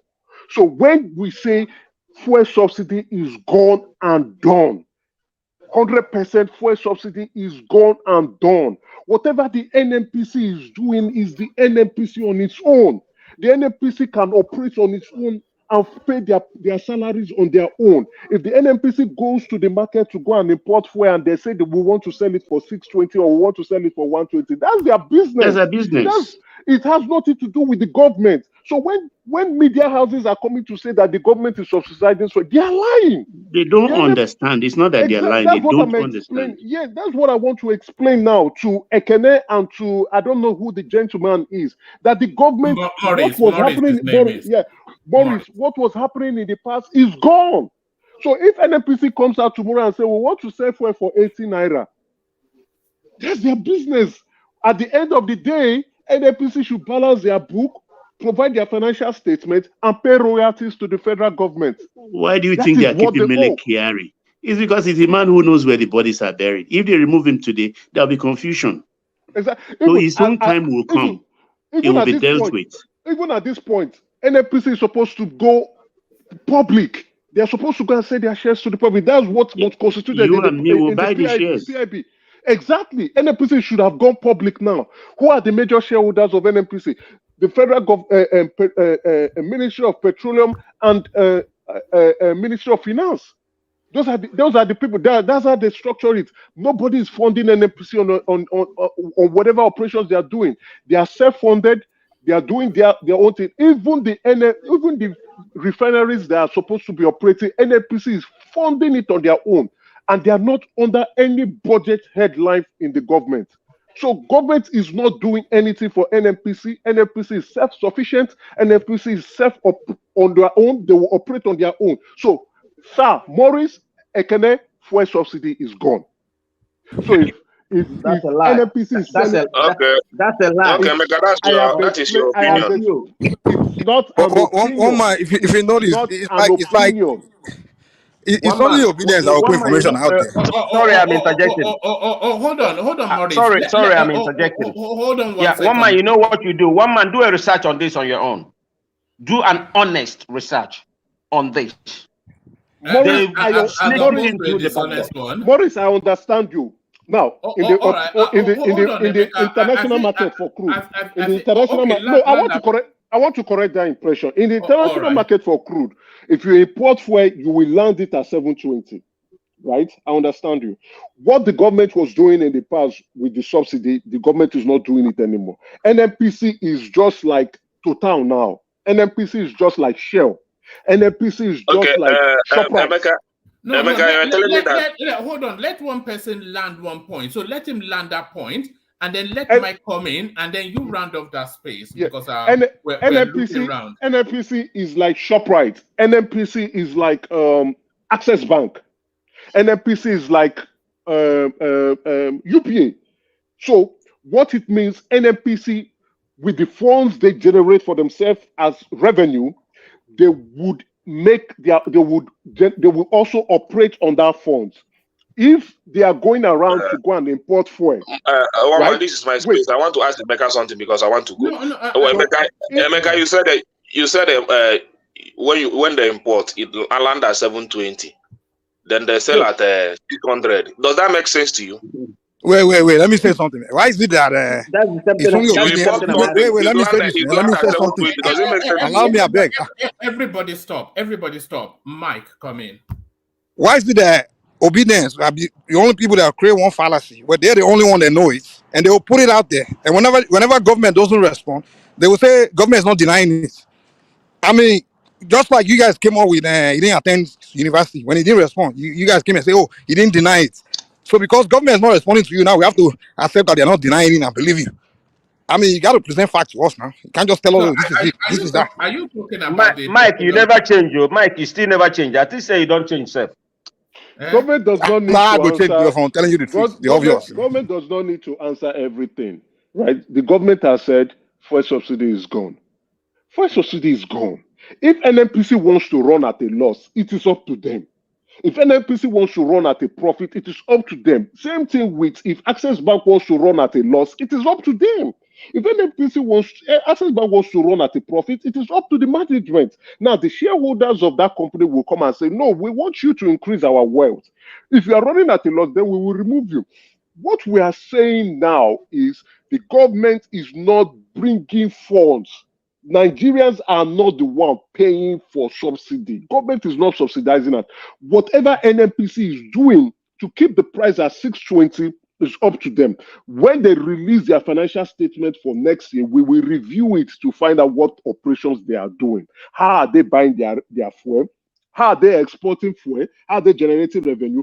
What royalties are they paying to the Nigerian government? We will review all that. But for now, Ekene, whether you like it or not, Maurice, whether you like it or not, whether you accept or not, that means the federal government NNPC is is not subsidizing. subsidizing. Landing price 700 and they Now, sell thank 600. you. You have That used means the right NNPC is word. subsiding. At the end Now, of the you are day, not there is using subsidy involved. now you are not using the right word. NNPC is hold on. subsidizing. No, who owns NNPC belongs to the government. Hold on, Maurice. Hold on, Najale Koko. We are getting the wording wrong because in the course of removing that fuel subsidy, Tinubu did say that there will be government interventions if there's a need for correction, as and when. So I think we're conflating intervention with subsidizing, but Ajale Koko come in. Yeah, thank you, Mama. NNPC is still under the control of federal government. NNPC is not fully a private company. He has not sold his share to anybody. And we can, if we recently, NNPC borrow, is it not 1.5 million on behalf of federal government? 1.5 billion. Sir? Billion. Yes. No, it is the federal government that went to borrow from the World Bank. It's a concessionary loan. No, it's AfriBank. NNPC went to borrow. Let me check. AfriBank for federal government. So NNPC is not a PLC yet. It has not sold a share to anybody. It's still under the control, and that's why you see Abba Kyari there, a government appointee, as the MD of NNPC. So don't let us deceive ourselves. It's still under the full control of federal government, and federal government still direct NNPC affair. So that is it. Thank you, Mama. Okay, Johnny Coco, thank you very much. How did you arrive at it that the federal government still control? Are they the one appointed to the board? Who controls the board? So what are the facts that states that the federal government still controls? The MD is an appointee of federal government. And NNPC. No, it's possible because the two shareholders in NNPC is the Federal Ministry of Finance and the Federal Ministry. And they're the biggest shareholder. So no, they are the only two. They are the only two shareholders. So with that nexus, right? Those ministries still report to the presidency, and the presidency has an indirect control over them as the ultimate beneficial owner, right? And so it's true. I'm just going through that crude repayment loan. Let me find out what it's all about. And that question of that crude repayment we are talking about, why don't we look at it that since some of this dealing in the crude oil used to be forward dealing, that it's not as if, oh, I want to deal in petrol now and I buy today and I import tomorrow. So why are you not seeing the current price now as a reflection of the old stock on ground, and coupled with the fact that the federal government no longer pays subsidy, so the smuggling of those products across the border is no longer lucrative. So they will have enough stock, you understand, to now give back to the economy. So why are you not looking at it from that? So is this Bishop? This is not Bishop. This is Ola. So Ola, you are right. The federal government would have probably, the NNPC would have probably done a forward purchase, right? That they will probably buy fuel for this amount in 90 days, or they will buy fuel for this amount in 180 days. So that's what I'm thinking. Go as far as a year. Exactly. And also, my other opinion is they might have done a crude oil swap. Okay, let me give you crude oil. Now give me refined fuel for it at this amount, at this volume. And that will settle off the balance of trade. So for them to keep it at that rate, Ola, you have a point. I was thinking about it, but you seem to understand what I was trying to think about. That they would have probably done a forward purchase for a year or 6 months or 3 months and say, okay, we will be buying fuel for you for this amount. We will buy fuel for you for $500 for 1 year at this volume. And then it is being secured, it is signed as a contract, and they go back. So at each interval, they just collect the volume and they make the payment. So that is how they would have kept that amount for that price. But like I keep saying, the federal government is not paying any form of subsidy. And if they were, you will see the influx of independent oil marketers coming into the space. But currently, it is the NNPC doing it, doing the import, and God so kind, they've been importing huge volumes of fuel that is keeping the country going for as long as, and they say they can do that for as long as they can. So if they were paying fuel subsidy, you will see the illegal people coming around to come and take a huge share of it. But independent oil marketers are saying, no, this business is not good for us. I can't buy fuel. I can't import fuel for $7.20 and sell at the rate NNPC is selling. It's a loss. What people don't understand about this thing is that is the law of the land now. It's not just a policy.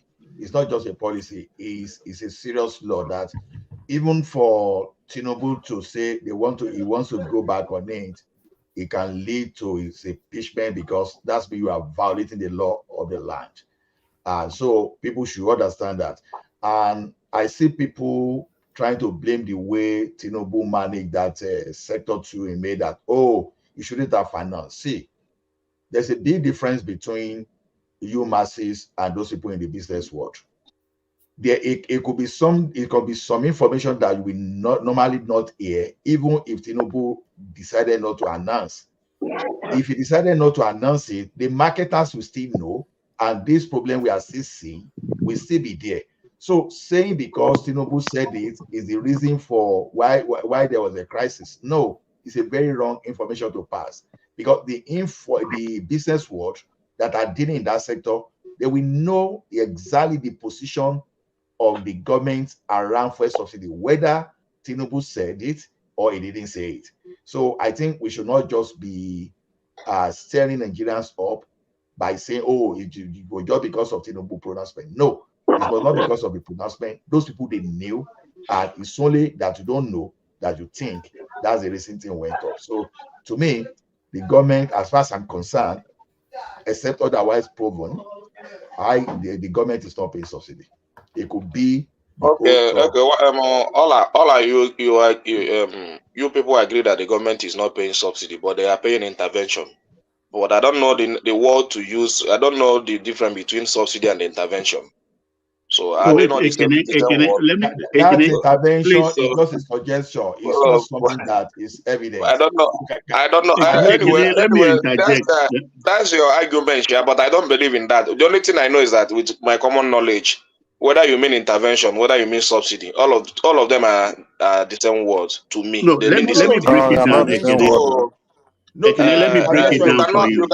You cannot tell me that one voice. You cannot tell me that you go and import a product that is costing you about 720, then you come into the country and sell it for 580 or 600 naira.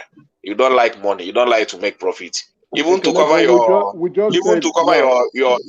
capital self, you don't even want to cover your capital. You just want to dash it into the society because you are Father Christmas. So you import something at the rate of 720. You should be happy that you are buying it for a cheaper amount. My brother, I wonder. They have made adjustments. Please let us discuss this intelligently. Gentlemen, let's have one voice. Yeah. Let's discuss this intelligently. You see, in the last few months, they've been paying cash. Let's have one voice. NMPC has been paying cash, buying PMS. They are no more even doing oil swap anymore. You understand? They are not doing it. They have the money. They have the crude oil. Even let me shock you. If they choose this today, NMPC, if not for our neighboring countries, they can even go back to 245 per liters.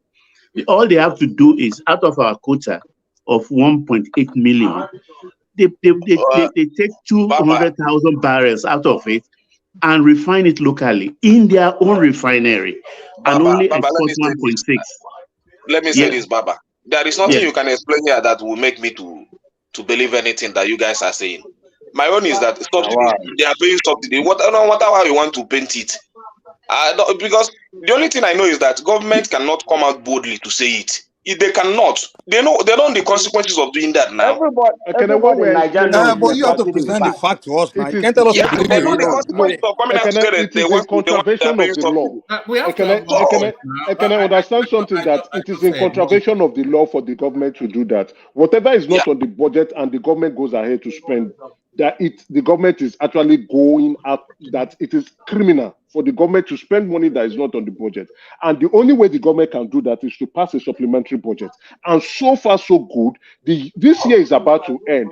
They have not passed any supplementary budget yet. I am yet to see any supplementary budget. Whether they pass the budget or not. Let me conclude. I want to go. Yes. Everybody. One man. No, hold. One man. Hold. Can you hold, please? Everybody hold. So two things. We can only hear one voice at a time. So if somebody is speaking and they're not yielding, then let them land. Then you come in after them.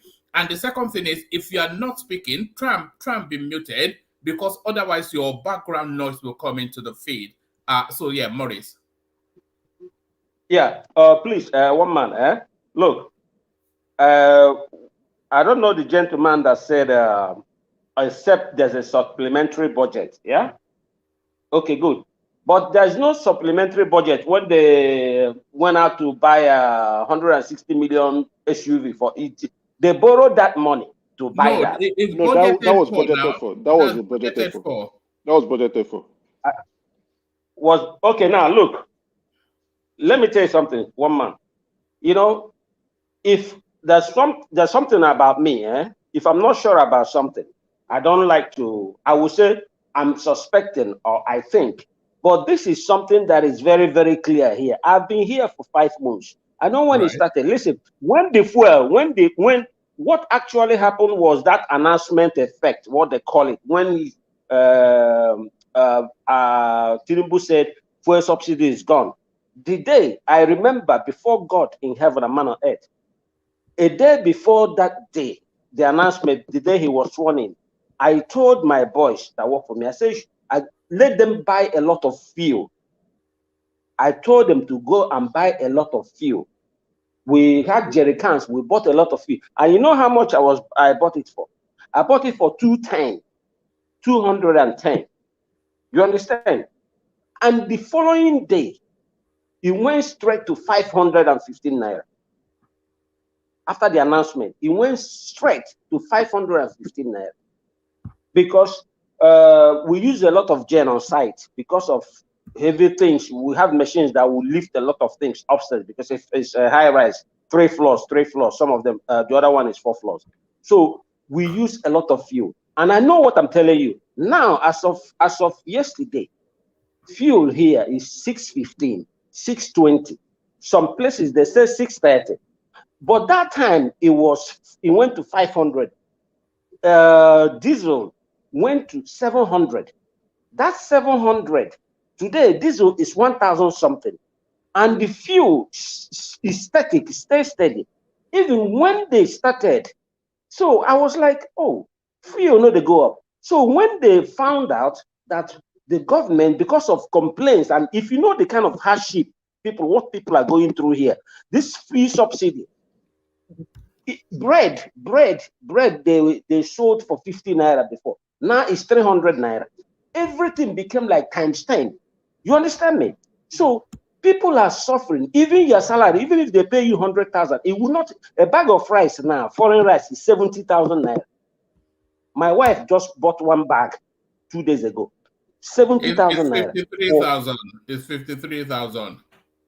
No, foreign rice here. Foreign rice. No, in the Nigeria, east, it's 70,000. Foreign rice in the east is 70,000. foreign What rice. are you doing with And foreign rice? We have local you told manufacturers us now. yourself that is 53,000. No, in the east. So Here is I told you 56,000 naira here. In the east, the foreign rice is 70,000. But Yeah, Mr. one man. Morris, what are Anybody you that doing tells with you that foreign rice? There's one man, local anybody that rice tells now you that you foreign can rice buy. is foreign rice is 53,000. That's a lie. Not today. It's 70,000.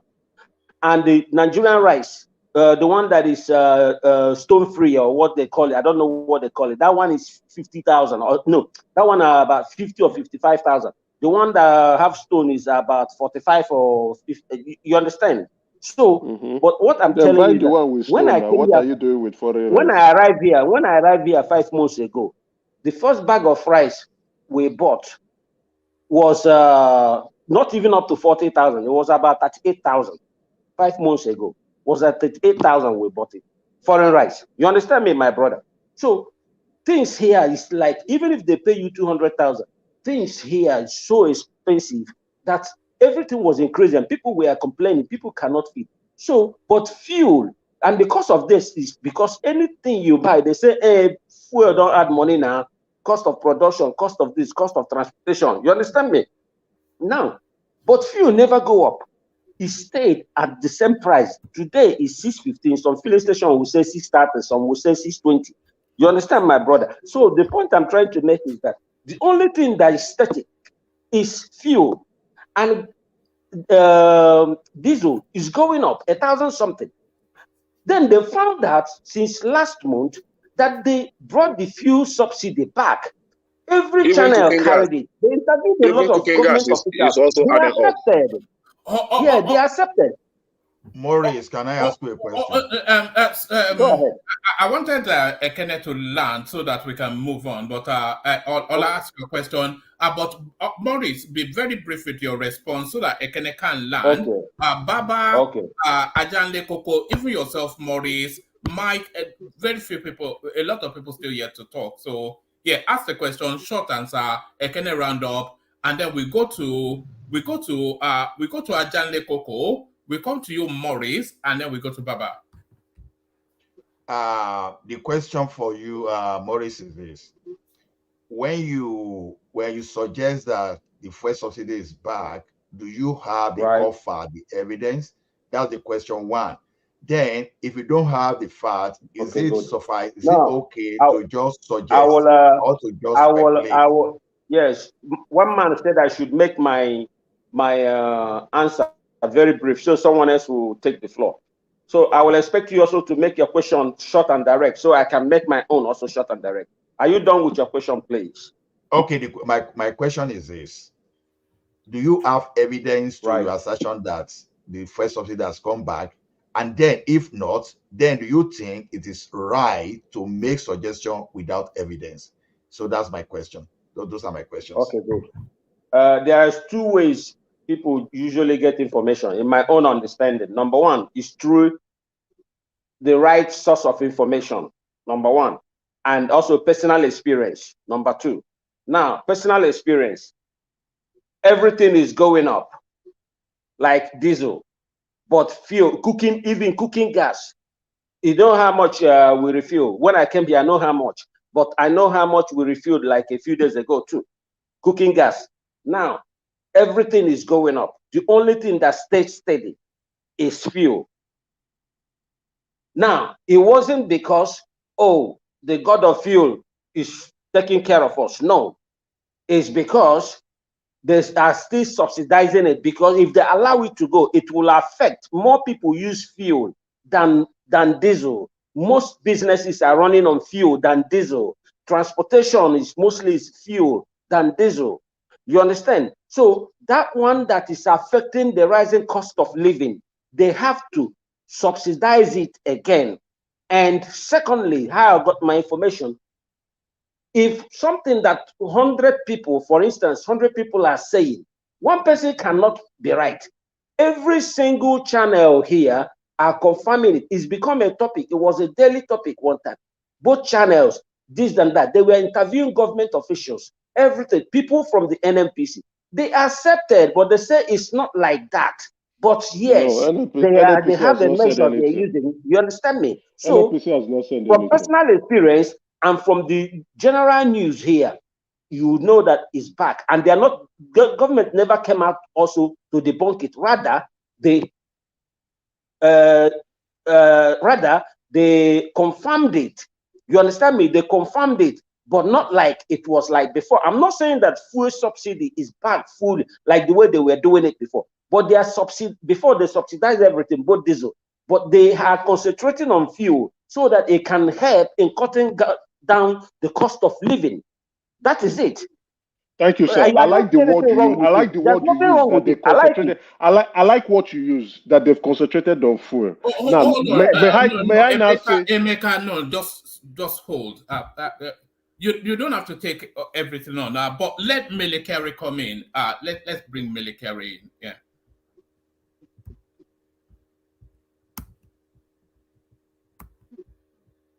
Thank you very much. We have seen very few states, pockets of very low queues, not only connected with the road situation that we are seeing. There are a number of blockages on our road, crossing products from the southern depots into the northern part of the country. And it takes a much longer time than they do now. They have to reroute the trucks around many, many locations for them to be able to reach. And that created delays, and that created some supply gap that has been filled, and we do not see any of such problems again. And secondly, because of the full deregulation that we have in this sector, marketers are now competing amongst themselves. So one, you must have noticed some fuel stations will reduce price by 2 naira and 3 naira. So customers will naturally run to the places where you have that reduction in prices. And that creates panic, because for those who don't know why they are doing it, they will think that there's something wrong happening, or there's an ominous sign of scarcity that people start queuing up in the fuel. Otherwise, there's no challenge. Supply is robust. We have over 1.4 billion liters of product in our hands, both marine and land. And also that there are no issues around delivery of those products into the land. So there's no fear, nothing to bother about. But we're also happy that the market forces are now playing out and marketers are competing. And of course, there are a few issues we're engaging them to resolve alongside other agencies of government. And there are critical issues around access to foreign exchange. And we, as you all know, government is doing so much to ensure supply of FX into the market. We know that these FX markets will stabilize. Current A&E window is around 770. And we know that those inputs that's already happening, the inputs of government today will crystallize, and also they will come to an equilibrium position in the FX market. And this is the dream of this country, so that we'll have a stable FX market, stable product market, where the product prices of product would also speak to prices of other commodities. And this is already manifesting. And we think this is the economic revolution that this country needs. I told you there is no subsidy whatsoever. We are recovering our full cost from the products that we import. We sell to the market. We understand why the marketers are unable to. Oh, all right, so that's where I was hoping they would land on. No subsidy whatsoever. We are recovering our full cost. So that's military at the NMPCs are. Yeah. NMPC generates effects. I think that is well said. Look, the suspicion that people believe because price of diesel is going up and this is not coming down. people should know that there's a monopoly in the diesel market. And this guy now just said something now that the marketers, they are competing. And people should not forget too that the fact that the crude oil price is rising, apart from forward purchase, that's one thing. It depends on what the marketer are now doing with the other product of crude oil they have. Because don't forget that crude oil is not limited to gasoline alone.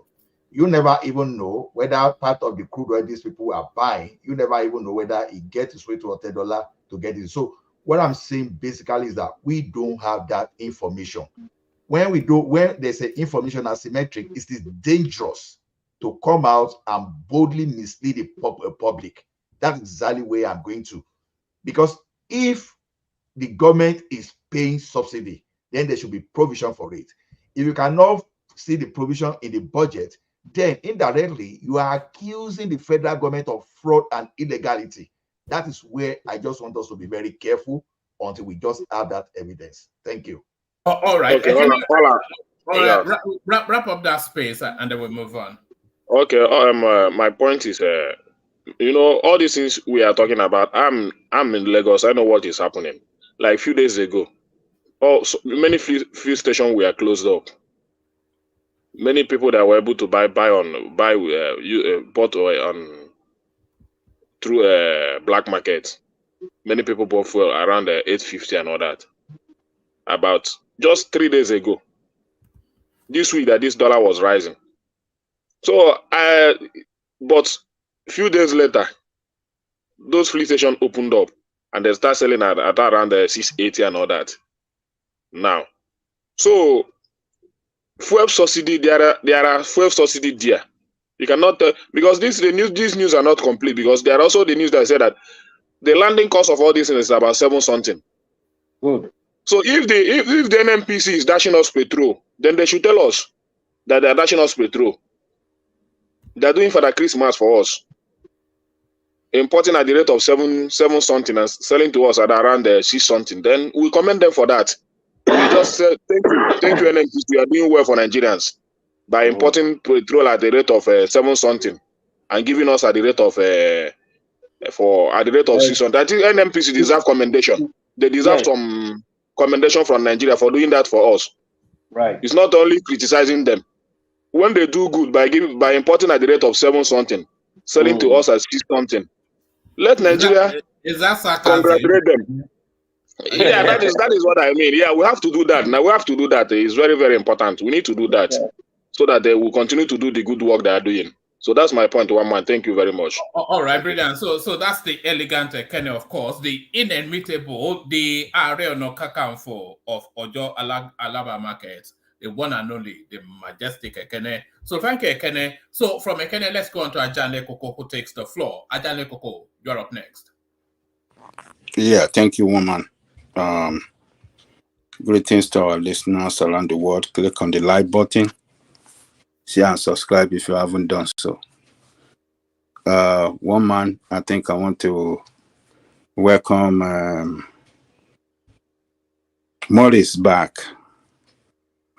I think we really miss him for how many years now? Is it not going to like 2 years, Morris? Is it not going to like almost 2 years or about a year plus? But we're glad to have you. And, one man, I think I would like to yield my time to Morris. Let Morris go. All right, Morris, the floor is yours. So catch us up with where you are. You came in under the Nnamdi Kanu banner, and now you transmuted into an obedience. One man, do you know why I joined today? Yeah. Do you want me to be honest? In the last, it's been more than 2 years now, because I've been living in Dublin now for a little over 2 years. Okay. So, but I follow you. I follow the discussion here. Why do I follow the discussion here? Even on the go, I take it every time I'm with my phone. I see that you have even it's like it become like a franchise now. I see sometimes live program, one man live program, more than 3 places. One guy in Australia is anchoring one. Somebody somewhere is anchoring one. There's one guy they call I don't know who is the anchor, but different Kingdom. Yes. And now, the thing Kenya. why I follow here is that I find it because I see diverse opinions. You understand? And I miss that. But first of all, I want to say something. One man, I want to apologize to you. You know how I spoke to you the last time. I have no right to talk to you the way I did, no matter what happened, irrespective.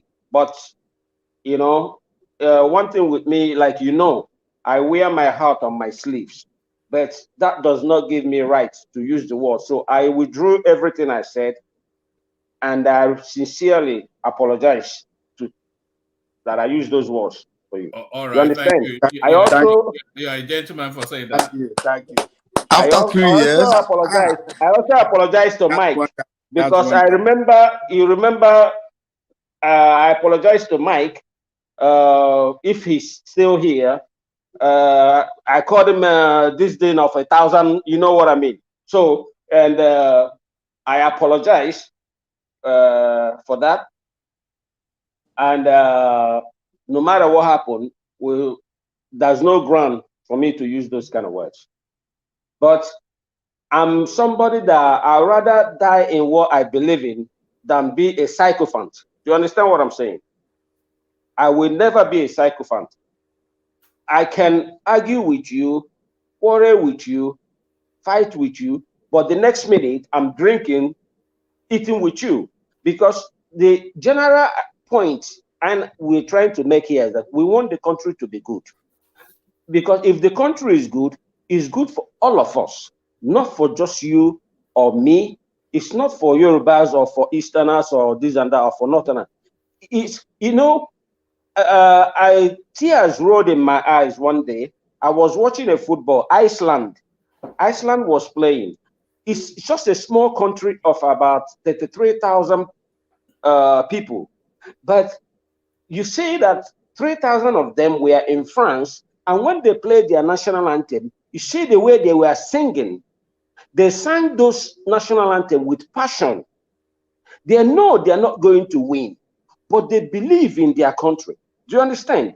So that really got to me. I want to see in a situation where we can sing that national anthem and stop being Igbo or this and that or this and that and be Nigerian. We don't have Nigerians. We only have tribes.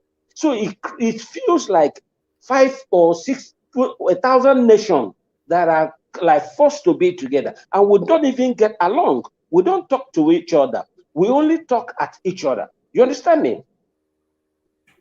You understand me? So the point I'm trying to make is that I still follow you. And that's why I say I never left. I still follow you. And I enjoy the thing. And at the point I said to myself, I wish we could, all this would be this or this or that. Let's discuss something. That's the reason I joined today, because I see that you were discussing something that matters, not about personal something or making something. It makes your platform look like a tribal platform. No, it should be because look at the caliber of people on your platform. These are people who are learned. These are people who have exposure. You understand? So we should be talking about how to unite the country, irrespective of who is in charge. But anyone who is coming in charge, we can't support or defend bad thing because it's my place or your place. No, that's why the country is not going good. So we can blame the government all we want, but I think we Nigerians are also, we the citizens, are also 90% responsible for what is happening in the country. Because I will see that this man is not good, and I will go and give him vote because he's from my place. That is wrong. Every decision he makes will affect me, will affect anybody. That decision will not discriminate to say this is this one, this is this one. We are all guilty of that, though. Good. As much as anybody would want to pretend like they don't form political opinions along tribal lines. Especially, I think it's a global phenomenon, but it's especially a peculiar Nigerian phenomenon. We all saw it under Buhari now. He could do no wrong in the north, and he could do no right in the south.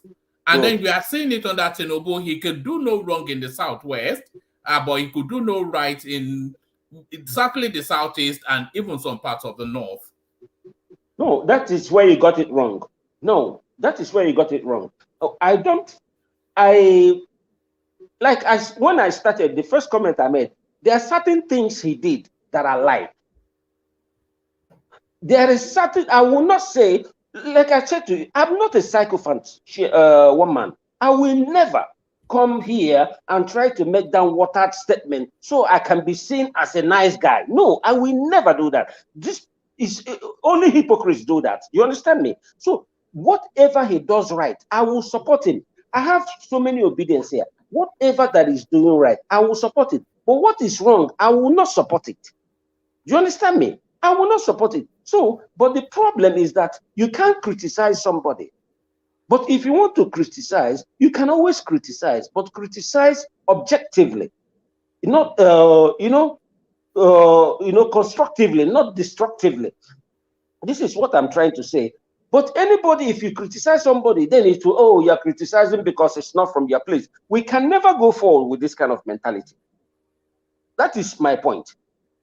So I'm happy that I noticed all the old crew like Ola and this and that, Ayo, so many guys, Baba Akure. Where is Baba Akure? He joins us occasionally, but it's over. There's a mass migration to Canada at the moment, and he's the Canadian guy for the Nigerian migrees. So he's the one settling. He joined just a few days ago, but my friend, okay, my friend, even a Yoruba guy, he came to do his masters. He did his masters in Norway. In Norway you can do your masters for free.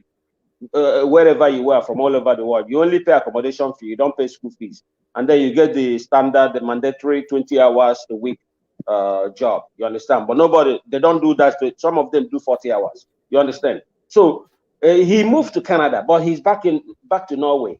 A lot of people are leaving Canada too, because Canada is actually not. Even one time he asked me to come and visit him. I already bought ticket to go and see him. You understand me? But something more important came up. So I didn't travel again. That ticket, that money, I lost it. You understand me? So I talked to him. He said, listen, that Canada is not what people think it is. Number one, it's too expensive. Number two, even if you are a student, that place, and especially if you end up in the French side, there's a lot of discrimination there. Job opportunities, they are very selective. There's so many things, but Canada is not the issue here. The point I'm trying to make is that, I enjoy today because I enjoy. I've been enjoying. I enjoy the conversation, and since I entered, I am still enjoying it. You understand me? Because we are discussing something that holds water, something that how to move the country forward. Not Obi said this, or Tinubu said that, or this one said that. You understand what I'm saying? Or Igbo this and that, or Yoruba this, or Hausa this. No, we have to, because why are we doing this? Because we don't see ourselves as one. We don't see ourselves as one. But in Europe, there in Europe where you live, you live there, I live there, all of us live there. Some of us maybe are in Nigeria on this platform. But there we get along fine. There, do you know who is Yoruba? My uncle, he has a company, a software company in Holland. His manager of the last 18 years is a Yoruba man, Bralade. Bralade is his manager for 18 years now. You understand me? So if we can get along in Europe, then look, go to Dublin. It's full of Yoruba people.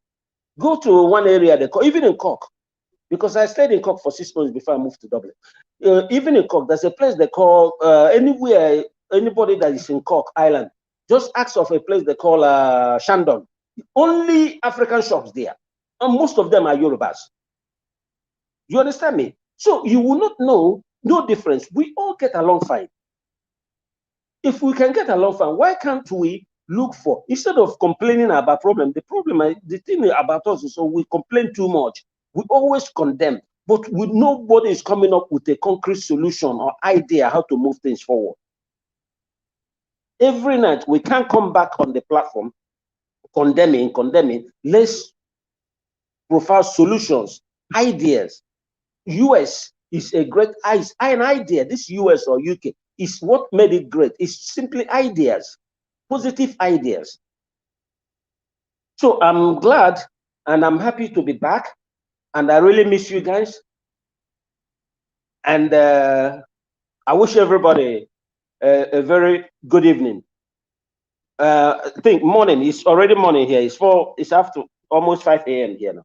Yes, brilliant. I think we're on the same time zone. It's 4:30 here as well. Yes, so that's Maurice, of course. So, one of the founding members, I would say, of the platform. So that's Maurice.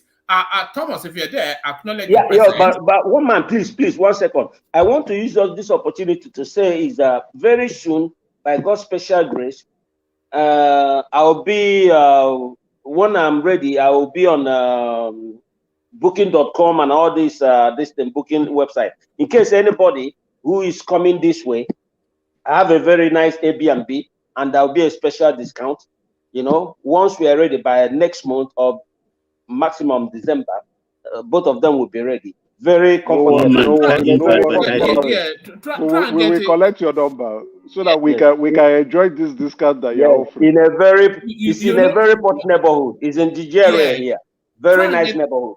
Maurice, try and get it ready for December because, of course, the Christmas traffic.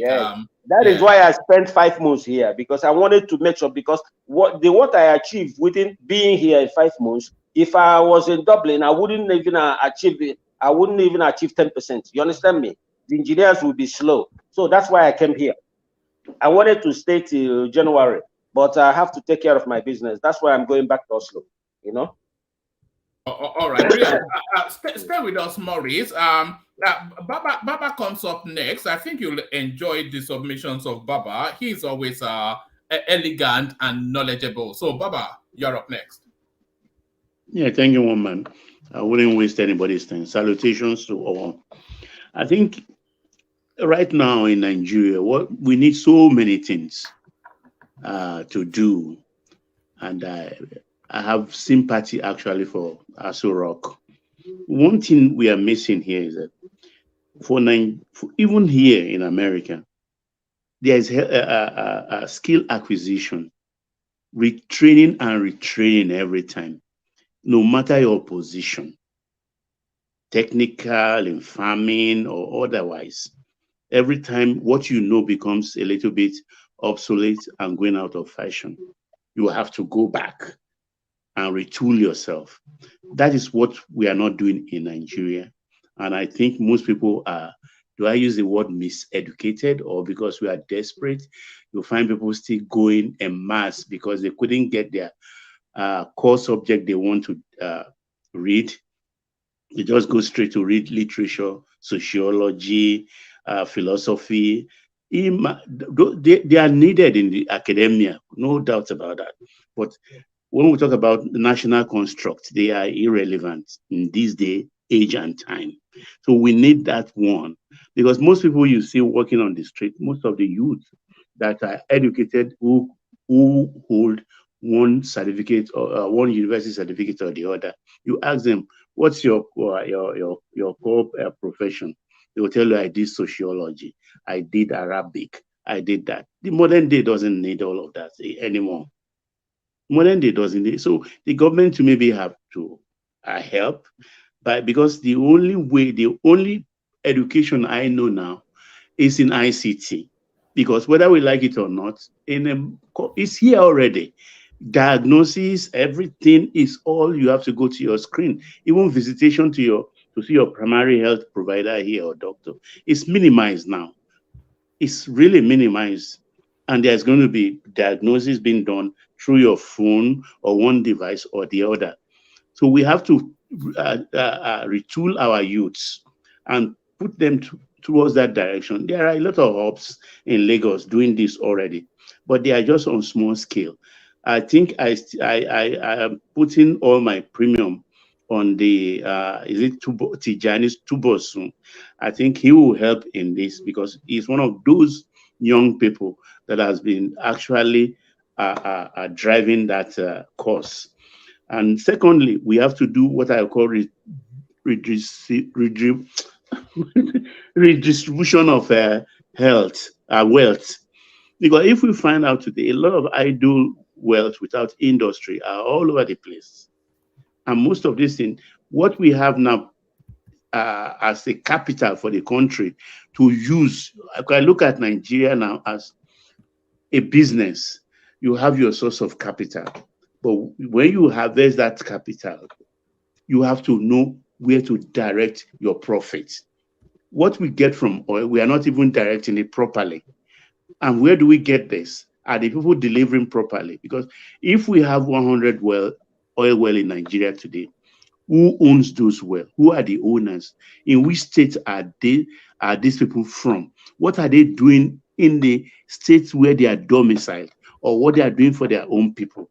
A lot of people just profit from this thing. They get it for free, and they are just keeping the money for themselves. They buy 2-3 jets. I don't know what the man needs that for. They build hotel abroad. They buy half of Dubai and things like that. So we have to take a lot of these things from these people. Let us know the wealth we have in terms of oil well. If it's 100, for instance, let's take 100 as a figure. Let's take it, each state, take it, three oil wells and give it to some principal actors in that state so that we can distribute the wealth again, because it's just in one hand. And these are idle money they are not even using for the good of the people. And we have to stop this quota system, because quota system is one of our major problems.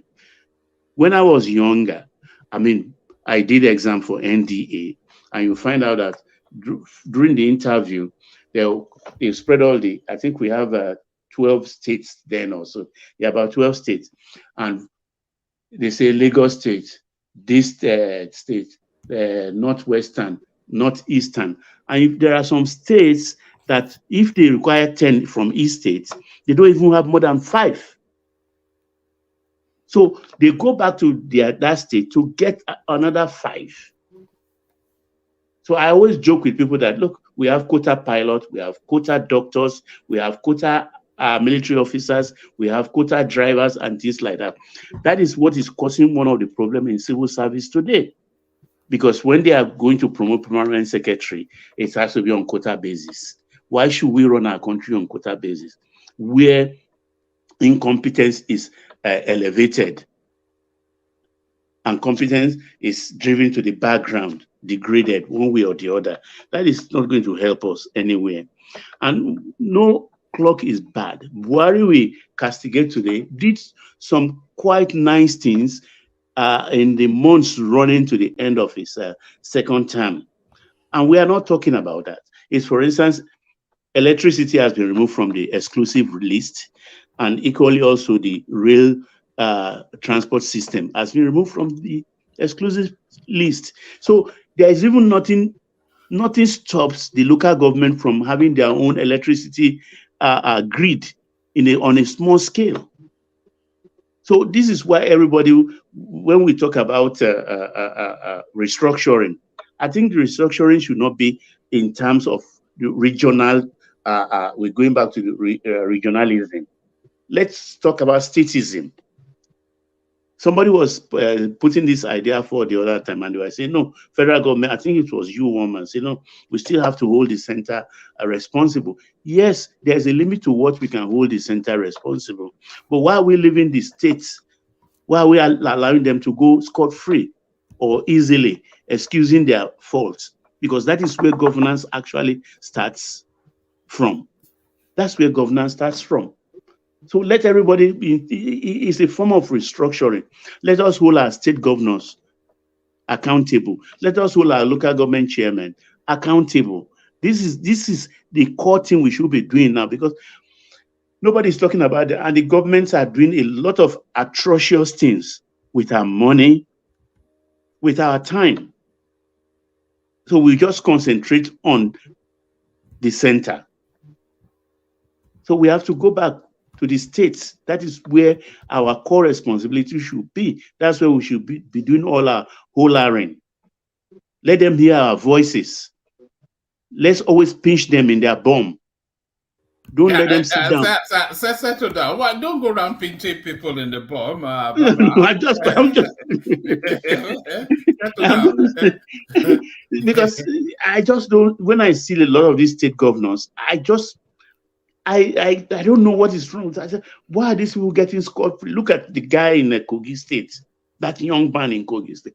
He's a hooligan, you know. They said he's trying to orchestrate the removal of Natasha Akpati. You don't know that young man is a tout. He's a hooligan. You can't believe it. And there are many like that. Even the ones in the north, we don't even know. Because if you ask me, how many governors do I know apart from the ones in the west and the east and south? I don't know the names of the governors in the north. And a lot of Nigerians are like me, who are ignorant of what is happening there. They come to Abuja every month, they collect money. Some don't even go to their state. They run their state from their state guest houses in Abuja. That's where they run their government state from. They don't go back to their state. So they take this money and just pocket it. And that is why the so-called palliative is not working. That's why it's not working. So they use it for party patronage. So we need a lot of fixing in that country. And we Nigerians, we have to fix ourselves. Thank you, one man. One man. All right. Thank you, Baba. So thank you, Baba. So Mike, you're up next. Mike, speak to us. Mikey. Yeah. Did you see that link that I sent you about that woman that was speaking to that Ifa something or the other? A link? No, I didn't see any I link. sent it to your Instagram. You probably want to check it later. Okay, I'll check it. No problem. I haven't seen it. All right, speak to us. Okay, what's the topic? Oh, we were talking about so the Atiku space, they've gone and filed some thing with the American government. They have this lawyer called Aaron Greenspan. So I think he has an association with David Hundeyin. So he has gone he has gone and filed this Freedom of Information Act pressure on the American government for the FBI's to release whatever files they have on Tinubu into the process of the Supreme Court. So they are pressuring that space. And then we were also talking about this. South Africa, Nigeria, and Egypt top list of African countries seeking second citizenship. So the irony of it, so those three countries then, the richest country, that's the African economy right there. Did you say South Africa? South Africa, Nigeria, and Egypt, top list of African countries seeking second citizenship. So, but when we went into the body of it, it's actually investment citizenship sort of. So you have to have some sort of funds to come and invest in that country. So it's essentially the looters getting a second passport. That was how we concluded it. And then we went on to this space. Do you remember Atiku Jega, who was the INEC chairman at Buhari, Goodluck Jonathan phase? He's saying that the INEC chairman should not be appointed by the sitting president because, of course, is already compromised by virtue of the fact that that sitting president will appoint somebody that will do his bidding. So we were wrapping conversations around those sort of topics. But you can come in from whichever interest point you have. Yeah. I mean, with the last one, I think it would make sense if they stop. Maybe they use different entity to appoint an next chairman, because if at one point it's possible that in the future one president will start appointing someone, one crooked guy can end up being president just appointing someone to do his bidding. Yeah. I mean, so far I won't say that's been the case. Yeah, I kind of maybe they should allow the bar association to appoint the INEC chairman or a different, entity. But yeah, I kind of want to agree on that. On the South Africa, Nigeria, and Egypt, I find it difficult to believe South Africa are top of the list of, because those one are not known to travel at all. They are not known. But maybe, like you said, you guys concluded that maybe investments, this thing, there are people looking for ways to take their looted money. I can agree on that. Like maybe it's just people looking for places to. But with Nigeria, yeah, I agree that Nigerians, we definitely, the jackpot thing is rampant with us, man. It's just like a common thing among even those that are doing okay. The funny thing, the people that jackpot the most in Nigeria are not even the poorest of the poorest. That's the that's the disaster of it. Like other Africans that are jackpotting, usually they are poorest of the poorest, just figuring way. But the Nigerians are the poorest of the poorest, can't figure a way to jackpot. Those ones don't even know how to jackpot. But it's the ones that are actually like needed, like some of them, the doctors, the graduates, they're actually doing something. They will say, well, some of them are regretting stuff, because I know some of them that left, they're already doing okay. They were making enough money in Nigeria. They were not poor. I'm not saying they were rich, but they were more like average, doing good. They've spent years building whatever they were doing there. And then they sold everything just to jackpot America. And now they have to start from scratch at the age of 40 something. America, they all want it. I'm telling you, man. I met someone crying. That's a brutal age to jackpot. That's the worst. Like if you want to jackpot the place like America, because you struggle to go and retrain, and you struggle to get any job that fits with your intelligence or education, then you end up in some dreary store. That's what they end up doing now. With people with low IQ bossing you around, insulting you, exactly. One teenager, and then you're just miserable and depressed. So, man, a lot of them. When Mike, they come if you here, don't mind, can I interject you? One man, you just said the problem some people are facing exactly. Now, you have some people with PhD. They arrive there and they're expecting that, because I have PhD now. You will drive Uber, you do Uber Eats. See, that's now when you are coming here, you are coming into a different space, and you all of a sudden you want to carry what you are bringing. No, it doesn't work that way. So because when you want to survive in an environment, the first thing to do is to humble yourself. Don't have close mind. Just free yourself. Otherwise, you will end up struggling. Now, what was the big deal in driving Uber for, if I may ask? You've seen a vice president, a marketing vice president of a company that lost job, that I needed to pay bill, and pick up Uber for the few months before he gets another job back. You even see someone that they quickly learn how to do a lot of things like cleaning, like doing some kind of this yard dressing and all those stuff, snow clearing, just for them to still make up before they retrain and get something back. But you see some of our people, because you are a general manager or you are an executive in one Nigerian company, you now come to Canada or America, you want to continue. Like, seriously? So it's totally different environment. So it's a function of mind and how you are trying to deflate your ego. So to me, Mike, the first question I even wanted to ask, you said the people that are Japan from other countries, they are the poor, they are the poor one, or like Nigeria. Did I hear you say that? Say it again. You said those people that are Japan from other part of Africa, aside Nigerians, they are the poorest, or they are the poorest of the poorest in their population. Did I hear you? I may not be entirely right, but I mean, typically, like most of their own jackpine are more like they are poorest, just trying to crow Mediterranean, whatever they call it. Well, with Nigeria, that's Mike, not my entirely interject. I may be That's wrong. not I may be Mike, wrong, Sha. I may be wrong. But in the case Mike, of Nigeria, no, yeah. Mike, my interject, please. You see, you are not wrong, Mike.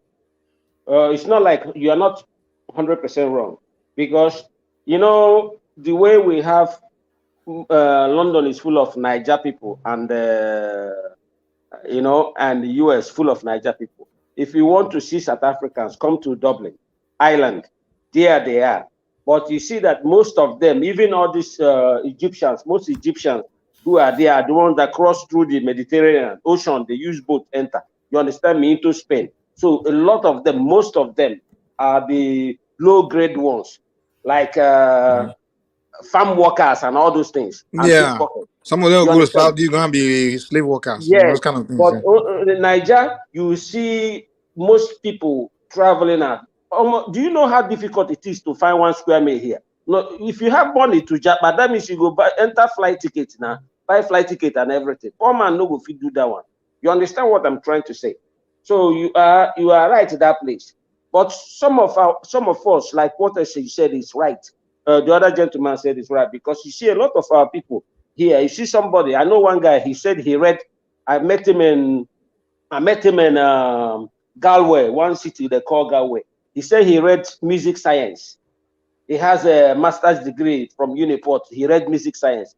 Carry one guitar, ordinary acoustic they give him. You know, fit play am. So What the does only that thing even mean? Music science? That is yes, one now of those. the only thing we know what that means. You know what that means? One man. That means the only thing he read was when Mozart was born and when he died. You understand me?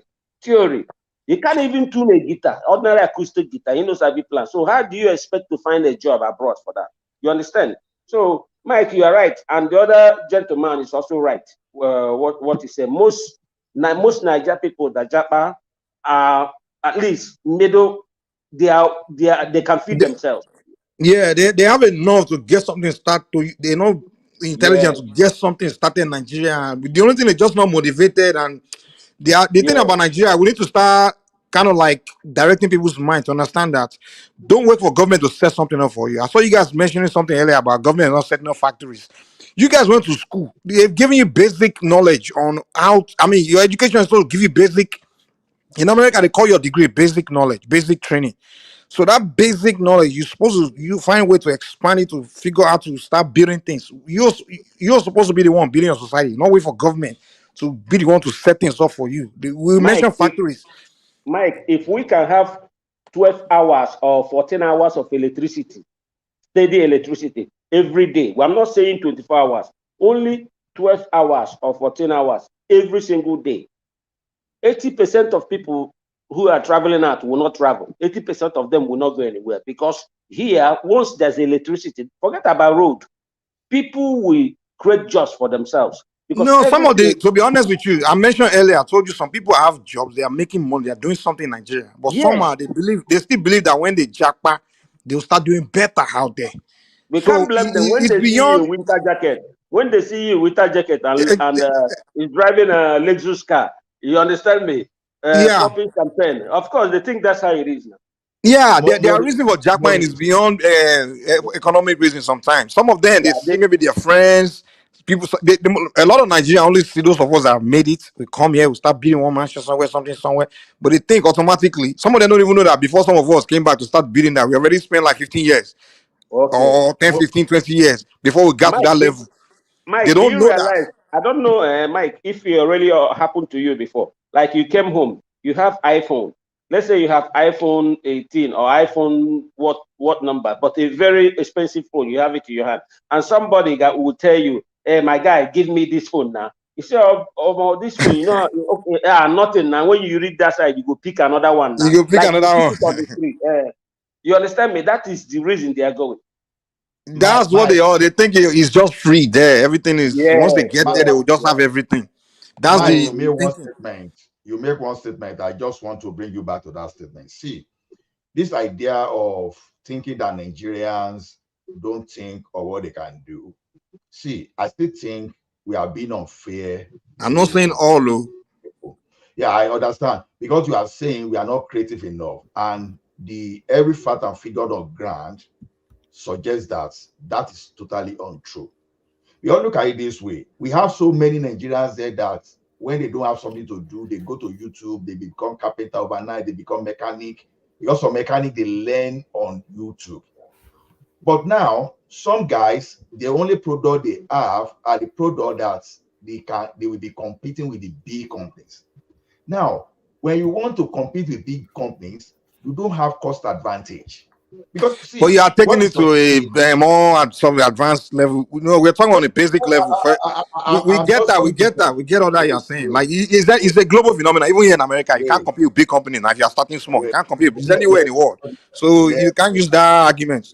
What we are saying is, people graduate from school and they are sitting around waiting for government to create job for them. That's what I'm trying to I'm giving you. Let me give you one example where I draw my own view from. So with some people, they sat around, they're waiting saying, and they're talking about government to this government bad. And I say, okay, you guys are sitting here. There are a bunch of cars that just driving by in front of you. You guys have been sitting here. You drink beer once in a while in the afternoon. If you can set up a car wash here, some of these cars, you put a sign there, car wash. Some of them, they will stop by to wash their car. Some people, maybe they've been trying to wash their car for a long time, they don't have time. And when they started, all they need a bucket of water and a little bit of sponge soap, that's it. And wait now, I'm just giving you one, cool down. And when they started doing it, next thing, cars are stopping by, they started making money. So there are many Nigerians where they can just, only in Nigeria can do that. In America, I can't just start on the road and say, want to do car wash. They will arrest you now. You don't have freedom to do things like that. You understand? But in Africa, no one will disturb you. Government will not come and say, "What did you guys get like permits, or did you get license to be doing car wash?" So it's easier. But that's what I'm saying. Like many of them, many of them, they are not trying to be creative. I'm not saying everybody. I'm not trying to make creative arguments. Hold on, Ola. Give me 1 microsecond. After this, your voice comes next. But Ola, I'm not sure if I made you aware that Dupsy will be having a session tomorrow. So let me just make people aware of that. So Dupsy, the politics is coming to an end, but we enjoy gathering so much. So we're trying to expand the conversations beyond just politics. So we're trying to do a niche towards like a human interest storylines. So human interest storylines, and really, I might not be exactly the best person for that, but certainly no better person for that sort of a topic than Dupsy, who has kindly volunteered to straddle that space. So tomorrow she'll be having a pilot session. So Dupsy straddles the screens tomorrow, and I'll encourage all of you to come and join us. So I'm going to post the link to Dupsy's session in the comment section. So click on that link in the comment section and bookmark it so you have the notification on. So come and support Dupsy as she opens up that space so that she can continue with it. So back to you, Ola. Yeah. Well, I had the floor, man. I had the floor. Hold on, let me. I think it was interjecting you. Then. Yeah, but I got to finish the thing is, when I don't never complete what I'm trying to say here, because before you know that, you say moving to the next person. If I even finish my. All right. Okay, go ahead, interject. But condense it, Ola. Yes, that's interjection. That's if you can interject, like condense it, because he wants to say this and go to other areas. You talk more than me, and you are even talking. You talk more than me. All right. So, no, me, I don't interject people when they are talking. I just go ahead, sir. But condense it. Don't try to take me to different areas and things like that. No, because it's your topic. That's why I'm interjecting you. So the thing is this: it's very easy to mention car wash, all those stuff, but you don't even have idea of whether the market is even oversupply with car wash zone or whatever. You don't know. Now, many people, they've tried a lot, and because of their cost of living, they need some other source of income. So that is where the government comes in, because when you want to create small to medium scale industry, you need government. Large scale is not totally bad in Nigeria today, but the small scale industry you are talking about is this: you are importing shoes from Italy. And you are asking. Ola, you are taking away from. I didn't say any of this. You are taking me to, like I said, you take me to the area. You are saying Nigerians are not creating things for themselves. I'm not telling you the challenges in the small to medium scale industry. It's only that you are not patient. When I you didn't say mention anything something, about small scale. I didn't talk about Michael, small scale Mike, you can industry. go. All I Okay, you said are is, correct. You can okay, go. allow me to have my floor, please. You don't take me to where I'm not saying. Point I'm saying, in fact, if government is the problem for whatever you're trying to do, then approach government. I'm trying to do this. I need you to give me support. It's not like the problem with Nigerians. They haven't started anything, and they're already blaming government. I mean, people are they're not doing nothing, but they will say, oh, if I do it, government, you haven't started. If you start something and then approach government, that's the way the Manufacturing Americans of do it. Nigeria approach the Well, government wait, and the allow me, government is not man. giving Cool them down. electricity. Nigerians, where we Manufacturing of get that Nigeria, they electricity approach part, Nigeria and bros, let me Nigeria, talk now. they It's my want to floor now. manufacture and they are not giving Omar, them can you electricity. do this thing, please? I don't like some people here. Don't. Ola, let him Let carry me on. have my floor, please. Yeah, carry on. Yeah. When I look in the Western world, when you look at all these people that created these industries, like even the social media, the all these companies in Silicon Valley, when they have to create the technology for it, they have to create the invention, innovation, all those things. Before government now came and started making policies and things to make it thrive. They didn't. It's not like those guys started in Silicon Valley. They haven't created anything, and they started saying, if we create this, government didn't create something policy to help this thing drive. You haven't created it. Create it first, and then you can sit down with government and say, government, I will need this to help me, to help my area grow or something. So I need that. If it's electricity, whatever industry, whatever I want to create, if you can create it and approach government, like, okay, I will need this special electricity supply or something, and we'll be willing to pay this and pay this and tax to the government. Whatever, engage and partner with government. That's what people do. That's what these advanced corporations do. In even businesses, small scale of them, they form union and they partner with government to help themselves grow because government at the end of the day will benefit from um small scale businesses, all the successors, everyone, government will benefit the most because they will have to tax you. So I don't see all these excuses about, oh, government is against me. Why would government be against something that will benefit them? Because they need you to succeed and progress for them to be able to tax you. So Nigerians will stop that excuses, I beg. We have to be very creative.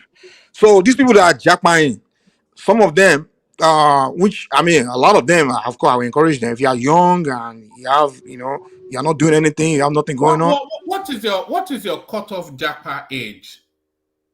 Well, I won't say it's a matter of, well, for the young ones that haven't started anything with their life, or whether they start something, you can jackpot at whatever age you are. You can jackpot. But when you are like in your hold on. Do you think a 50-year-old person can jackpot?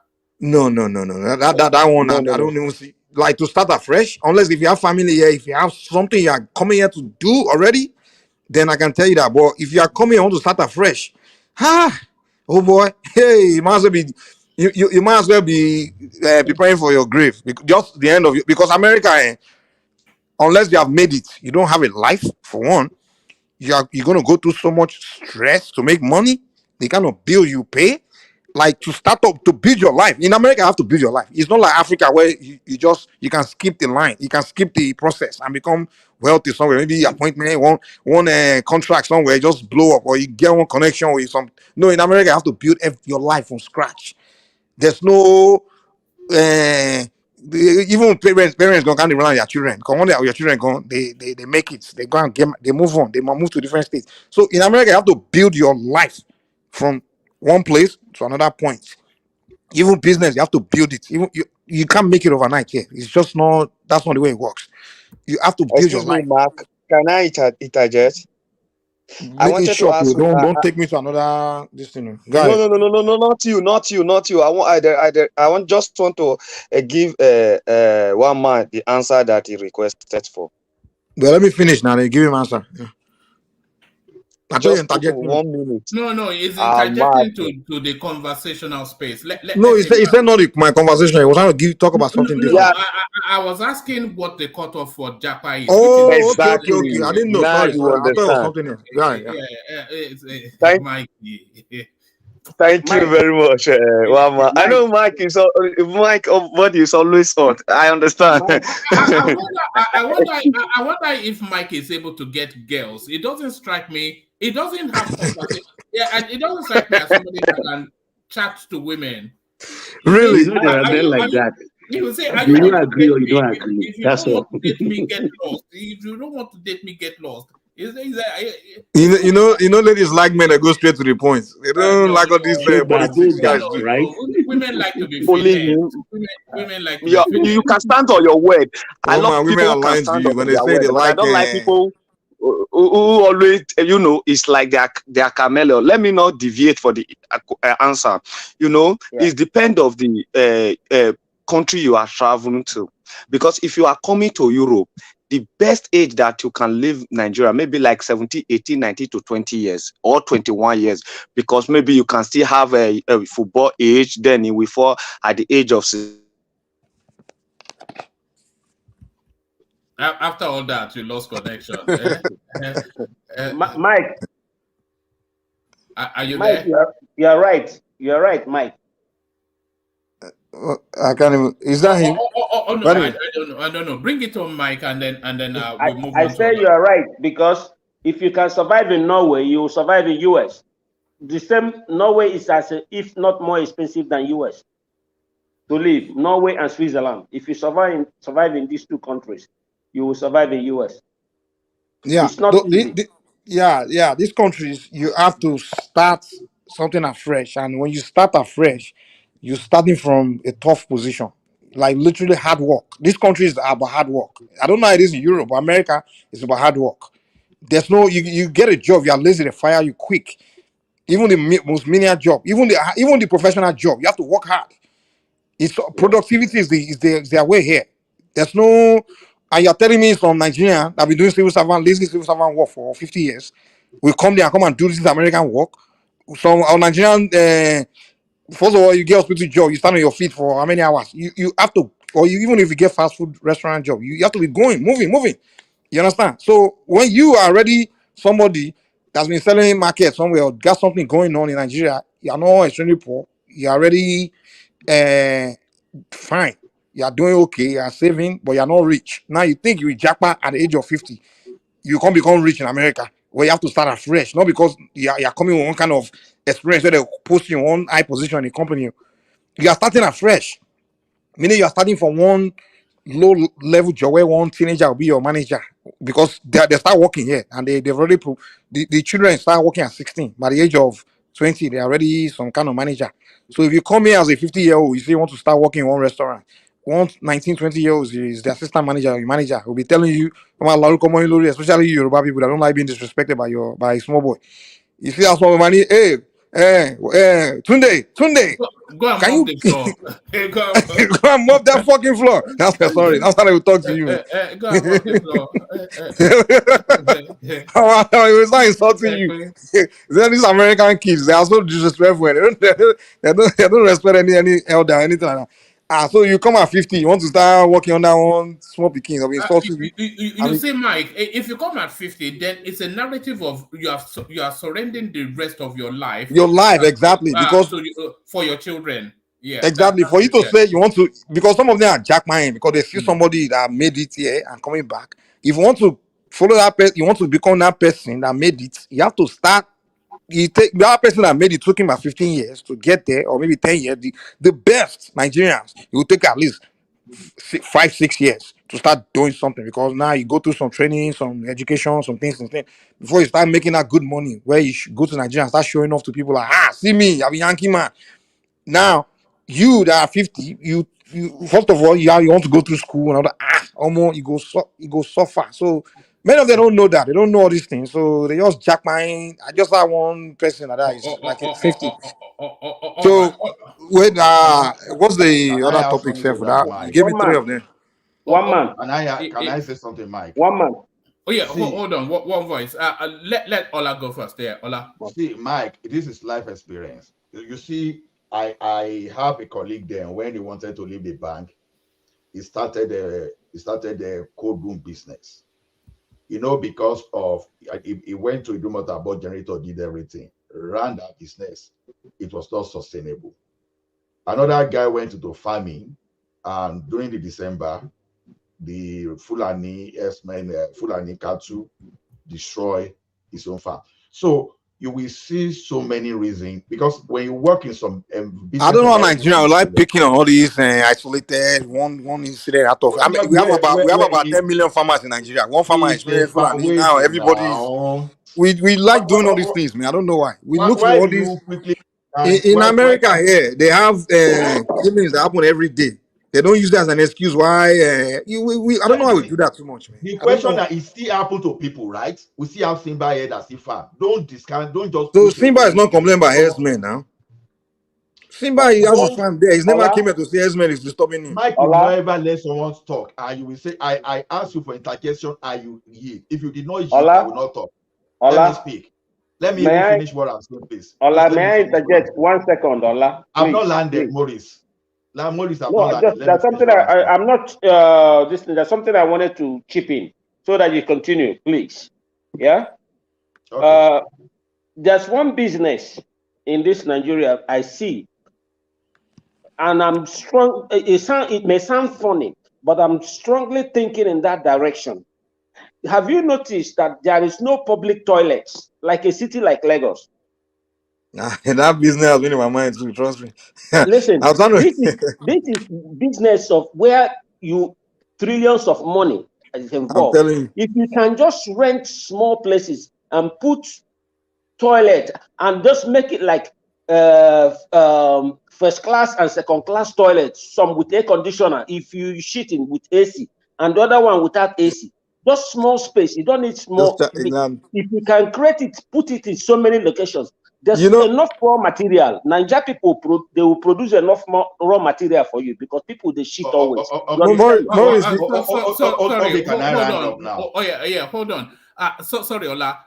Just what you just said there, Maurice. It put me in memory of there was a time. This was about 4 years thereabout ago. I was going to Ondo and I needed to board the whatever it is in that motor park in Ojota, and then I needed to use the toilet, and of course I couldn't go to where they were going, and then they took me to this lady who had built that sort of structure you're talking about in that motor park, and when I got to her, she spoke crisp English. You could tell that she's come back from wherever. And then she took me to the facility. It was clean, tidy, well presented. Yes. And then I paid her fee, and then and then I went. I did what I had to do. So yes. Woman, do you know? I mean, on the highways alone, do you know how many cars drive from state to state every day where people have to use bathroom? But I don't know what's wrong with us. They have to use the bush. You see why looping interjection now will never end and we lose the point. Yeah, that's why I'm trying to have my flow and finish now, because when people interject me, Mike, I'm even sure I've been here before you. So if I'm interjecting you too now, Farabali now, Ola, don't be angry. I interjected, please. No, I'm not even angry. I'm even telling Mike that I even came here before you. All right, have the interjection. Mike round up, and then we get back to the structure. I know. Yeah, the reason you want to talk about the hold on. Let's just let's get it back in some sort of order. Ola, put that submission. Then Mike take the floor back, and then we go back to the structure. Yeah, Ola. You see, the thing is this. Businesses very easier said than done until you get into it. And everyone cannot be competent in all aspects. You just pick your area of competence. There's a global statistics that will tell you that more than 90% of businesses will fail in the first 5 years. Very easy to speculate. Move into this thing. Because the first question I was even going to ask Mike the other time is that when you blame Nigeria of lack of creativity, sorry, I'm not taking it personal, but I just want to live by an example. I'm an entrepreneur. I run my own business. And I still spoke with a colleague here today, Patrick. He runs his own business too. And the situation pushed us to that place. Mike, how many businesses have you created in Nigeria before you blame average Nigerians? So something is that when we want to theorize, we have to look at the situation of that thing. So where do our competence lie? Because someone is citing toilet doesn't mean that every Nigerian will have our capacity to cite toilet. We only do what we have capacity, and you understand. And if you survive there, good. And otherwise, nothing. So, but the fact is there's scientific evidence that you see that more than 90% of businesses we not even make it up to 5 years. So what are we talking about? So it's just, why are they failing? It's just because of combination of government policies and the type of your environmental factor, the support for you. So that's what I want to say, that we need government policy to back whatever I want to do. Thank you. All right, back to Mike. Can I say something now? Then hold on, Maurice. I want to go to sleep. But you've had the floor now. Have you not had the floor? You had the floor. No, I wanted to chip in an answer to what Ayo said. Ayo, he said that 90% of all businesses speculate. He's correct, but then there are some businesses that has less risk, like what I suggested now. You don't need to run electricity to run a public toilet. You only need somebody who's to keep it clean, spanking clean. Make sure that it's well kept, clean. So such a thing, and it's like food. That thing, I see it like food. Why? Because every day you have to eat, and once you eat, you must use toilet. And the kind of crowd we have in Lagos, or you have in Ibadan, or the kind of crowd you have in Kano, if you can put something in, and it doesn't require big spaces, if you can put something like 3 toilets in different locations, each of them like three people can use at the same time, different rooms, but very clean, make it very tidy. You don't need to run electricity or for that. You understand me? That is a very, very good business. This is what I'm saying. This is my idea. That is a very, very good business, because your cost of your running cost is much less compared to when you need so much electricity or something like that. This is only what I wanted to say. All right, Brilliant. Back to you, Mike. Yeah. One lesson I learned from some mentors that I had, when at one point in my life I decided to adopt some successful people to be my mentor, to give me the secrets to success. And one of the things they told me is, listen, you have to pick people you associate yourself with. Now, number one thing I want to analyze is, once you're around anyone that always give excuse for anything, even the impossible thing, they give you excuse why something can be done. You don't want to be around those kind of people. You have to be around people that believe everything can be done. You understand? So that's why we always irritate me whenever I'm talking. Someone is trying to give me an excuse why something is not happening or it's not done. It can't be done. It just irritates me. I'd rather hear something like someone like Maurice and just tell you like it can be done. You don't need. I like people like that. They will say it can be done. You don't need this. You don't need government. Don't need. That's what we need to start preaching to Nigerians. Get it done. Figure it out. And that's European society, where they were before electricity was even created. They were doing better economically than we that even have a little bit of electricity, because they figured a way to get something going, and they were doing economically in the 18th centuries than the way Africans are doing today. And Africans just sit and give you excuses all day. Oh, we can't do something. Oh, no, I don't want to hear that. Let me speak to that article this thing before I go. Yeah, go on. I'll be quick. That's why I wanted to talk to all the 3 topics. That's why I didn't want people to interrupt me, because I know you want to move on before I get to the last one. No, carry on. Yeah. The way Atiku is digging. I will advise Tinubu'S to start digging on Atiku. I guarantee you'll find something. Atiku, if you start digging Atiku's life, start conducting forensic investigation on everything has done, Atiku will go into prison. Because there's none of those elites that haven't done some crooked things to get where they are. So the way the guy is digging, just digging, I will encourage Tinubu to do the same thing to him. Start digging, trying to find something about him too. I guarantee you'll find something. Because what he's doing is just foolish. He's just annoying. Dude, you lost the election, dude. Just move on. If you want to contest the election, whether you won, contest it. Don't go and be looking for other ways to destroy another man's life because you lost an election. You go in trying to tell FBI to find out something criminal the man has done some 50, 30 years ago or something. I mean, what the hell is that? You contested against someone. If you had issue with a man personally, apart from you should have done it before election. Maybe do it, but don't say because you want to be president. Now you start digging into somebody's life to find something to use to destroy him so you can become president. That's just evil. That character, such person should not be a president of Nigeria because it tells you that he doesn't have that good character to be ruling anyone. Because what he's doing is becoming so ridiculous, man. Are you kidding me? I mean, if you say you won an election, then focus on that. Let's focus on proving that you won, and then we all say, okay, let's give it to you. You know, that's what I have to say about that one, Sha. Yeah. All right, brilliant. All right, brilliant. So thank you, Mike. So thank you, Mike. So Mike, I'm going to bail out now. Hand over to Thomas.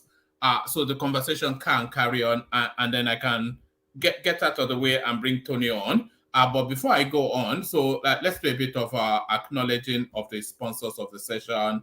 Kulata kicked it off, so that's Kulata right there. Thank you, Kulata. Alexander Gomez, of course, always Alexander Gomez. And that's Ike Ogeame right there, the man in the bow tie, the James Bond. So that's AB coming in. And Ola, before he decided to come on the screen, was communicating via Super Chat. So that's Ola. So that's Dupsy right there. And by the way, everybody look out for Dupsy. I've said it often enough. The link in the comment section, I'll repost it now, actually. I want it to go well, because if it does go well, then it opens up that space for us to have different types of conversation. So that's Dupsy right there. So thank you, Dupsy. And then that's a Joel of Nashville. Anytime that anybody says anything nice about Tinubu, it's super task to water it down, and there is doing that yet again. The official sponsor of the platform, you already know who that is. Ayo, doing the necessary, keeping the lights on the one-man platform. Dupsy comes back in to have a word, and Kulata, wherever he is following the session via the super chat space. So keep the super chats coming. But here he comes now. Keep it 100, otherwise you get the koboko of a military man. Here comes the majestic, if I can find his music, General Thomas. Also, see you guys tomorrow, both in Dupsy's session and later on in our session in the evening. So thank you, everyone. Good to see you, Maurice. Over to you, Thomas. Good.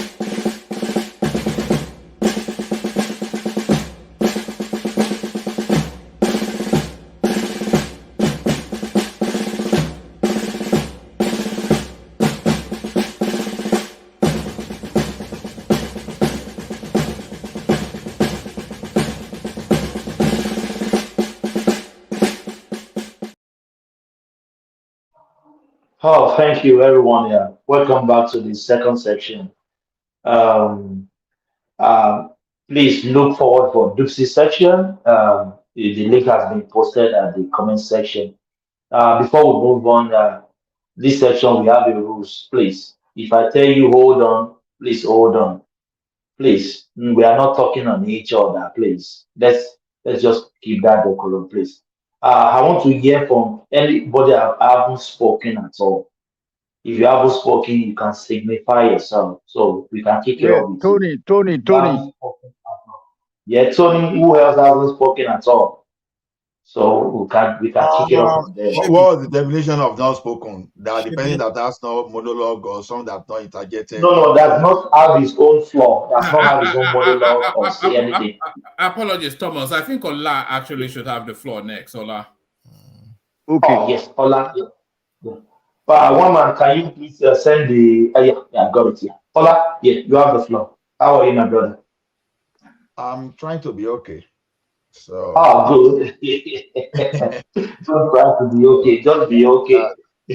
Okay. So what am I even going to speak about? But I know I was speaking about Nigeria and creating job for themselves.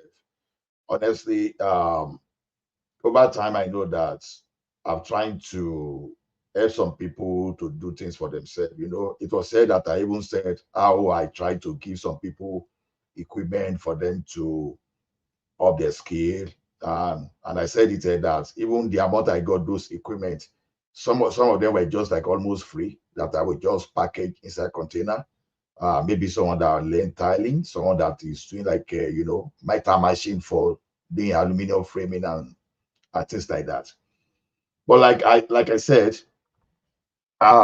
when we're talking the other time is that in anything in this life, you need government for you to sustain yourself, whether you like it or not, no matter how you try to frame it, because government policy is going to affect you. Look at yourself that you want to go into farming. You want to go into rice production. And you start your farming. Nobody is supporting you for buying pesticides to take care of whatever you are. Maybe you even buy your rice processing machine and you are doing your processing. At the end of the day, government will still come and tax you. And you have license to some people that are importing rice. So your cost of production may not be able to compete with those people bringing. So things like that will discourage you. And when you want to start a business like that, you think about your environmental factors. And the next thing you look at, okay, how do I survive? I have children to send to the university, all those. So you just look at, okay, if I go to Canada, I can get loan for these guys, and once these guys start making it and they can pay their loan, and just for me to survive. That's the reason you see some people, no matter how better they are positioned, they use all their resources because they know that they are not likely to hold even their job sometimes, because you work in the bank, they can fire you at any time. You say, okay, and when they fire you in Nigeria, getting a good job is like, I don't know, firing you from job in Nigeria sometimes can be like a capital punishment if you are not prepared for it. So the next thing you want to do, you want to japa, you don't even care whether you'll be sweeping the street or whether you'll be washing the toilet. As long as you can pay your bill, you are okay. Those are the factors motivating people to japa, not because they want to suffer, but they just want to. But Bola, quick question. Do you know people are still making fortune in that country? They don't even care of japa. It's about detecting yourself and package yourself. I know a couple of people. I know it could be few people, but they don't wait for white collar job, and they are making fortune in that country. No, you are not wrong, because when you say, that's why we have carpenters, that's why we have drivers, that we have petty traders. You understand? And that's why we have businessmen. Like we have Ekene here, we have a lot of people here that do their businesses in Nigeria. But the question is this: we can never be the same. You understand? What you've not learned from your youthful age, to learn it, because like people like Ekene now, you want to go and compete with him in his area of business. Do you know how many years of experience this guy has gathered? He has known the business in and out. How long do you have? How much time do you have to learn all those? Those are the factors you look at. And all these businesses we are looking at, like the one that, okay, Modis is no longer here, like the one that Maurice made the other time, it's very easy. And I will tell you something. When you are starting a business, you know that, oh, this business is fine, right? But immediately you start that business, you now have competitors. It's just for you to start. When you have competitors, the business that maybe you are making, let's say 5,000 a month now, once you start having competitors, you start seeing that, oh, your 5,000 is going to 2,000. And you may not be able to survive again with that money. That's how business runs. Let me tell you, when I lost my first job here in Canada, one of the first jobs I looked at was to drive Uber. When Uber was making money, I did that thing for less than a year before I ran, because I could not sustain it, because people just got into that place and the concentration was so high. You know, the fragmentation was so high that the income just dropped. That's the world of business for you. Business is always good when you think of it, but when you go into it, people that see you doing that, they will come and follow you into that business, and they will make that business less profitable, because you are competing for the same customer. So that's just the way it is. Now, when we are saying, oh, Nigeria should create something. Ola, if you don't mind, let me set an example for you. I don't know, maybe you've heard me saying this before. My immediate sister, she's a graduate. She graduated. She hasn't got any job paid by anybody. Why do I say that? My dad is a fashion designer. He's 75. He's still sewing till now for professors in UI, Lead City University. So he learned that from my dad when he was in school, when she was in school rather.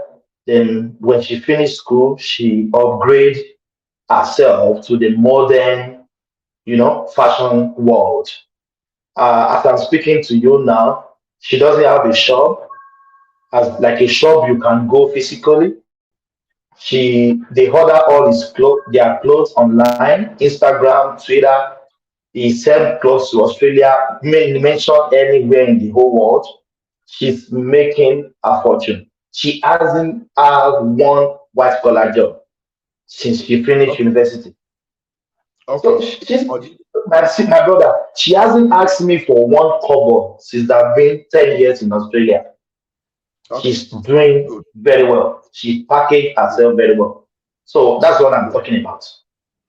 All of us cannot be entrepreneur. That is exactly what I'm saying. As you are looking for the high people that can be entrepreneur, you have to look at the average people too that cannot be entrepreneur.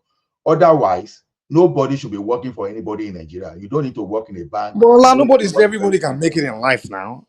Mike, you didn't even ask me a question before you interject. The other time now when I wanted to interject to grant the floor. In America and Europe, it's not everybody that made it in life. So see, okay, Mike. Okay, my brother Ola, can I just interject a bit, please, sir? Okay. Thank you very much, sir. So, Baba came tonight to just tell us exactly, he just hit the nail on its head. What they do in Germany here, if you are going to university, not the way they terrorize everything in Nigeria. Only men like me now that went to Polytechnic that that have to go another 5 years sort of training by Bosch and Siemens. That's why I'm surviving today. I can sleep at I can wake up at any time, but it's an expensive life though because of private insurance, etc., etc.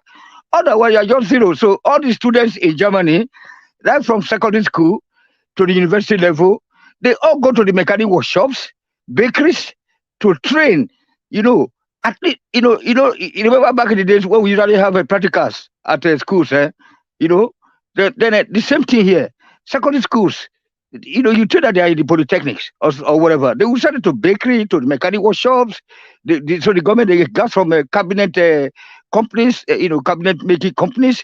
That's what Baba just came to say today, to us here. That is the only way forward. All this BSc, like philosophy and all this bullshit, we have to, get rid of all those stuff. So, it's just so crazy. Where everything is monetized in Nigeria and then they theorize. Everything is about, I'm having a degree. What can you do with it? Tony, there's Yes, nothing sir. wrong with you having a degree. Let's just get that one straight. No. As you are getting it, you are also alongside. You have to be training. That's what they do in Germany. So you are in the university.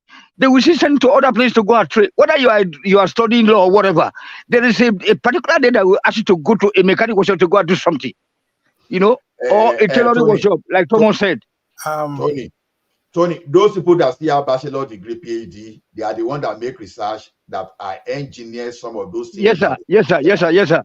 They all work hand in hand. Tony, wait. Okay. Those people that attended university, they are the one designing skyscraper, that the architects that build up, they get the tradesmen that work there. So the thing is this, you have to look at the entire ecosystem. I see this thing. Like why I was standing against Mike, or I was interjecting Mike, was that we don't just say people should be the one to go and do things, that government should not do anything. For you to survive in the small and medium scale, you need energy. Because if you don't have energy, you won't be able to compete with what people are importing. You want to have shoe company in Nigeria today now. Do you know? Okay, I'll give an example. I have a friend that is doing oil, that is refined oil at a Papa Line too. We work together in the same bank. You understand? As a matter of fact, he was my team member, right? Now, this guy spent over 200 million to establish his company there. How many people can afford 200 million? That's what we're saying. That's what we're saying. That the government have to be involved. Tony, wait. There was a time a person like myself at Ilori Ekiti Axis I was going to establish rice mill there. Do you know how much I will need to even establish that rice mill? Without energy, do you know how much I will spend on energy? I just gave an example. I gave an example of a friend that was running a cold room, that because of energy, he was unable to sustain it. Yes. So, so the thing is this: when we've not tried anything, when we are not doing things as if we think that You are giving us the example of people that fail. You're not giving us the example of people that succeed. There are examples of many people that succeed in Nigeria. You guys only give us the example of people that fail. That's the problem. Mike, how are you bumping into me without even asking for my permission to bump into me? Yes. Now, in that same Nigeria that we think people are not doing anything, that is the same country we have Brother Shaggy, that because the content creator is lashing on what he has now because he doesn't need so much electricity. Yes. All those are also, so we have some people that maybe because their own type of aspect of industry, they still need the electricity, but they don't need so much because they are not into manufacturing. They don't consume so much energy to do their own. You see them creating their own content. So now, what I'm saying now you see some people still going to computer village because they can repair phone, and they are doing that. Some people are repairing computer. Some people, they have block molding industry. Some people, they are into tiling. So the thing is this: as long as you see Nigerians on the road still doing something, those that are not doing something at all, that we think in quotes they are not doing something, it may not be that they are not doing something. It may be because where their competence lie, they don't have some kind of support that will help them. I give an example now. It's not that someone for a woman have to look at YouTube to learn mechanic, and is doing mechanical job. Another person is using tire to make furniture. So we have a different competence. Not because A is a barber now, it doesn't mean that B will be a good barber. But if we have electricity for people, some people are just natural shoe manufacturers. Some people, they are natural tester makers. But they need, because where they have the competence, they need some kind of support before they can thrive. If the like of that Brother Shaggy that I just mentioned, all our artists, they don't have the support of policy, even though government is not giving them money, but they made the framework there, the policy that allow them to promote their job, and the technology available for them to do their job, they are making it. That's and what is that policy? How the right environment, they will do the right thing. Electricity, so, right? What is that policy? Electricity. Some people competence is some people competence need electricity, and I still maintain it. And competence need electricity. The only thing you've given us is electricity, nothing else. Now, if you're saying electricity, you can get solar, you can get generator. When then you factor that cost into your. How much do you need to install solar? How much do you think you need to? If you want to do business, now it costs money to start business now. So you get where solar, would they get that money? Where would they get that money? So you want to start business, don't have money. So you want to start business, don't have money. Is that what you're saying? Because someone is saying people are graduating from university now, they cannot think of what to do. Where are they supposed to get that money? I'm asking you. A fresh graduate coming to university, we are blaming them. No, we can't think. Okay, let me help you. Let me help you out. Let me help you out. Can do everything, but where will he get money? Let me help you out. If you have an idea and you don't have money, you find somebody that has money that doesn't have idea, and you partner with the person. You bring your idea, he brings his money, and you start a business together. That's the solution. Mike, can I interject here, Mike? Time have you made proposal for business before? See, I just gave you. Do you disagree with my? Are you saying what I say is completely wrong? I do not disagree with you, but you are saying it as straightforward. That's why we talk of government. That's the problem. So everything in life has to be straightforward, right? Yeah. Can I interject a little bit? Sorry. Good morning, everyone. Good morning, everyone. This topic is very, very it is very important. But one thing you must realize is this: all hands are not created equal. Some people, they will dip their hand in some business and they will prosper, while some, they might find misfortune. Mike, the analogy you just made is good, but you have to look at the local business terrain of Nigeria. The problem we have with black men is that people sometimes are extremely selfish. Even if you have an idea and you now table it to some people to help. Don't say black man, because I'm not like that. Okay? Okay, let's say generality, anyhow you put it. You can say you, maybe the negative ones. No, he mean a transfer of knowledge. We are selfish. Transfer of knowledge here. We are selfish because you don't want other guy to be like you. Yes. I don't understand what you are saying. No, I mean transfer of knowledge. That's the area hold on. I am not talking about transfer of knowledge. I just want to make what Ola and Mike are talking about. Okay. I'm not talking about transfer of knowledge. Mike just talked about maybe you have an idea and you don't have money, and then you look for people who can invest in your idea.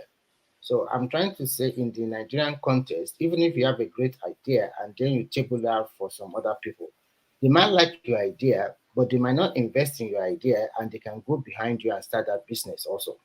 So, like the model I know that you really help, the model I know, let me finish.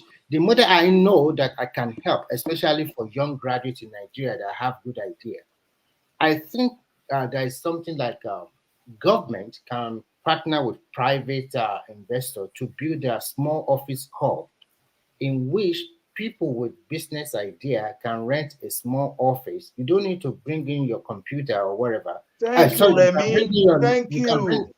You can bring in your you can bring your laptop, and there is desk, there is conference room, there's everything in this small room for you, and you co-share a conference room. So when you take your laptop to this place, there is a free Wi-Fi for you. Already paid a little money. That is what Mike was saying. That's what Mike was saying. But involving the government, the government has to be involved. Tony, that is not what Mike is saying. You guys, the way you talk as if see the way you guys talk as if Nigerians, all those they don't have anything, they cannot think. That thing make me shocked sometimes, because I know where I was coming from. I know my background. I know what I went through. When you say this thing, I can easily relate. Because you went through something. That means that's the way it is. Let me tell any business. And in my life, I've registered more than 3 businesses. You're not a good businessman, man. From the way you have spoken today, it's obvious you're not a good businessman. Why can't we catch them young? Why can't we catch why can't we catch the youth young? Everything you said today suggests to me you're not a good businessman. Okay, one by one, please. Let's You're too optimistic. You're too pessimistic in all your approach. That's why your business failed. It's not government, man. It's not government. Mike, let me finish. Don't give me story. Don't give me story of what you've not done. Ola, let me finish, because all of these things, but not Mike. Do it first. All of these things you are talking about, we can divide into different strata. There are some people that are not educated; they are artisans, and they need tools to work with. And I think some state government are doing a fantastic job about this, empowering some artisans by giving them machines or machinery like. Can you give all the states? Give all the name of the states? Like, for example, when Ajimobi was Oyo State governor, he opened up a training center in Okeado, and a lot of people go there. You can learn maybe a tailor or fashion designer, and when they graduated after about a few months, they give them a machine, they give them equipment for. And what happened? What happened after his death? That's what you should remember. Democracy is like that one cannot continue, because he also used state resources to do this project. So the next governor, if he does not like it, it's not a must. He must continue with that kind of project. So he has his own way. So you can't blame the present governor for not doing the same thing like Ajimobi. That's what Ajimobi did, and a lot of people get opportunity. And I also know that in Lagos State, they also do something like this. So what I'm trying to say is that people are segmented to different strata. If you are educated and then you have an idea, you can go to this kind of business hub where you pay little money, and then government, they can give you a soft loan to start off with. But the problem we have in Nigeria is that this might be a lofty idea, implementation.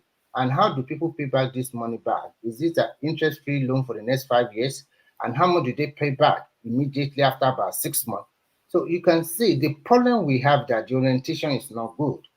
If the government want to do this kind of thing, will the people pay back on time? Will the people do this facility and do the right thing, not just going there and thinking about, oh, this is a free office for me, I want to do illegal business. Sorry, that thing you mentioned, government used to even give people loans there to, especially for those key people and small scale business. And most of those loans used to usually go bad too. So if government give money in Nigeria and those money goes bad, it's not going to be bad. Okay, now look at during that COVID now. If you're incorporated now, government will give you $60,000. They will now say, okay, pay back It depends on your situation. Some they ask some to pay for 42,000, and some they ask people to pay by 45,000. So all of us that were incorporated, you understand, were able to access that funding that time. You understand? So I understand the thing is, we are talking about no, I'm just going. But many of those loans were eventually written up because people cannot. Yes, I know. I understand. So, I'm trying to say how to empower people. But first thing, I want everybody to know. No, Remy, sorry, we continue. I give you the grant to continue. You know, I said something here the other time that even in my village, those people that into skills, I find a way. If you want to try me, if you want to know whether I'm saying the truth or not, just give me a carpenter or something, and let's see whether I will send tools to that person and I will operate it. Just test me and let's see. Just test me and give me 3 months and see whether I will send. See, the thing is this. I want us to see, I want us to hold our government to the responsibility instead of just saying, no, go and do something. If you are telling me to go into business, I want you to show me that example. Don't just theorize it. Okay. That's why I specifically say Ekene and Simba, because they are into it. If Ekene is telling me that people are lazy, they are not going to farm, I know, but that's his read. He's doing it. I can say practically. And if I'm blaming anybody around IT, then I will know that because I'm doing it, even though I know that it's not that easy. Because do you know what it means here? Just for you to be going to the office, to be telling people that this is your service, just to go to Kijiji, to launch this, to go to Facebook Place, to even build app, to even build website, to even distribute and bill around just for people to patronize your business. You understand? Even there was a time that I was okay, I even wanted to have some kind of business that you do a lot of things to say, okay, go and do it. I was talking to one of my guys this morning, and what he has done to even set himself up in a business, that you see that a lot of effort. But a person that will see that person now and say, oh, he's not doing anything. It's not that. But for those of us that will put our hands on something, we know this is not you have a business proposal. Oh, you propose someone, we give you money. Not so easy. So let me give you an example. Sorry, let me give you an example. There was a guy then when this guy was an architect. Now he needed funds just to do some of these union homes, and he was building one of those union homes. He didn't get money. He didn't get an account. I personally took it to my account officer at Oceanic Bank. They could not, because he has no account, they could not generate. Do you know what we did? We just had to find a way to guarantee 10%. Those people that will get money, I give you 10% for this guy to continue. Now, the only reason I could do that because I know this guy, I work. But how many people we have that luck? And not only because I know that guy, I know where he's having his project so that we can easily grab that money, because as the money is coming, they'll be paying into the account so that we can grab our money back from that location. We always know that this is an architect, they are building the project and the project is ongoing. That's kind of an agreement. But you come with a business idea that is not already in motion, that you don't even know that the business is going to fail in the next 1 month. If you ask me to put my 1 million, why should I trust you with my 1 million and go to that business when I can take my money into the money market, when I can take it into the bank to have some percentage back on it? So that's how easy it is to say, oh, go and fund. A lot of business idea today. If you go to the stock market, you see so many people trying to raise money for their businesses and they are unable to raise the money. Yeah, can I say something real quick? Okay, go ahead. Remy mentioned about the space. Yeah, so there's free space in Nigeria actually. I think Yaba, and there's also in Ibadan, I think. But it's just more like you work with others. So there's some spaces you can get for free, and there's some spaces that if you have a startup, like you can get for lower amount, lower, you pay cheap price. It's not a lot. It doesn't cost a lot, and there's also free space as well. But I want that kind of space, free, that kind of office, shared office, to be a lot in most of the state capital, not only in Lagos or Ibadan. The reason why I mentioned this, is that this will give people that are really creative or really want to do business as an innovator, that they can find a space to sit down. They are not being bogged down that they don't have a printer or they don't have a conference room to do meeting. They are not being bogged down by that. So, and they pay little money. and then the government can give them a soft loan. The problem we are having in Nigeria is so numerous. The bank, the commercial bank, too. Let me say something. The commercial bank, the interest on loan, the interest on loan from most commercial banks is too high. The risk is too high. Exactly, Remy, you are getting the point now. It's not easy. There was a time I was sourcing for about 10 Government million. can provide loan at maybe a single digit, maybe 4-5%. And they asked me to pay 30% loan. And they said, even if I put my collateral, my house down there, it's 30. Actually, if you want to do any business, when you do your cost analysis, if you can make 25% profit, you are lucky. That is business. Can I say something? I think we are lumping a lot of things together. There's difference between a startup, which is more like you bring idea to the table and you're trying to make that, you pitch that idea to become something maybe that doesn't exist. Let me land. Because I think we are lumping a lot of things together. That I have an idea, I'm trying to bring it out, and it's not something, probably something new. And it's different from maybe I want to open a car dealership, or I want to start a carpentry stuff. That's a business. So it's not the same thing. So that's number one. Number two, Nigeria, definitely the banking system, they actually provide money for banks. From what I've heard and read, they provide money for banks to give out. But what is going on is, because they don't have there's no like credit or a way to check background for a lot of stuff. The money is being given to a lot of people that are already established, that have money already. A lot of those loans are given to big, rich people, and also like politicians that just got into like politics. They give them those type of money. So it's not like it doesn't exist. So like, for example, I have one of my a person close to me that I know, like the agriculture, at one point they're giving out money to them. This is like 10 years ago, I believe. Hello? Can you hear me? We can hear you. Oh yeah. So that's like 10 years ago. They're giving out grants to them. Like they will give you land. They will list the land, but you're not paying. So the government just give you like a number of years you can be on the land, and also they'll provide them grants as well, like money. So they do those things. It's just that maybe it's not big enough, and a lot of people don't have that information. They've been doing this, but just like I said, the credit. I agree with you guys. Like there's a lot of what is it? Interest on loans, but there's loans. But those people that the banks actually give that loans to, they're just like a staff. I'm definitely sure you guys remember about one of those. I forget the company name that sold this company, and instead of him, after he sold it, instead of him paying back the loan that he took from bank, he didn't do that. He tried to reinvest the money back. So they give like the rich people these loans that they should give the small businesses. So we have to understand that the startup is not the same as the like me starting my small As business. a regular business. Yeah, so we should just like differentiate that. Like we should. But now Nigeria actually have like hedge funds, like people that they're getting fund for people that want to do startups. They started, I mean, couple people, they come on TV, Arise and channels to talk about their hedge fund, that they're getting money, or even though a lot of those money are coming from outside. But there are people Uriola, good evening, sir.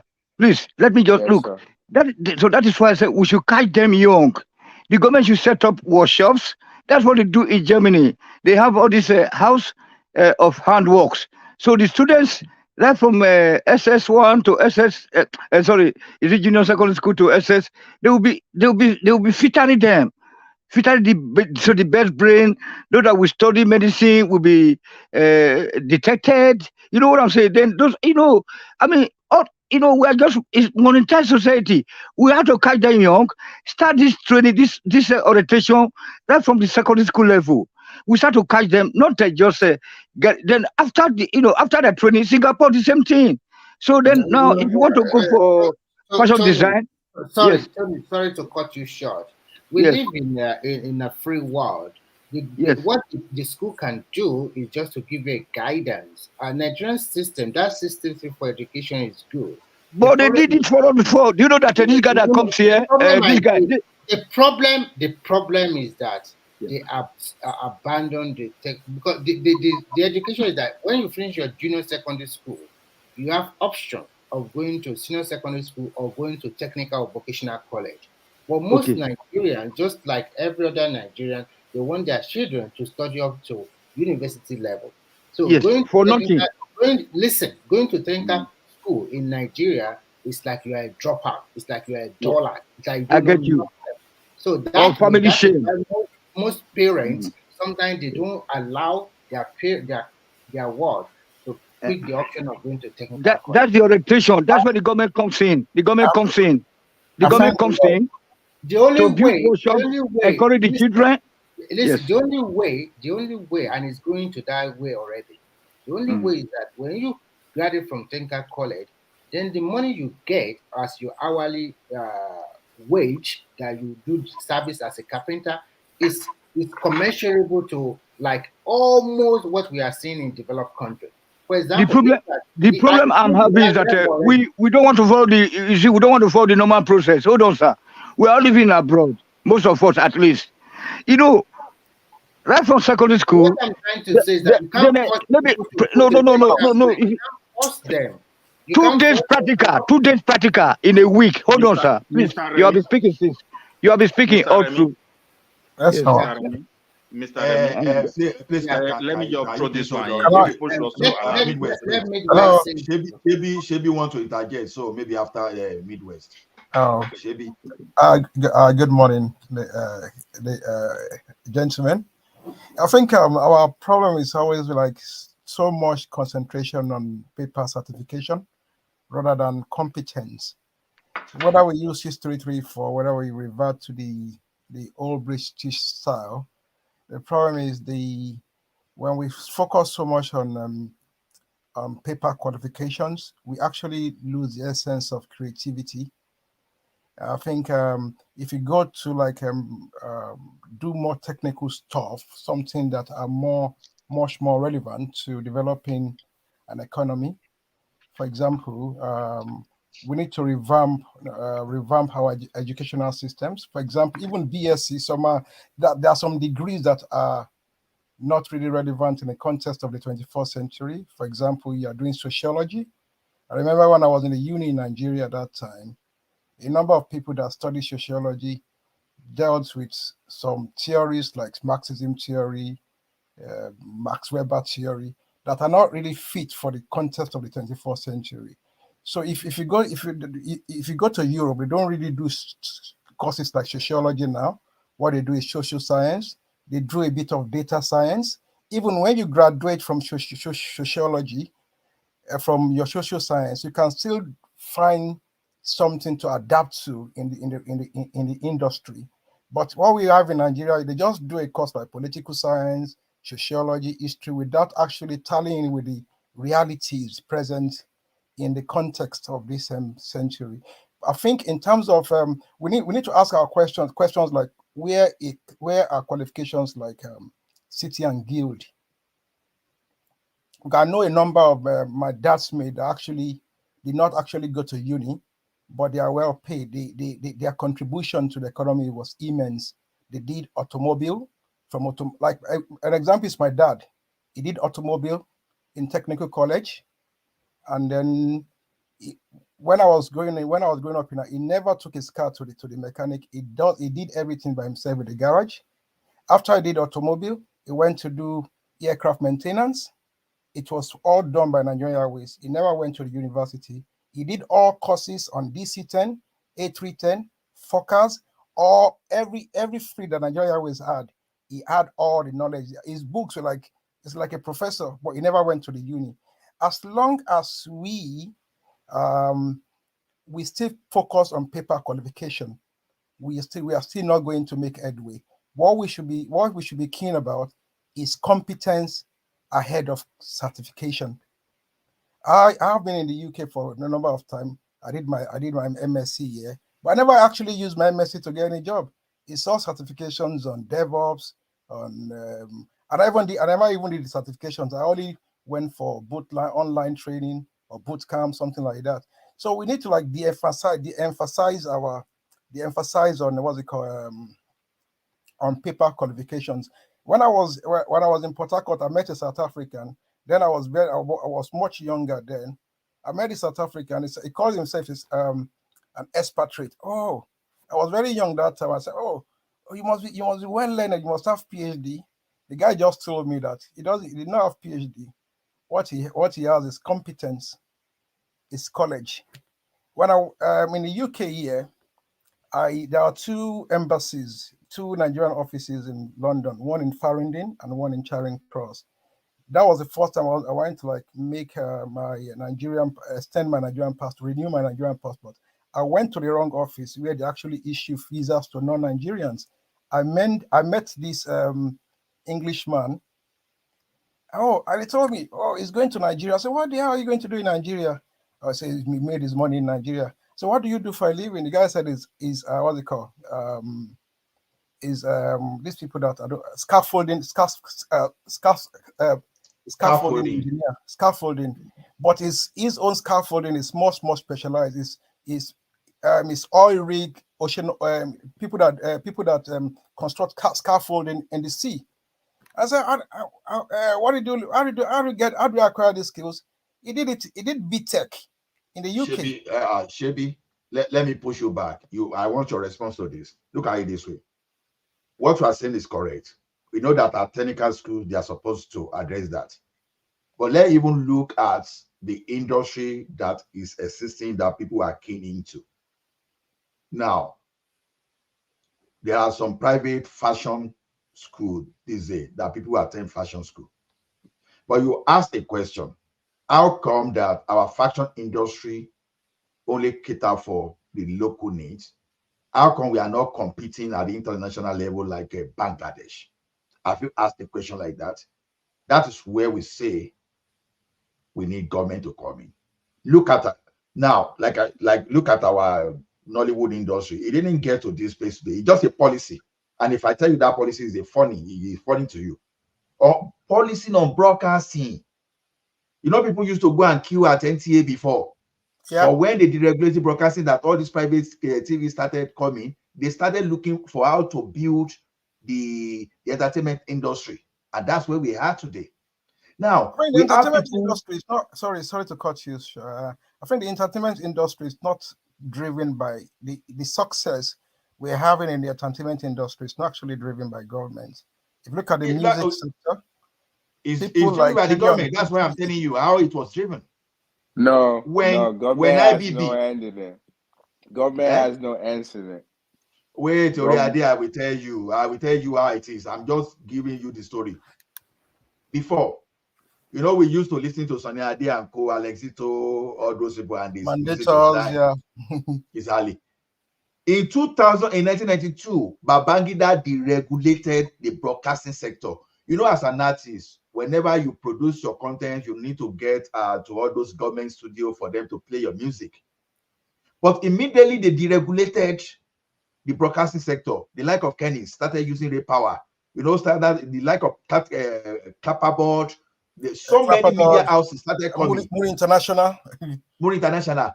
And then, you know, all of a sudden we started having chance to all this channel or whatever.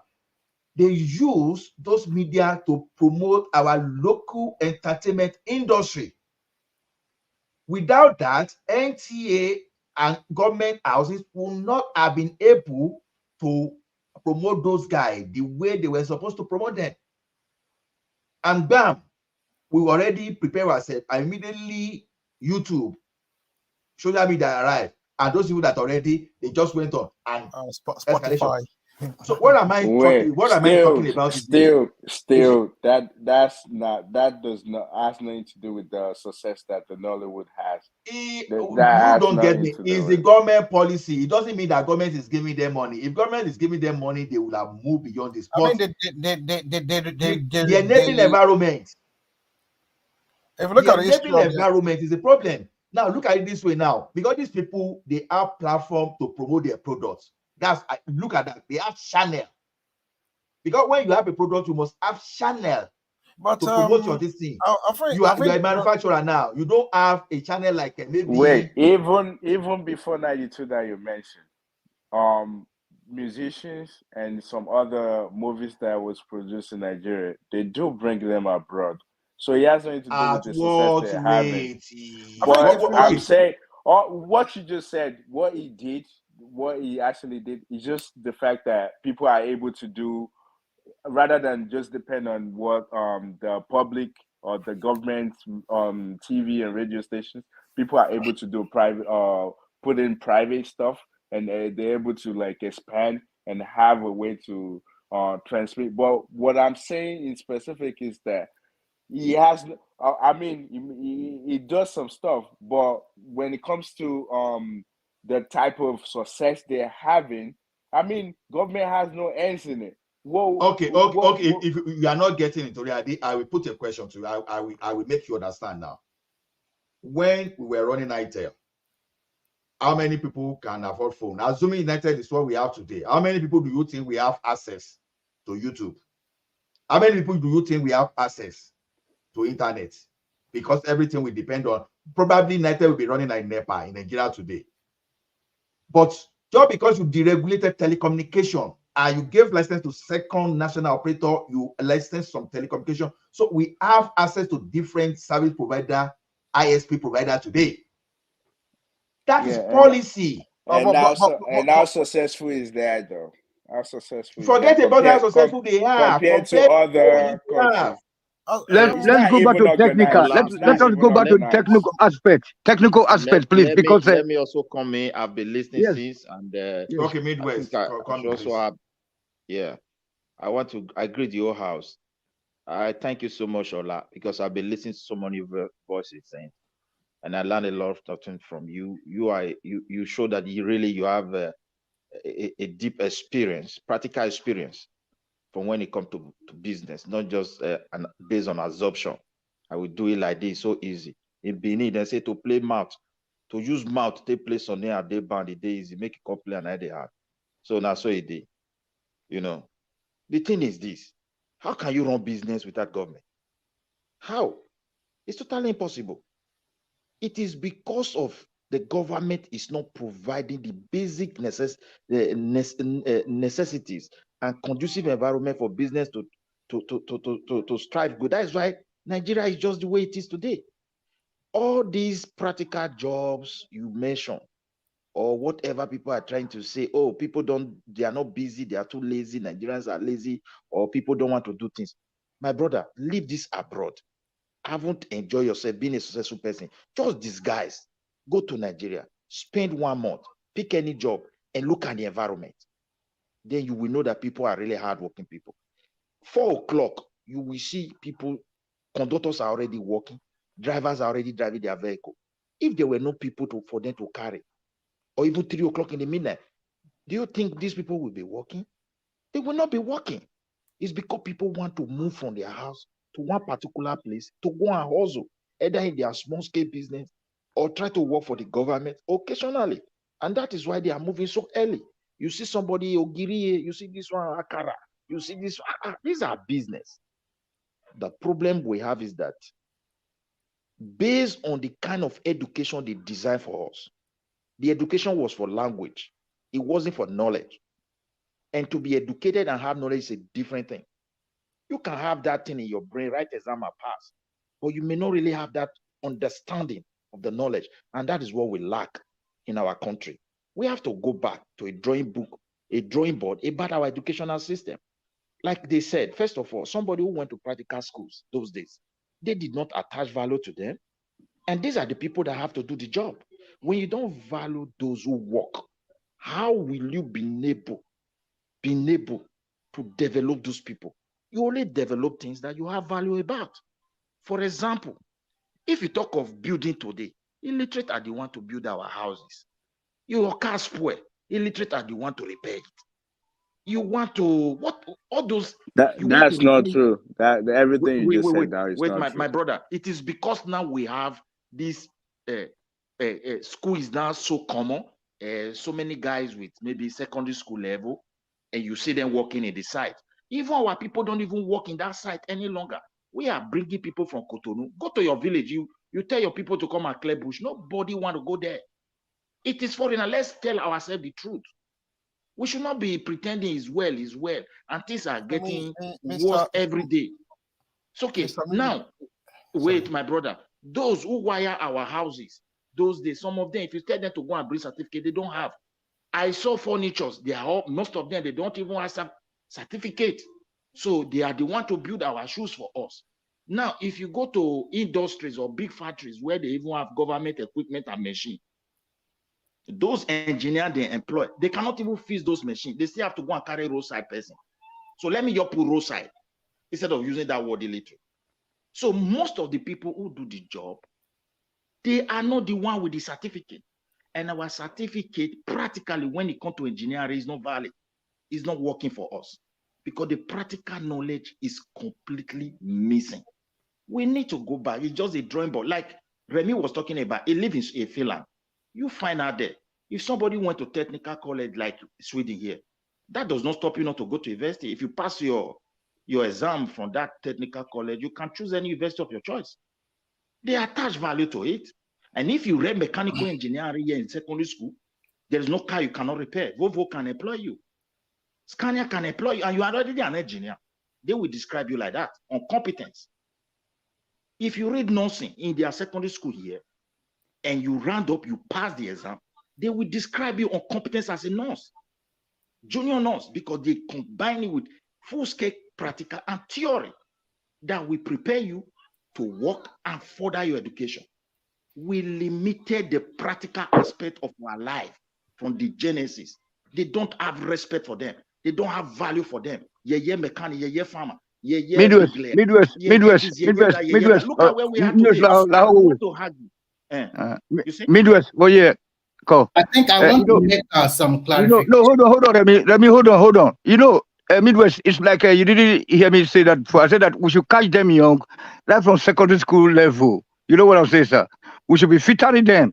Look for the brains that will go to be doctor later. That's what they do in Germany here.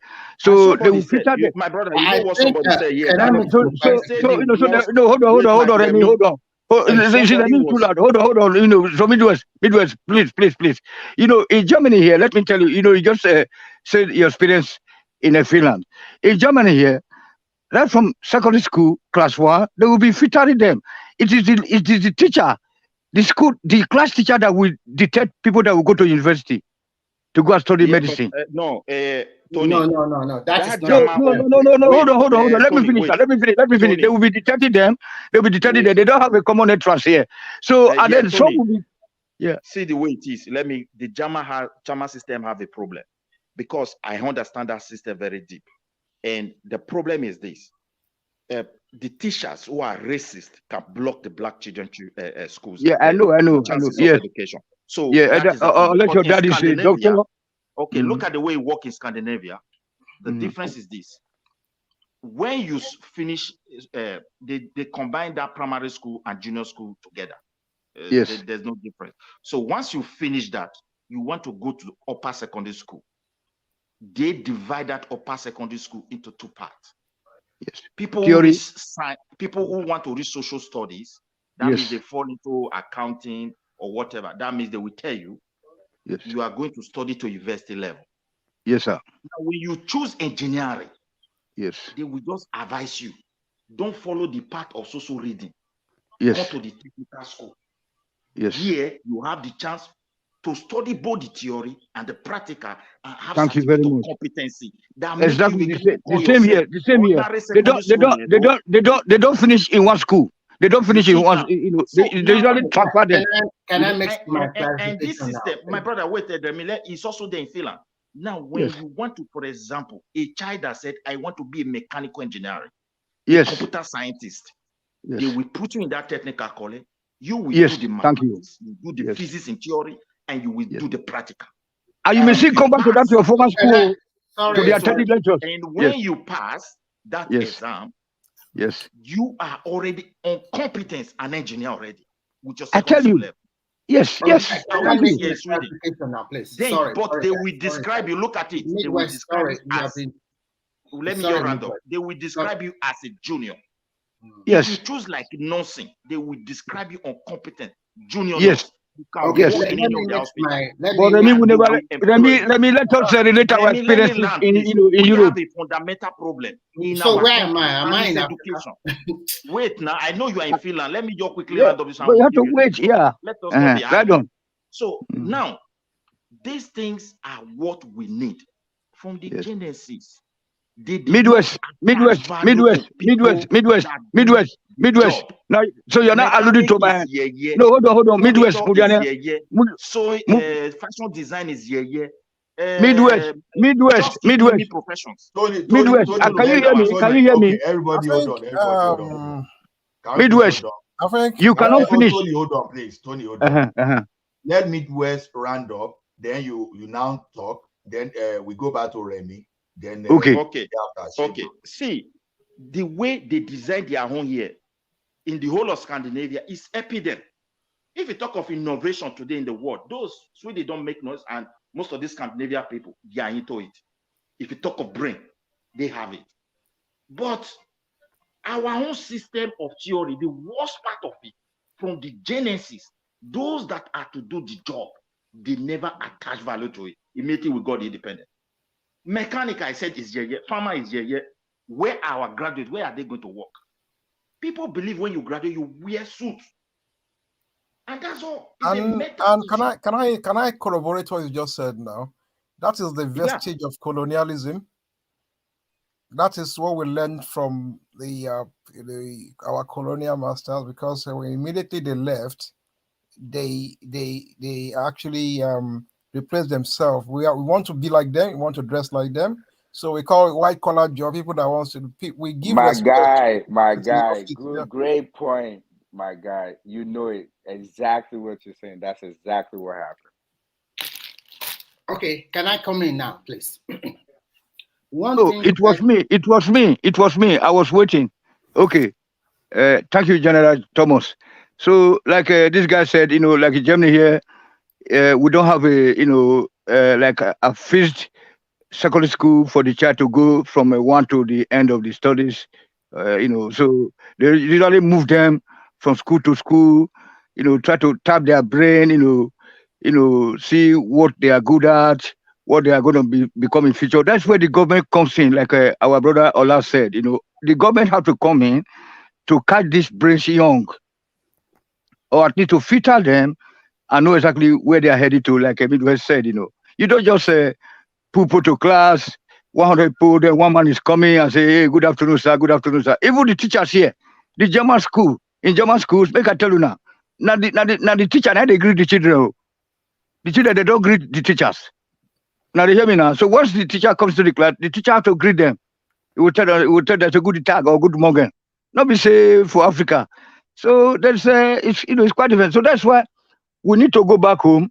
Men like Ola will be in charge of all those cyberspace, training, and the men like us that went to the Polytechnic, we have to see what we can do about technical drawing and all those kind of stuff for the kids, etc., etc. But the way we are just pursuing degrees, you see somebody like 21 years old in Nigeria, but before you can get a degree in Germany here in university, you're already 32 years. I'm telling you guys, but once that guy comes out, even when you have it, the way they will train you, you don't even see yes, that sir. degree. Yes, sir. They will training you. You don't even see that degree.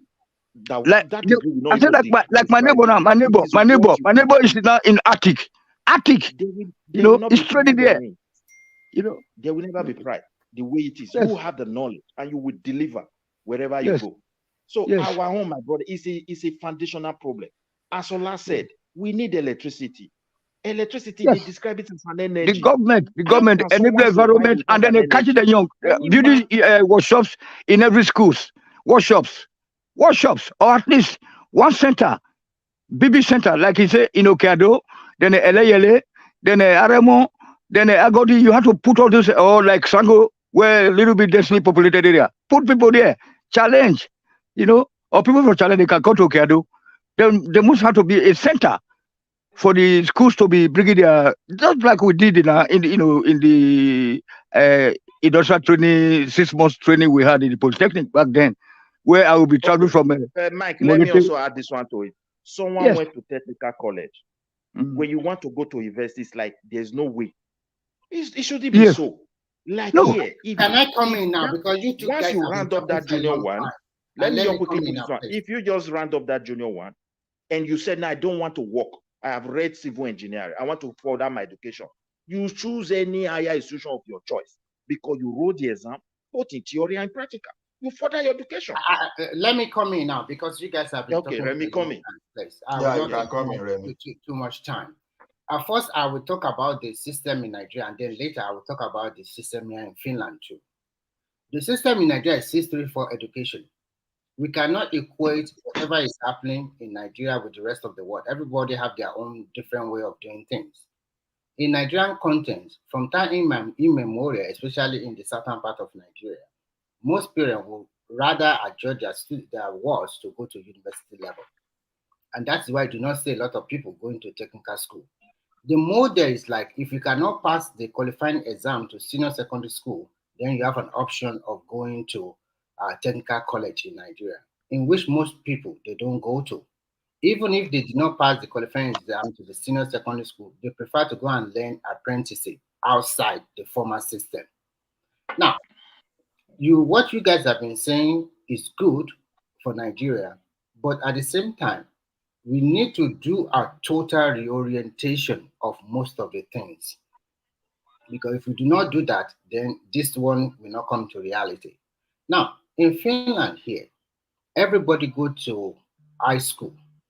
And once you finish from your high school, you now have an option. Which option do you have? You can go to polytechnic, they call them applied sciences, or you can go to university, or you can go to vocational college. All of these schools are free of charge here for the citizen. I'm not talking about international students. One thing they do here that I think is very good, the income parity, whether you go to university or you go to vocational college, the income parity is so minimal that you won't even feel it. Even people that go to vocational college, most times can even earn more money than people work in a bank or work in some offices. Exactly, sir. So that is the major problem in Nigeria. If we can fashion our home towards that way, then you see more people going to technical school because they know that after qualifying, they can get as much as people works in the bank. So the income disparity is very low. But so far, the income disparity is so high that people will still, why should I go to technical college when I will be at the lower cadre of the society? So that one does not give them a kind of, a kind of motivation to make them, okay, I want to. Yeah, that is why I use the word lack of value. We didn't But value. you must understand one thing. Here in Europe, emphasis is on skills. And I totally agree with everybody that we are shifting away from probably just go and learn. You must acquire that skill. And I don't totally agree with you that sociology is not a course not to be taught of which you not go for. I don't agree. It's a course here in Sweden. I didn't agree with that one. No, some people said some social work is not something sociology or psychology. It's still relevant. If you do sociology, you can also be a social worker. And a social worker, the engineer have to go to them for counseling. Yeah, you are right. Not even engineers. Everybody can go to them. The social worker here, they handle cases about child abuse, family violence, and all sort of wahala. They are very important. But you know that black man, my brother Remy, you know the black people, they know they plan ahead. They don't plan ahead. They only plan for where to get money. You know, they don't think. So now, in the Nigerian context, please let me quickly put this now one. Listen carefully. How do we do it? Should we in Nigeria enforce that if you want to learn any skill about tailoring, or plumbing or something like that, you must go to technical college. No more apprenticeship outside. You have to sacrifice one for another. Because if you don't do that, then the former setting will not set in. No. All have to go pari passu. They have to go alongside the same. Mr. Remy, look at a very profound challenges there. Okay, now who is going to teach us in that school?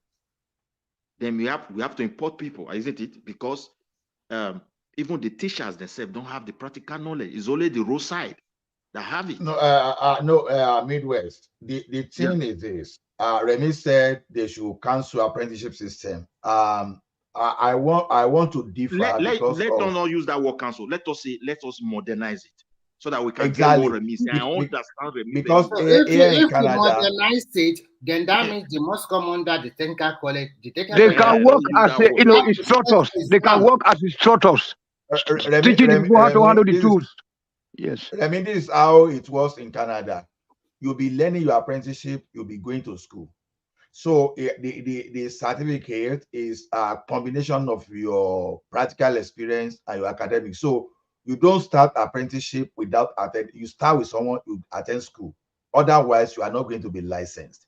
So Thank you. licensing issue, we can use licensing issue to enforce those. But however, these people are still learning, but where are they going to work? Some can create business themselves, but some still need some kind of funding to establish. Okay, I'll give an example. Recently, I make some research on a hide and skin processing machine. You won't know why I even do that, because I try to look at so many things. The cheapest I've seen so far is $20,000.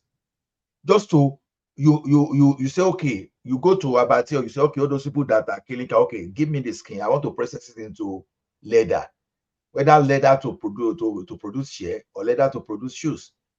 Now it will cost me $20,000 just to do. And when you look at $20,000 in time of the recent sale, it's supposed to be small scale business, right? But now if I buy I processing machine alone for $20,000, I need energy to run it. That is where I say the importance of electricity. You can. Now, someone said we should use solar. How much solar will I install to take care of this machine I'm talking about? Because it looks small. So it's $20,000, the least, but we are talking of every machine. Every machine. I'm not Dangote. I'm not Bua that are running on large scale. So those are the things. So it's a combination of government coming to support with funding and support with infrastructure. So even if you send people to technical school, those people you send to technical school those days, they are the one working in our textile industries. They're the one working in the aluminum industry. They're the one you find in university. They are the one working at Ajaputa. So if you send these people to, because in technical school, you see foundry there, where you can do foundry, everything you are going to do at Ajaputa, you see the small list, you learn some small thing there. So you need electricity to run all those stuff because they are small to medium scale.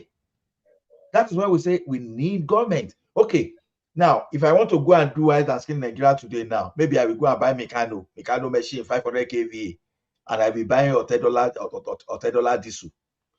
When I now produce my hide and skin, I want to turn into shoes. How do I compete with someone that is importing shoes from Italy? That's the point. Some guys make garments in Nigeria. Don't get it wrong, because the garment makers in Nigeria now, it's like they are producing for people in Canada, London, and United States. What is that? Just some tailors. I know that some tailors they sew cloth for people they here. sew for and take it abroad. Yeah, exactly. But the question here is this: we still need to be doing all those in a mass so that we won't be buying Ace and Curtis. We'll be buying from Abba made sewing. We should be buying Abba made trousers and shirts. So that's my point. What was happening in the East those days? All this Abba, all this. That is how a country, metamorphosed to great countries that we are hearing today. All those things they neglected or they died. Everybody went into importation, because there's no electricity. It's not stable. And most of us here in diaspora, there's no way we're going to go back and just start something overnight when the electricity is not there. First of all, if you are going to business, there's no business without risk. Risk is involved, and profit is what motivates you. And you must calculate it very well that I'm going to succeed, I'm going to make that profit, I'm going to, grow and everything. But at the same time, if the risk come in as well, you just have to bear it. So it's not a joke. There's no way business. Most of our business there in Nigeria, you see people, like what they are pointing to. This man is successful. This man is successful. Remember, we are in a country where what I call the government. I don't know which way will I read the performance of your business is unknown to the government. How do you arrive Yeah, at your there is no government. There's no government. Talk less of a You good or understand me? bad government. That To is even why. say, Yes. to even say this is how this man No, is no, no, making his no, money. no, no, Everybody know. Tony, hold on, please. Tony, please don't come with all this. No, no, no. There's no government. So what is in Nigeria? Come on now, you can't be saying all these things all the time. There's no government. No, my Tony. Tony, go and do shua for airport. We don't say airport government deal. Yeah, there's no government. So who is ruling in Nigeria? No, And the come thing on, is now you this, can't be saying this all the It's time. talking the thing is this, my metaphorically brother. anyway. As far as Nigeria is concerned, we just have president and governor. So everybody is under them. That's why we have this problem. If we want to talk of electricity today, we will be seeing Mr. President. Everybody, just picture it. It's president you will see. So this is where we are my pointing brother, to. Midwest. If If the you want to country set, if you want to president set and up a governor, we must take power from all these industry in people. your Let there room, be autonomy to so many institutions. Like what they said You make about your borehole, like INEC Uh, should have, they should be separated from them. There are many institutions that is under them, and no government succeed or no government that is in existence that doesn't give that kind of autonomy to so many institutions around them, because they cannot be in charge of everything. Midwest. Yeah. Do you know how much we need to set up a textile industry into just your 2-bedroom flats in Nigeria today? Yes. If there is electricity. You know how much it costs? Let's assume that you buy used machinery, everything, you buy machine, you will still need at least $50,000.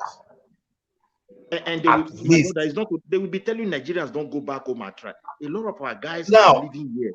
They are trying their best. Some of them come back home here crying. Midwest, that $50,000 that I told you, I'm not even talking of your generator. You are going to have borehole. You are going to have boiler, because I don't know, because it depends on the textile you are doing. You understand? You are still going to have boiler. You know, you want to bleach, you want to dye, you want to do a lot of things there. So by the time you are setting up a small textile industry, you'll be talking of like $100,000. Security, Ola, and the area board protection. So the question now is this: how do you compete? How do you compete with the fabric you are importing? You got my point now. So that is why I'm saying that it's not as if people are not thinking. The question now you ask me is that how do I know all this thing I'm talking about? Is it that maybe I just conjure it? I didn't conjure it because even so when many talk, people I want see to a lot do of this idea thing. from you. I see a lot of idea. My brother, the real Midwest, not even me. Midwest, not even me. Many people want to do this thing. No, I just give you an example. Many of our guys have idea, and some have tried. Some have ventured into it, although some are still there strongly. Some have already given up. It's not what they expected. Midwest. That is why Midwest. Do you know that? Do you know you can set us small scale low-esteem life for just 6 months to gather experience? Because we lived there for a very long time. We don't really know the reality of ground. Do you know you can set us small scale or medium scale cement manufacturing? To be making cement. Do you know that there are machines that you can put there, assuming they even give you access to limestone? But the question is this: how much of those can you produce to compete with Dangote? Because do you understand what I'm saying? That's the state of a small business in Nigeria today. They don't know. That's the story of a small business. Because gas, diesel, we consume. Because they are small businesses.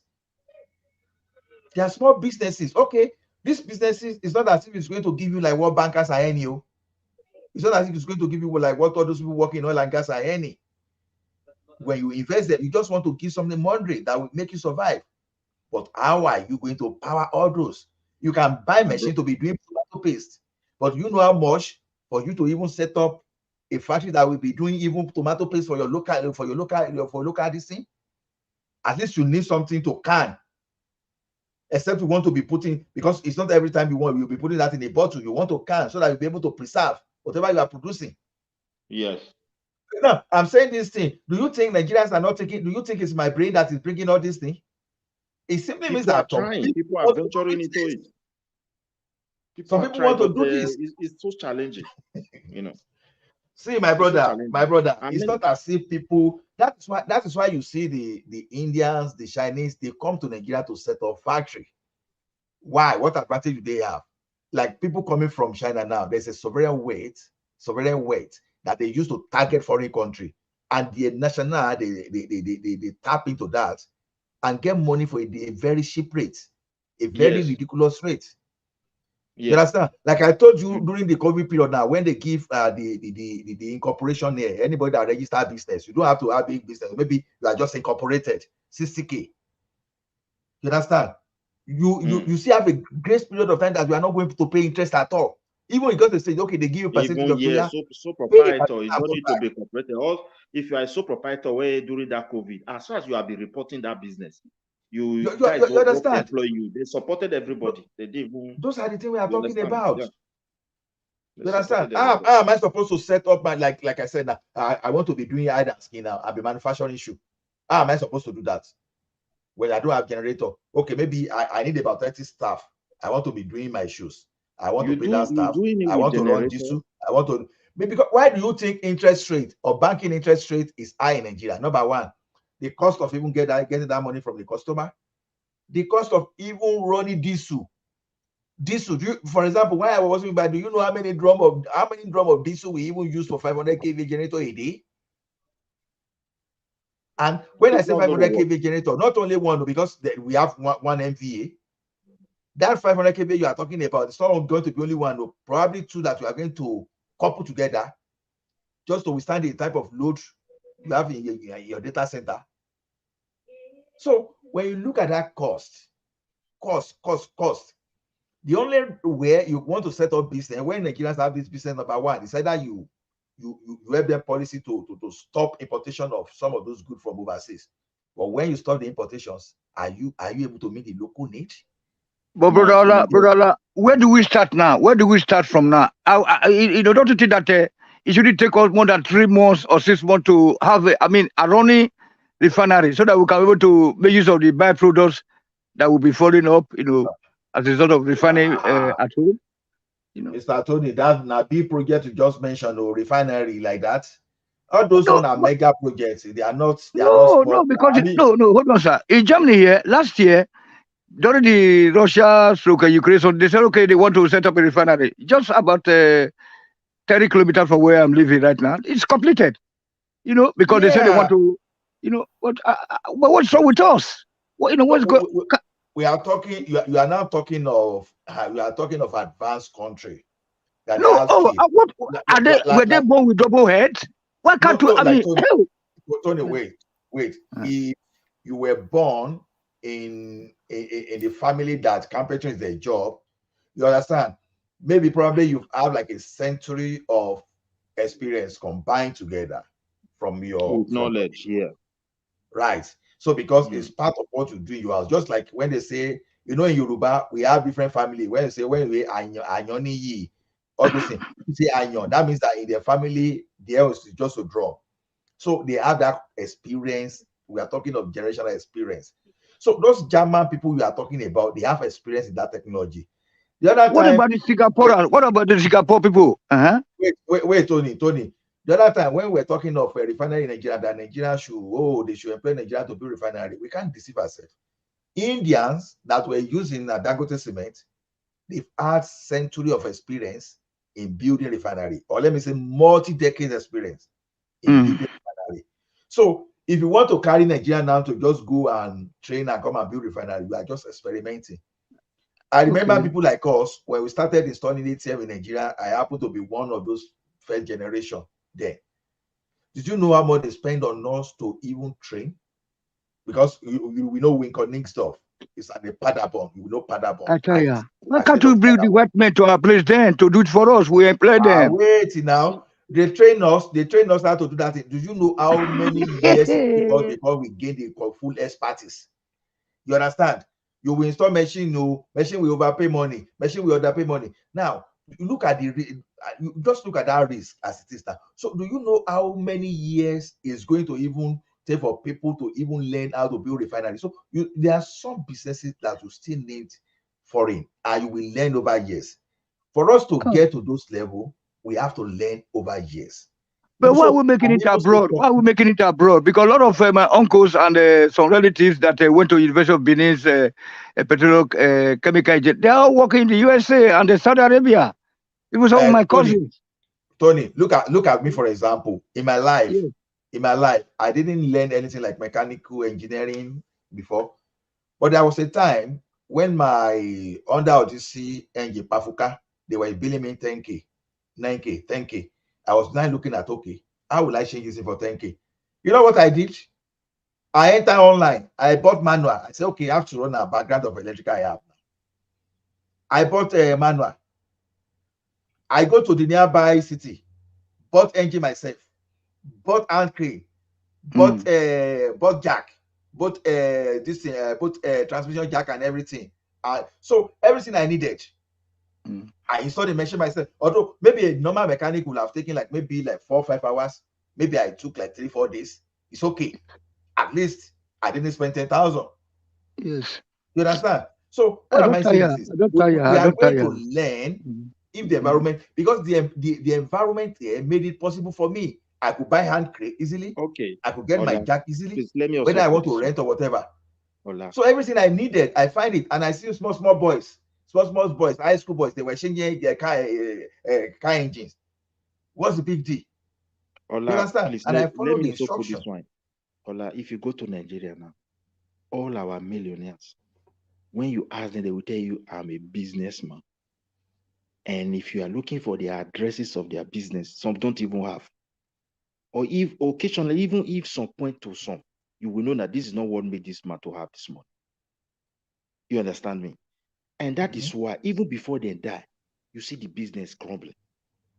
Because actually, they are not doing business. If they die, their children cannot continue. Because the system is very, very crooked and correct. It's not transparent. It's So rigged. you guys that want to do something, you go there with the sincerity, you will see that this thing is not working. They all have other business that they are doing, majority of them. The government, if they want sincerity, they want to help. There are basic things that make business to grow. One, we need energy. We need a functioning insurance, because business itself is a risk. Insurance must be involved. And we don't have a functionary insurance.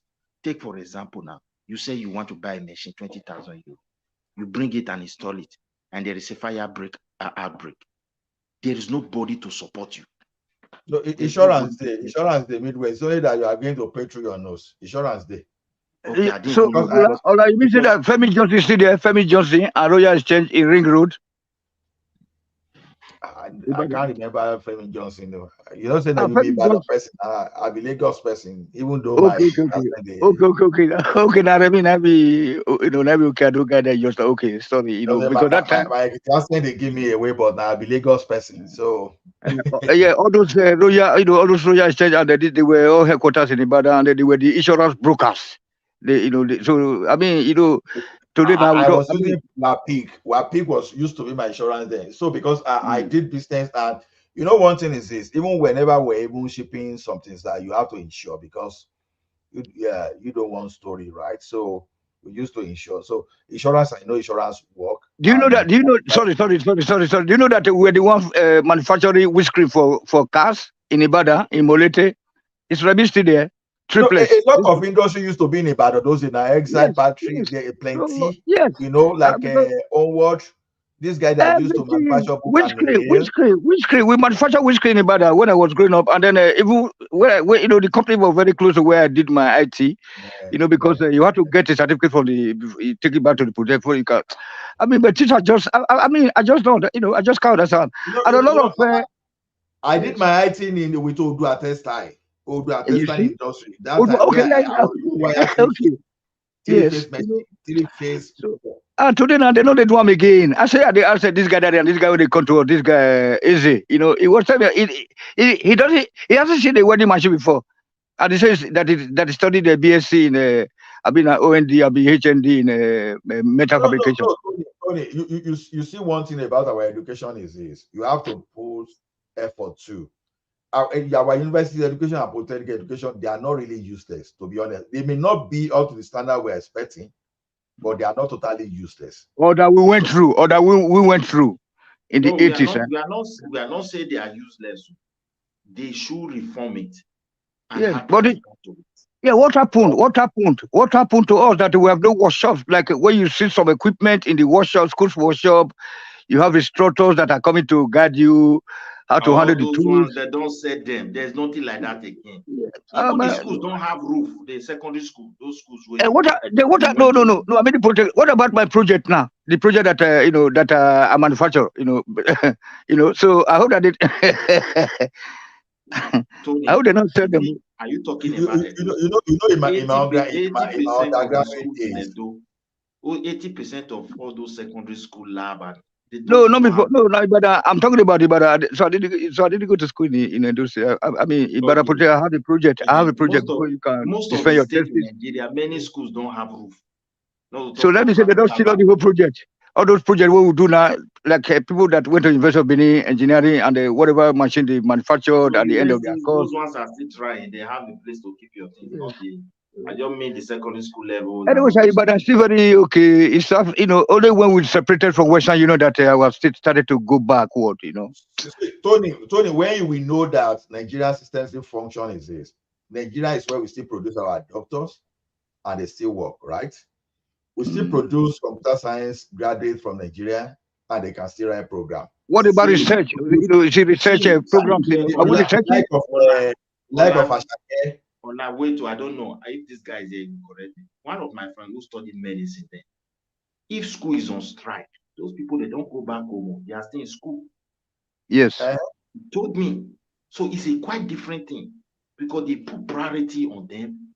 And again, they also expose them to practical knowledge as well. After graduation, they will not give the visa to run abroad, Abi. As I was saying, our architects, they went to Nigeria University, and they are still designing building, right? You will see that it's not useless. Our structural engineers, they still went to Nigeria University, they still build structure. Yes, my brother is still engineers. They went to Nigeria University, and they still build. They still build. So see, it's not as if those schools are useless. Wait, see where I'm going. Not that they are useless. We shouldn't use that word. But all these people you just mentioned, architect, the rest. All these buildings that are collapsing in Nigeria, who is responsible? There comes the same government. No matter the knowledge you have, the government must come in and regulate them. No, so that's why we are still talking of government. You understand? That's why we Let me tell you a story. Let me tell you a story. I don't know whether we have project designer in Nigeria because I keep Midwest. Let me tell you a story. Yeah. There is this architect. You understand? Nationally, when you design a building, you are supposed to allow structural engineer to do your structure. But this guy, whenever he's working for maybe ordinary people on the streets, he will just be the architect, the structural engineer himself. He did a building one day, and that building when he trained. And the problem is this: he overloaded the suspended slab. Because assuming you did something for maybe let's say 1,000 metric tons, and all of a sudden you change the design, you change it to like something that we now carry like 3,000 metric tons. What happened? Because the foundation could not support, it's just a small rate, the thing was about to collapse. And what did this guy did? He just go and build beam to support it.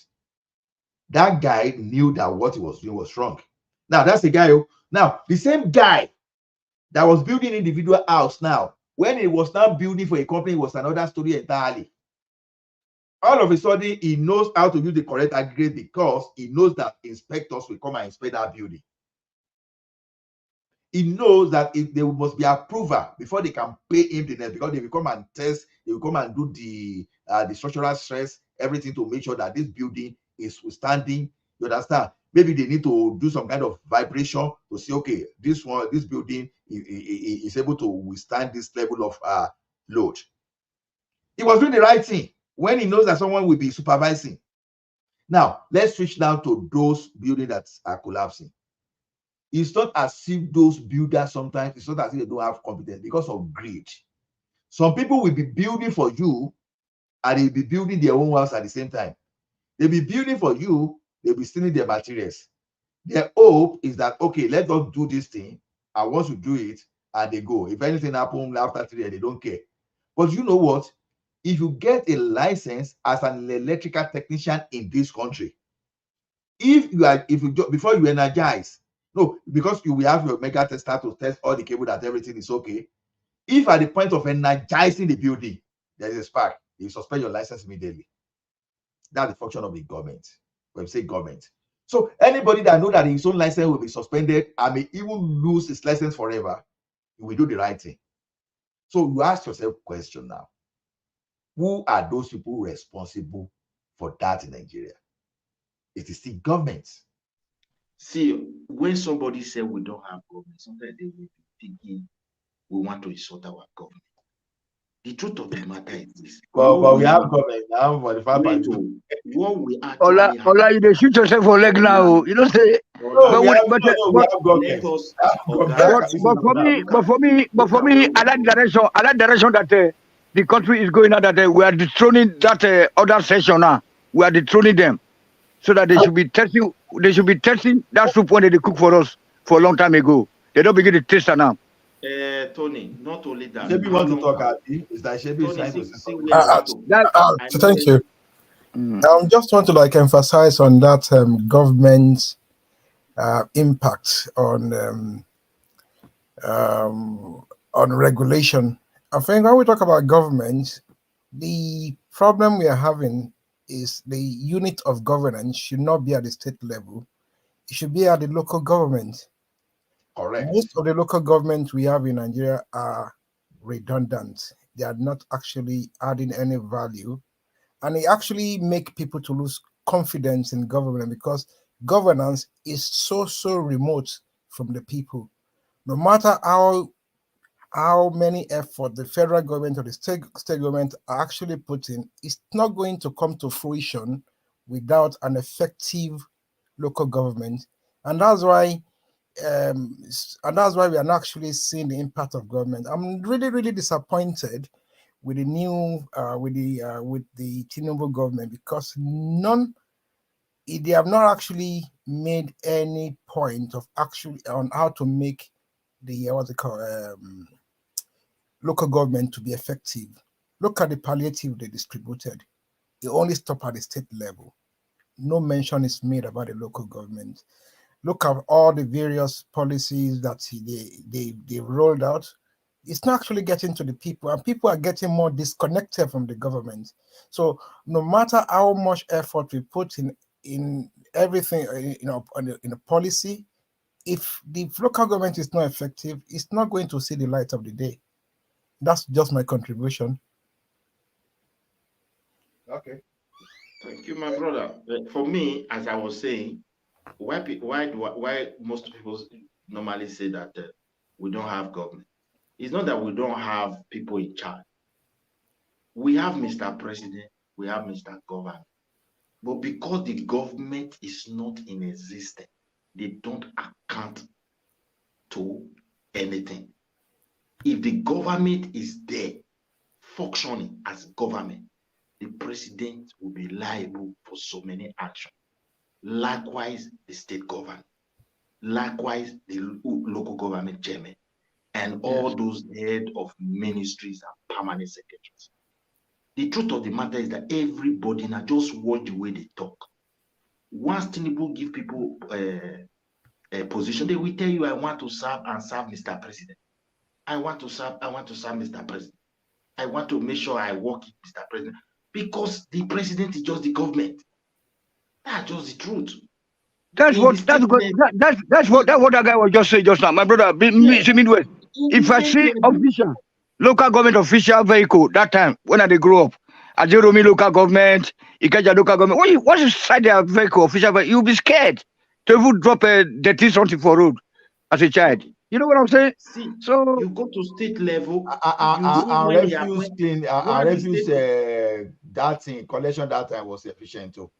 yes, even road construction, you know, if you see local government officials, you'll be afraid as a child, even if you not go to And school. drainage. Yes, it's true. They used to have tractor. They used to grade road then. Yes, you go to Djibouti, the same thing. Djibouti, everywhere. You know, you see them officials of the local government alone, only the official car. You'll be scared as a child. Now Babangida, now from Buhari to Babangida, they destroy those things, Jerry. That's Chelsea. I think No, Babangida is the one that I destroyed think during the Babangida period, I think I was still in primary school then. it is Because Babangida that destroyed our country, not even Buhari and the Diagno. not, I think in the even up to 1992, local government was still functioning, because I remember when I was writing, I went to a school in Ogun State, and then our third term exam is always conducted by Ijebu local government. Thank you. And then I schooled in Lagos. My primary school was in Lagos. Then there was no Kochofe local government. It was Shomolu local government. We call it SMC. That time you see Shomolu local government van moving around the area. Any student they catch outside, they're going to put them in that van, and the parents will have to like welfare. Yeah, like welfare. Was working in the 90s and up Yes. to in the 80s up to the early 90s. I don't know what has happened to local government. My brother is very painful. Even my seniors, my uncle's wife. Constitution destroy our local government too now. 1999 Yes. Constitution.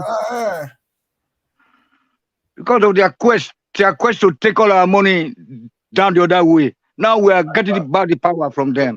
If you don't mind, Buhari tried to like readjust it at one point, but I think no, forget that man. We are not getting back all the custom office so that we can have our passport, at easy with ease. Let us Shebi, I understand what you are talking about. Look, Yorubanization, I like them. I mean, they do one for Yorubanization. Yes. With Tony, for me, I don't like him. It's the best. It's the best that can happen to me since I was born. Nobody said now they start my passport. As a student, when I got my diplomatic passport, it's Ausama would run for me, watching at the craze. Look, the Yoruba did one for me. Tony, see am this way. As they appoint people, so we must go back and go and change some certain things. There's too much power when it comes to the Mr. President and Mr. Governor. That country need to be restructured. When they were doing it, where was Babachela? Where was this Malam today? That's a bad job. Is that not the same guy that said that? Hold on. Is it not that same guy that said that the oil in Bayelsa belongs to them? Wait, that the oil in. I'm going somewhere, Tony. Wait. Look, I hear where you were condemning Ambrosali, you and the other guy. I have the recording at Kazora platform. You said that Ambrosali is still alive. He's 90 years old now. I have the recordings.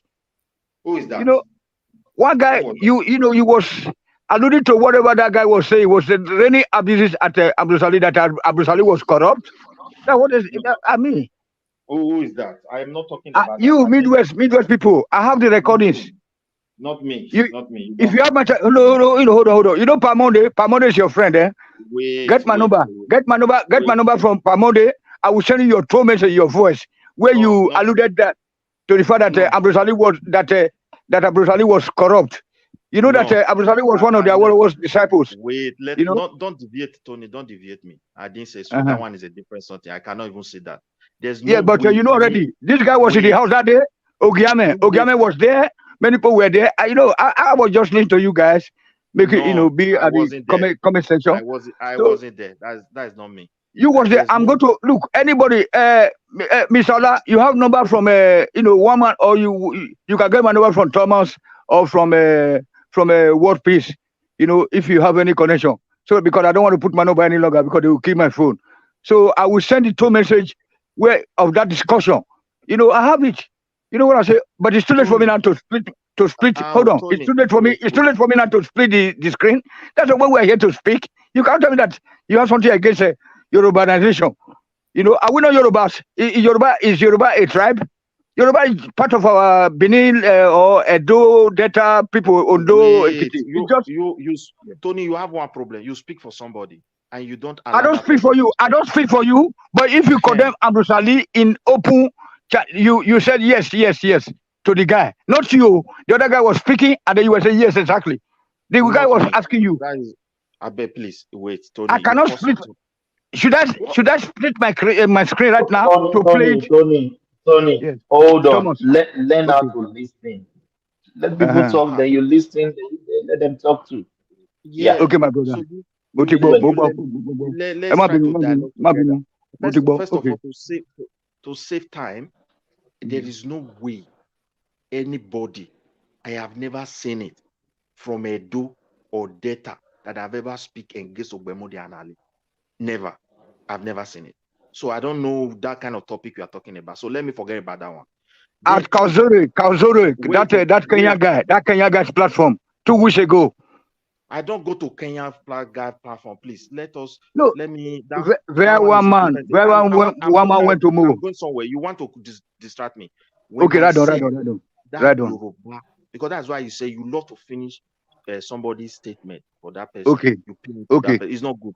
When I said that Yoruba something is not good, you will let me land. It is good for you to let me land. Not just for you to speak for me because you hear that, oh, I did not clap the way you want to clap for it. The problem of Nigeria is this. When Jonathan was there, we were also clapping. He invited a lot of people. They were saying they want to rebrand the country. He appointed people. But when he left, you see his people now start crying. We have Tinubu there today. Tinubu, if he like, he appoint everybody. That is not enough for we to clap for, whether it's just from his village. Because we have been through a lot. And we should know the reason why we are in this problem. Tinubu is not going to be there forever. The people you are pointing to, you may point to them. After 8 years, now Tinubu is gone. Or maybe 4 years, 8 years. Another person will come in. Whatever he has achieved that you will be clapping for, less than 6 months, somebody will be changing law and they will be voting. Yes, this law must be like this. I'm not clapping for Tinubu. I'm not. Hold on. Let me interject now. How long are we going to be? I get you. Clapping? You get what I'm saying? I get my point. Because the point is this. If those people that is appointing, whether tribe or not, look at passport we are talking about. People are already clapping for the passport. After 4-8 years, another man coming and they tell you the same problem, no paper, no this, no that. Okay, make a finish. Make a give you answer. Make a give you answer quick. So I'm not for Tinubu. You know that I'll be condemning Tinubu here because of the petrol price. That is our No, hold on. No, hold on. But for to dethrone any session that have been holding us hostage for 100 years, my brother, that's what I want to. You know, I'm not for Tinubu now. Everybody knows me here. Thomas can tell you, Ola can tell you that whenever I come here, one man have to be calming me down. Because I said, look at petrol, look at some people are dying. One man will say, Tony, why you say everybody die? You know, so I'm not for Tinubu. You know, I told you that I want separation of the country, and then I said that if Tinubu can come and do that for us, which is a style of, I mean, that's the way we are headed to now. When they say now one Nigeria, when Southern Nigeria is looking like nonsense. It's not. Wait, no, Tony, don't see it that way. Tinubu is not a man that doesn't believe in Nigeria. What we want. I didn't say so. I mean that that is my agenda. I don't believe in one Nigeria. You know now. Okay. Like and then because you know why? Because I'm a reincarnation, the reincarnated Chief Nahoro and Awolowo. You know, say I can die for those two people. You see, Tony, so what they stood for is what I will stand for in my life. Yeah, Tony, please look at it. Tinubu, I know you did not campaign for. Likewise, me, I did not vote for him, but he's already our president. Now, in the western part, he selected a lot of people into position. We can no longer adapt it anymore. But what have to follow? He have to look at the concentration of power into that so-called presidency, and that is really our problem. Will he be so generous? Where were you guys? Where were you guys when all this were happening in the past 8 years? When we don't even know the whereabouts of Mr. President, where he never speak to nobody, the wife, and Mama Daura, and all those people. So now all of a sudden you guys are sympathizing with this all those people that say that the oil in Bayelsa belong to them, that the gold in Safara belong to them also. Tony, you don't even listen to somebody at all. I listen to you. No, I beg, I'm tired. Let another person talk. That's it, because I'm the strongest. Mr. Tony, I think I disagree with you. I will agree with you to all, but saying that urbanization, the alleged urbanization tendencies of Tinubu is what you want. No. There's nothing like urbanization there, because if you marry, a Yoruba man, it's most of the guys Yorubas. We have Hausas there. Hold on, sir. We have everybody there, but some vital positions that we need to take the power back. That is what I'm talking about. I want to see those power move down. Whether you want to give it to B later, I don't care. Whether you want to give it to Tony. In next 8 years, you're still going back to the north. So if they decide to before then, the country is already, the country don't become two. The country already go. The country is already gone. This is what I'm trying to talk to Tony. If he did everything the way he want, and the power just remain like this and went back to the north, what will happen? No, we separate the country, but at least right now, let us make our infrastructure like as it is in the north, because the northern space is looking like Europe. So, for example, I want this anything we can do for the south now. But we're going to break the country up. Now, forget about all this. You just look Nnamdi Kanu up for nothing, and then you deny the Igboho from coming to chop Amala. What we do? Who is denying Igboho now? Is it not who's denying Kanu now? Is it not a Southern person? Not be Southern person. The Hausas are still there. The Hausas only they are being caught on our way right now. They thought that the Tinubu was going to dance to their tune. Look at them coming out now. They are crying. I'm the most joyful guy on earth. See how some people cry now. Tinubu is not Southern president. It's Nigerian president. No, I said, but I'm happy that the Hausa people, they are coming out for the first time ever since I was born, that they are crying that of marginalization. This is the soup they have been cooking for us. Now, we never ever start to put water for fire. They cry, say that, wow. Then they hear what they call win. But it's not actually affecting the masses. It's the fight of the elites, not for the people. Yes. So, but easily, my brother, it's too complicated. Let so me throw this question for you guys. Let me throw this question. Sorry to cut you guys. Hello, guys. Good morning, good afternoon, good evening, and good night. Determine where you're from. What is the way forward now for the country? Please, I would like all of you to give your ideas, because I have a pen and a barrel. I have to write down. Please, thank you. My idea is to restructure the country. Instead of concentrating the whole Nigeria into the hand of one man, which is called Mr. President, let us restructure it so we can have government that everybody can account to. As we speak today, the government is not in existence. That is why Mr. President cannot account. He has nothing to account to. Likewise, Mr. Governor, because the government is not there, you cannot account to what is not in existence. Let it be brief. Yeah, so this is just my own suggestion. And no matter what Tinubu achieve, may God bless him, may God give him guidance, may God strengthen him to succeed. If he allowed that power to remain just the same way he met it, when another people pick it, there is no guarantee that they will sustain. Thank you very much. So let me just give you an answer now. The other people say they don't know what's called restructure, they don't know what's called police, they don't know what's called regionalism. What the hell? So how do you want to settle? How do you want to have a deal with them? I hope that guy is jotting everything down. Jot that down. I think on that restructuring, we need to actually emphasize it very, very well. But they say they don't know that. They say they don't want. They say they don't know. They say they don't want. They say that they want Nigeria is circumcised. When you say restructuring, is it fiscal restructuring? Is it geopolitical restructuring? How do we go about it? What about the national conference that was so cool by Ogogoro man Jonathan when he say he just sleep? Let us not put too much grammar, because this physical and the other one you mentioned, when they start bringing big words, they bring confusion. Restructuring Yes. is very simple and is the most Thank simplest you. thing. Thank you, And that Midwest. is what all government in the world is running. Yes, but they said no. They said they don't want. Let me Midwest just tell you. continue. Yeah. Let me just tell you how it functions. One central bank, whether you remain state, you remain a region, every region account connected to that central bank. Then you have your local government account connected to the state via to the central. Now, the local government have its own autonomy, the state have its own autonomy or region, and the federal is there.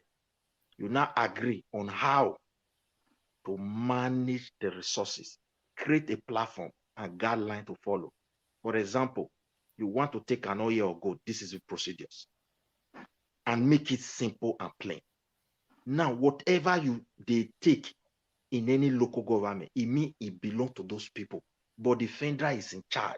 They are the one that will attract the people. They are the one that, however, if it threatens the cultural heritage of those local, they can tell you, sorry, we drink this water in that river.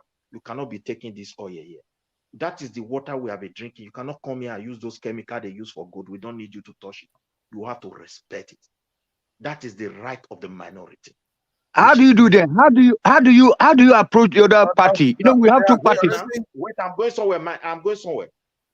When you set the resources now. Okay, sorry. There is an agreement on agreement based on the federal level. Maybe the local government will be expected 20% of their wealth, the state or the region 30%, and the federal 50%, because they have all expenditure. But when this money is moving, it will not be moving with what they call accountability and transparency based on the platform. We already know that. But how do you strike such a deal with these people that say that they don't know anything about state police, about structuring, about regionalism? The way it is Don't, in Nigeria. don't really say not all the Norths are actually in alliance with this opposition to what's it called, to restructuring. They want restructuring as well. Is it or not? We are talking about the powers that be, my friend. You know, and also are you from Southeast? Because you know most Southeasterners, you know, you have sympathy to the Northerners somehow, because Atiku also the father is from Zugeru. I'm a Southwesterner, but if you look at the Nigerian history very well, properly, yes. They wanted the regionalism. The Northerners wanted regionalism. They are comfortable in their own region. The beginning, but Atiku told them no, that they cannot go because you know you don't want to. But you need to know the difference between the northern elites and the common Northerners. No, it's not the common Northerner that are carrying those the five people. Look, my brother, may I just tell you now? They get rail system. You know, I mean, intercity rail system there. They have the best highways. What the hell are you guys talking about here?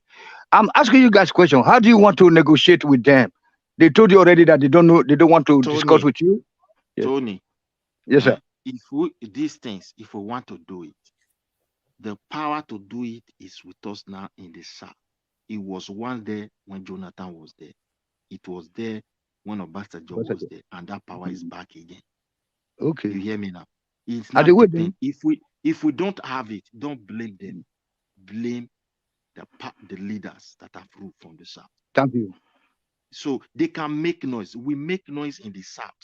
It just stop them not to do what they feel they want to do. I know now. So you know me and you now with the align with our opinion. I know right from some years now. If we know what is good for us, this is the time. Not for Mr. Tinubu to be telling you want to build. Which country you want to build? This country will not get institution.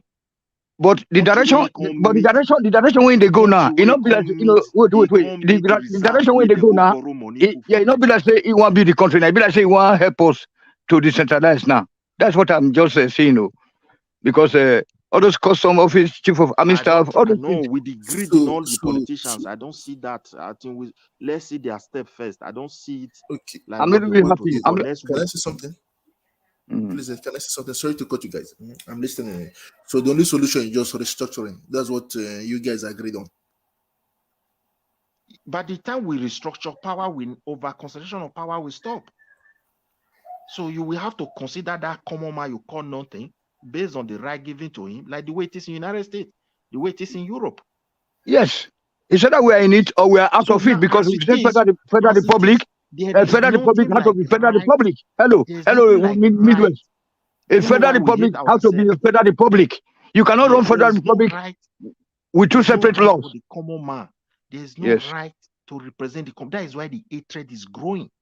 Yes. If there are rights for them, we love ourselves. You I hope federal that government I will hope not that come guy and use jotted down some of the answers that I'm come and giving. use your federal mind to come and be insulting people in Done. your place Hello. because they are small. I'm Hello, writing my it. brother. I'm writing it. I'm writing. So So on the final bet.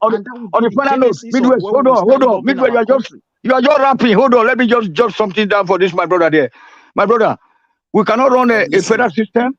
We cannot take a federal system from a USA and then we are running it another way, different from how it is being run, where we took it from. And then we cannot be using two laws, Sharia law for one part of the country and the other common law for the other side. Jot them down, please, so that you can see why I'm going crazy. You know. So and then and then we don't need any quota system. If you go to secondary school, you pass. So if you pass your jump, you pass your jump. If you don't pass, go plant your onions or they plant carrot for Badagry Road. That's what I mean. You see. So then you cannot have federal catchment area, educational disadvantage area. Nobody asks you to be waiting not to catch up. So many things. So you know the points now. So and then this in the USA, in Germany here, you can't even the president of the country has to approach a state governor before they can come and even ask for a piece of land to plant their wind energies radars. I told you. So you cannot say that you want to bring a water bee to come and take over my LA water works or LA water where they go catch a small fish. Okay. Midwest, continue. Okay, thank you. I think the other of our brother is there. Let him also contribute his own. No, one thing does that I just want to have. I'm writing because today I'm here to listen. You understand? I'm here to listen. So I like learning. I like writing things. What I don't know, I ask questions. That's it. Because of I heard you people talking about business investment with Mr. Ola. I see that he has changed his name to Asna Wugau. I don't understand it. It was very interesting also talking about the investment in machine and how to make the country great. So now, Mr. Tony. Yes, Sorry, sir. can I call you Tony? Okay. Like now, if someone now you say that if someone now wants to come on wants to invest now in Nigeria, because you are talking about Ibadan or that is which part of Nigeria because I learned something a few days ago concerning the region south, southeast, northeast, southwest. Which area is better to invest a factory industry in Nigeria? Yeah, but the problem is that what we have right now is that everything remains stagnant in Nigeria. Nothing is functioning. We have no power. Electricity. We have no water supply. I know. Leave the power alone. Hold on. That's why we say that if we can go to restructure and then partition the country, the smaller portions now will now be able to reboot, to restart after, so that we can start training our children. You know, the younger ones, before they are 18 years old, they already know their direction, in life. You know what I'm saying? So if you go to Nigeria right now, you don't have any manpower. You see, the Midwest was just telling you just now that if you go to the village, that you don't see any person for his state or for his city. You know what I'm saying? So I don't, advise anybody to go to Nigeria to invest at all. That is plain fact. A country that has so much natural resources in abundance, a country that is an major exporting, major exporting oil company, a country, at the same time an importer of that same product. What the hell are you going to invest for there? You know, because you people were talking about let me also say, man, It Okay, just asks a Mr. question: Midwest. which region can you like to invest? It depends on That's what what I you're want going to to know. invest. That is Yeah, secure. it depends on what you want to invest upon, because investment are of different types. Some people will like to invest into security if the license is being given. And if that is the case, you look for area where there is much crisis and take your business there. It depends on you. So if you want to invest into agriculture, you have to go to, it depends on the agricultural food you want to produce, because the country is really blessed. There are so many crops you can go into in the north. There are some in the west, south So you want me to kidnap this guy? You want me to kidnap him, man? I'm giving an example now. I'm giving an example, like in the south as well. So it depends on the kind of investment that is you have a dream about. Mr. Midwest, I'm talking about if it is you now, you want to invest, where will you go and invest? It's my country. It's my country. Depends on the dream I have. If I have an idea that can take me to any part of Nigeria, I will go. It's just based on my own idea that will drive me to say, okay, this area will be suited for this business. You understand me? Considering the challenges that are involved in taking it to any place, I will not select area that is conducive for it. It's Nigeria. It's possible for me to move to anywhere. There are possibilities, So the possibility is still there. Let's say if this like agriculture, if it's setting up a building, land is available in everywhere in Nigeria. So if it's something that you have to put up a structures and office. Because I heard from a guy in another platform, he said that he has a friend that was doing a very good farming, that some people came at night and destroy everything in the north. Yes, Will not call the area. That one happened because to of my jealousy. Benin brother. No, this one, it happened to my Benin brother. He was in Belgium. He came back and he surveyed very large portions of land. He went into agriculture. And when these cattle area came in, they destroyed the whole land. It's a very big farm, mechanization. Everything gone. Total bankruptcy. My brother, the cattle area is the terrorist. You hear now? That's terrorist. Yeah. The terrorists So came in. When he came back to Belgium, because he was living in Belgium, and he took a lot of loan. So when he got there, he have to tell the bank, sorry, there is no way I can pay back. So the bank looking at the huge amount of money, because for him to be able to have access to that money, he has been a very, very successful person in that country. He has built the confidence, what I would like, the requirement. Sometimes I don't know the English word I put there, I forgot it. Trust.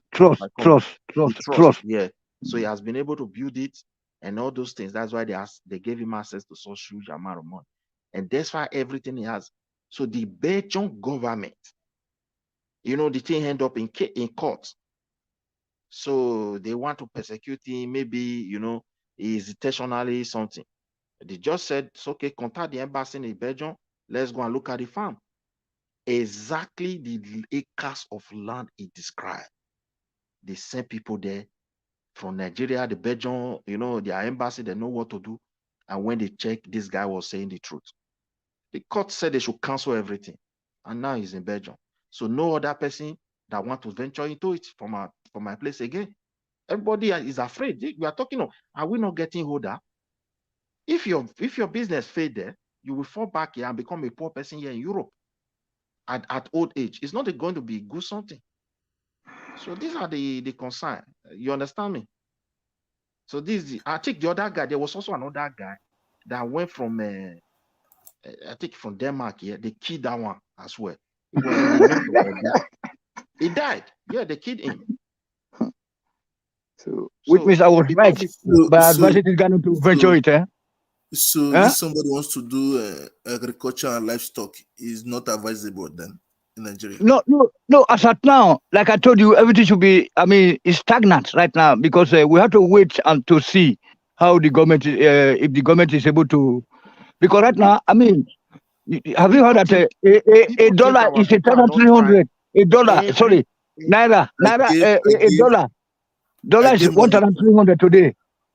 I saw it on euro. A dollar, a euro is 1,002. I gave somebody money today. You understand? Yes. So I just said little amount. The situation is so bad. It's so bad, my brother. But because of we don't use our currency, that's what I had somebody said in a business, an economist said it online, that if we use our if we use our money to trade, that would be great.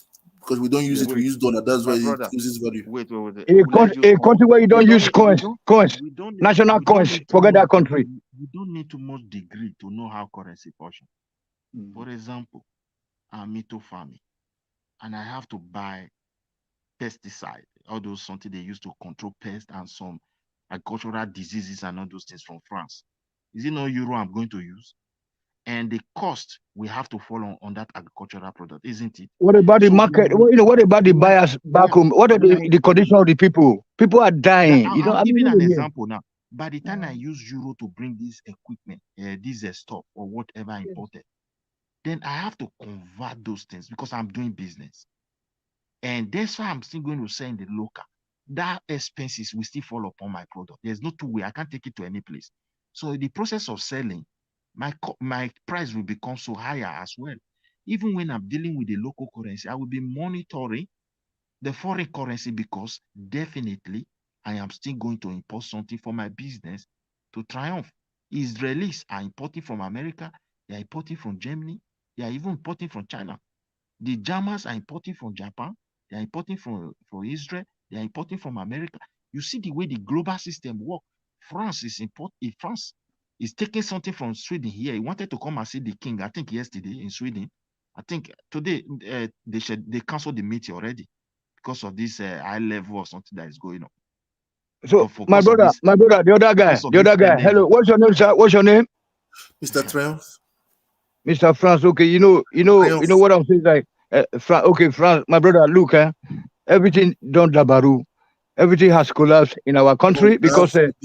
Hold on, sir. Can you just imagine that we can't even refine our oil so that we can even just set? It is balance of trade that make a country, not a floating naira or floating dollar. You know what I'm talking about, sir? If you're not manufacturing, how can you? Because I know that most of our guys, they just come here to be speaking grammar, concession, this, that, blah, blah, blah. The British people and the American people, they don't speak grammar.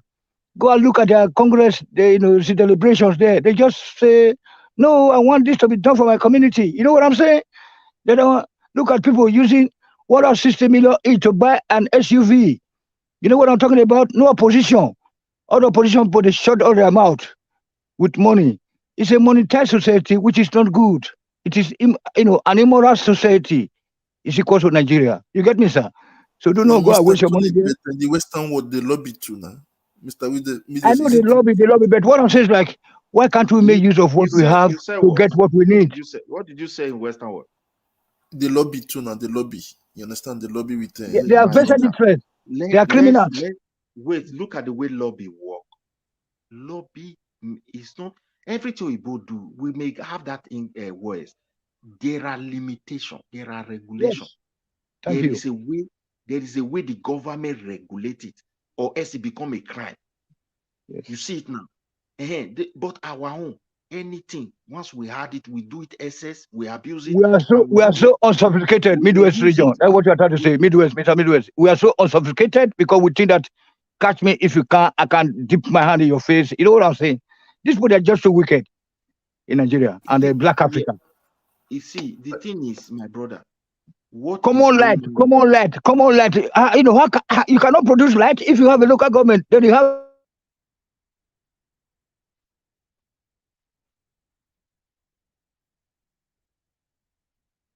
I think my network is gone.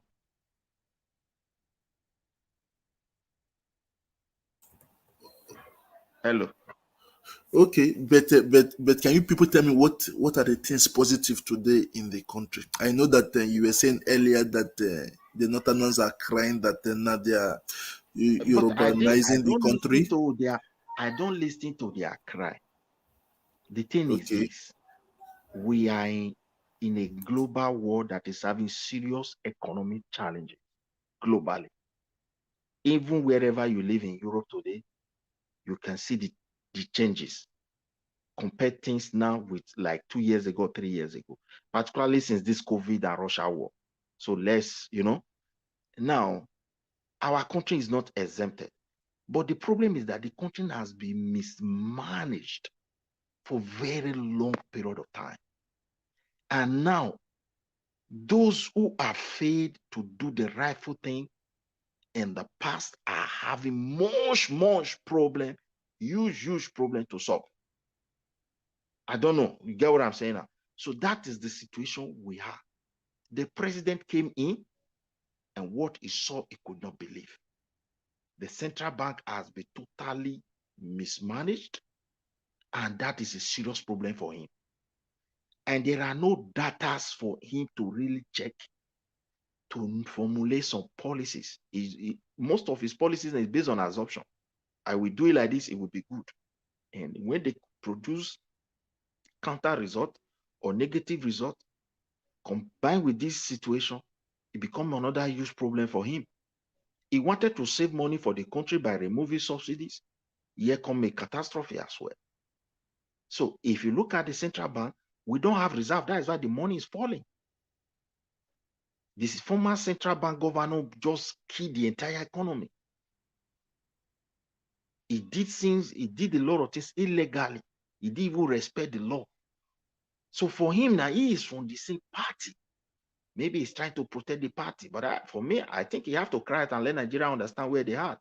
Because he cannot be the scapegoat for the economy. People are just blaming him. I don't see him as the problem of the economy. He only inherited the mess, a complete mess. So I pray for him to manage the situation, but the way I'm looking at it is not easy. So okay, now they are not going to buy. Which exchange rate are just increased today. Just today, weekend. What will happen on Monday? So how will business be able to survive in this kind of environment if you are to repatriate hard currency? So we just wait. Okay, let's see where the country is going. At least we believe that everything will be great. Yeah. Okay, no problem at least. So your stand is to restructure the country. That's it. Yeah, they should remove power. My brother, the problem is that they just concentrate everything to the Mr. President. We are now so confused about government and the president himself. Everybody want to please the president, talk good. Why trying to build what I call face trust?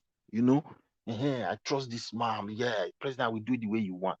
Whereas on the bottom of everything, they still remain the same Nigerians. You see the problem that they remain that kind of Nigeria we are talking about, that they can do anything for their only interest. Why they would be deceiving the president? You can't be a president and be good in accounting and be good in engineering. Because you are good in accounting, can you be good in medicine? There are so many professions in the world. You need people to handle it for you. But there is no platform to check on those people. That's the problem we have. So you just have to look for someone you trust. And that person can betray you. At the end, the administration will be one of the worst administration they get. Like what this man faced Buhari when he was there. So you think Buhari is okay? Did he did a very good job, or he did? My brother, I keep saying it. When it comes to security, Buhari finish our country. But when it comes to the economy, the man tried, but there were no information. And that same part is what Tinubu want to take again. Whereby he was building some infrastructures in the state governor was taking the glory. We don't know. He was pumping money to state and oil producing countries. We don't even know. Oil producing state in the country. There were a lot of federal projects taking place, and people believe it's their state governor that built it. So he did his best economically. But at the same time, the central bank governor finished him. That's why I said it cannot be in everywhere. And the same problem is what we are having now. This one, we're still following the same pattern. I think there will not be information. And at the same time, he is going to appoint people based on trust, because people that is close to him. I understand. So you are okay with the, because of I know that Buhari did the same thing. He put his people that he trusts, that we deliver. Yeah. So now what's it called? Our dear president is doing the same thing. But people Well, complain that Tinubu, there are key positions he has already shipped to the West already. But he still give chances to few people like Buhari.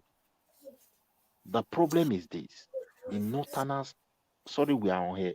They are far smarter and advanced in the politics of the country more than we people in the South. They know when to be patient, and during this period of patience, they will learn carefully, analyze whatever other people are doing. They will also draw their plan. Once the power comes to them, they will go back, revise everything to the way they want it. No matter what you achieve, everything will be falling apart. This is the real fundamental problem of the country. Why people are saying, let people have power. Let me know that my governor is getting so percentage so that we can hold him accountable. And if you as a federal government, take for example, you know the problem we have, why France is succeeding Germany and all these people, the money is from the local government. It starts from there. that's true. It The start, publicity yes. is also on the internet. You can see them. And know that the local government will hold the money. He owns the money, but the account belongs to the federal. So the local government will now know, based on their account that is linked to the federal, the percentage of money coming to them. So from there, they run their things as local government. Now, because the money is coming from the grassroots, for the federal not to be shit, you understand, for the local government not to be, manipulating things, they have an accounting system, a procedure everybody must follow. So everybody now, I don't know whether you understand. When this federal government itself is now, they have a project also to run in all the state and the local government. That's true. The local government will also be able to see clearly how the federal is supporting that local. Because now there is a check and balance. Nigeria, the way we do it is the federal government that will sell the crude oil, appoint the people that will sell it, the local government don't even have documents to say this is what barrel of oil is taking in my land. No, nothing like that. We don't even know how much barrel we are producing.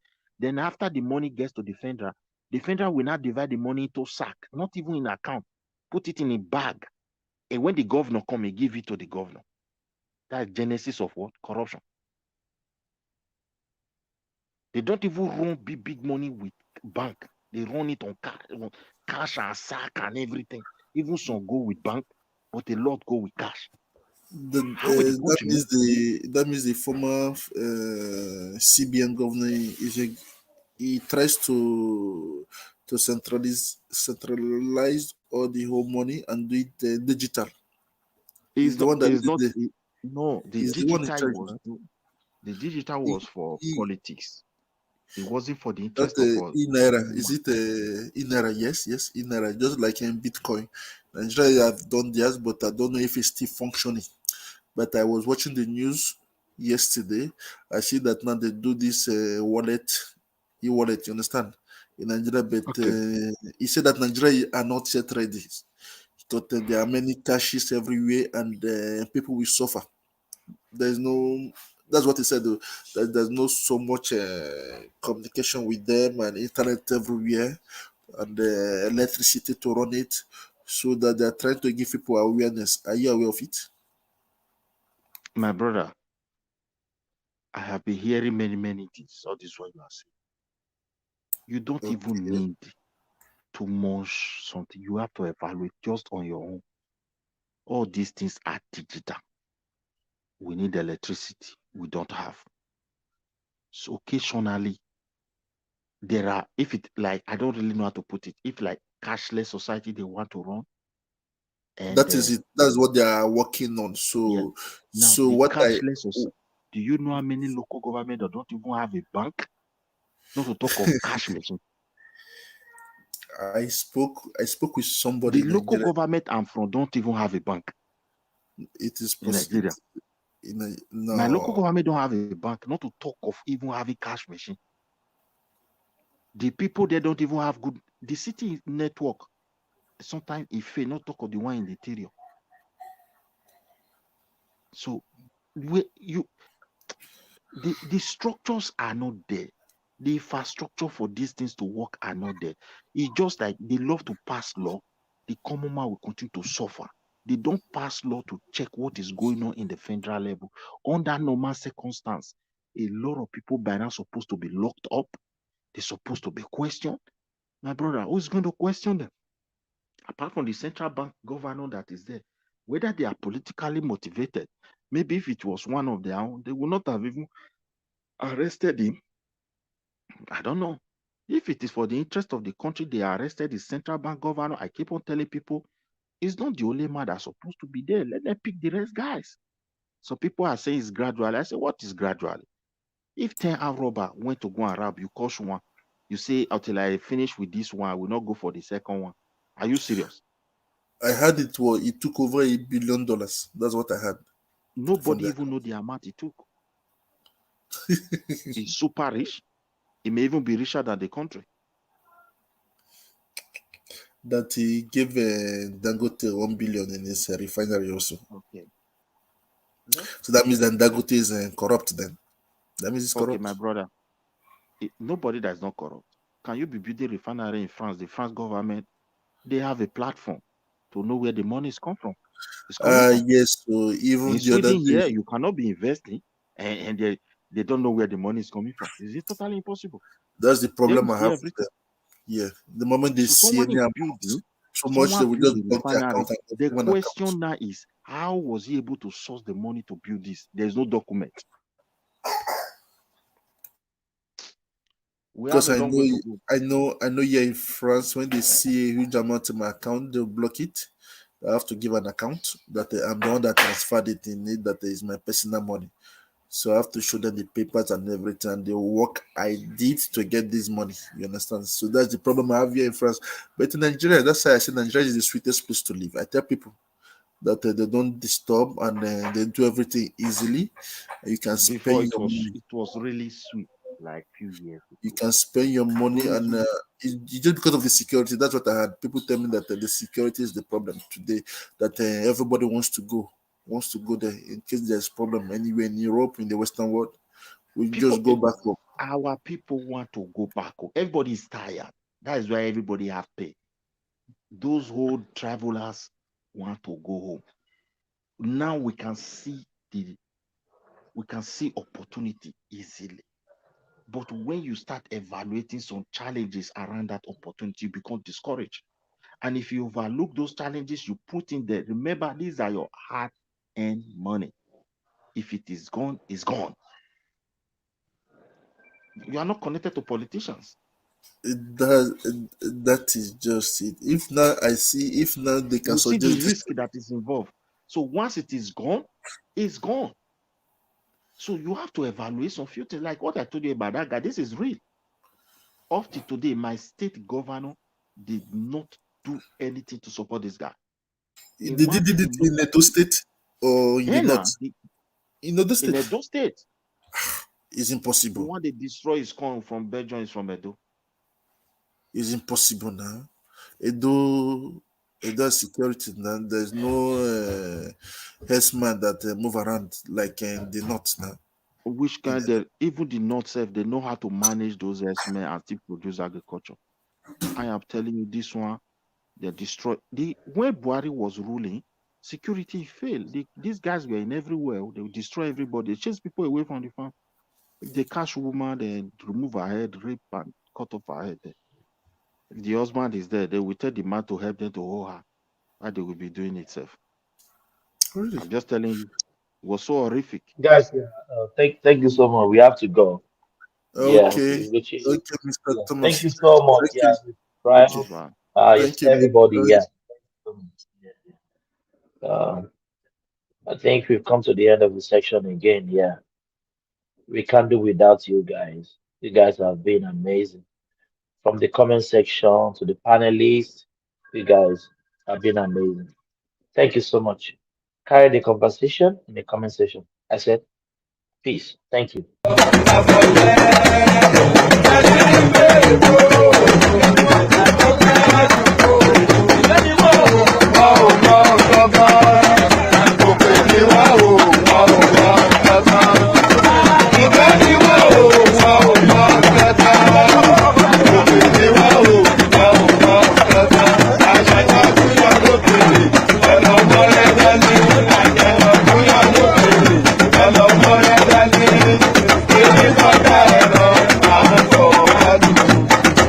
kọjá ẹ̀rọ àwọn ọkọ̀ àánú.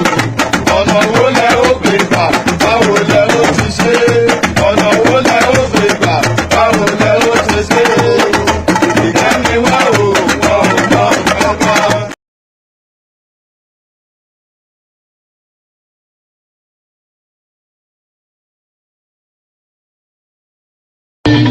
Ẹni bàbá ilé, bọ́lábọ́lá, ọmọ Tinubu, ìgbàlódé ọjọ́dún, ìgbàlódé ọjọ́dún, báwo la bí lúbi, báwo la bí lúbi, ìgbàlódé ọjọ́dún, àtẹ̀lù kíní, àtẹ̀lù méjì, àtẹ̀lù mẹ́ta, àtẹ̀lù mẹ́rin, àtẹ̀lù márùn, àtẹ̀lù kẹta, àtẹ̀lù méje, àtẹ̀lù mẹ́jọ, àtẹ̀lù mẹ́sàn, àtẹ̀lù mẹ́wàá, wọ́n á wú ẹlẹ́yìí òkọ́, àbẹ̀bọ̀bọ̀bọ̀ ẹlẹ́yìí òkọ́, àtẹ̀lù sílẹ̀, àbúrò ní, àtẹ̀lù alábàárà, dábìlárì, ohun bẹ́ẹ̀ ṣe yóò fún iná, ìwà ẹ̀rù, ó ń parí lẹ́rù, àrùnìsì wí, àrùnìsì sọ.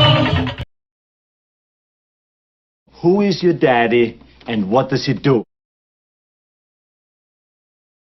I'm going to be president of this country, whether you like it or not. And I will preside over the affairs of this country, including presiding over you. I think you must start adjusting to that reality. The sooner you do that, the less chest pains you'll have when that reality comes. I do not understand though. I don't get it. I do not get it. I mean, is it that Nigerian you don't understand English, or there's a problem with the English and under? I don't get it, because first and foremost they say go home. I'm seeing the video, I'm like because yesterday when we were all seeing him, like what's going on from candle night down to protest. Why does Nigeria use like wahala? One fish in they do or not? They do or not? One fish in she one fish they didn't do or not. They say go home. You start down there. You now pick another location, like a club. Is it a club? Are we celebrating party? It is not a party. It's not a club. You guys will now carry mouth. Now start looking for who does not talk, who do not talk, who do not come outside. You just start talking rubbish. You guys are disappointing me.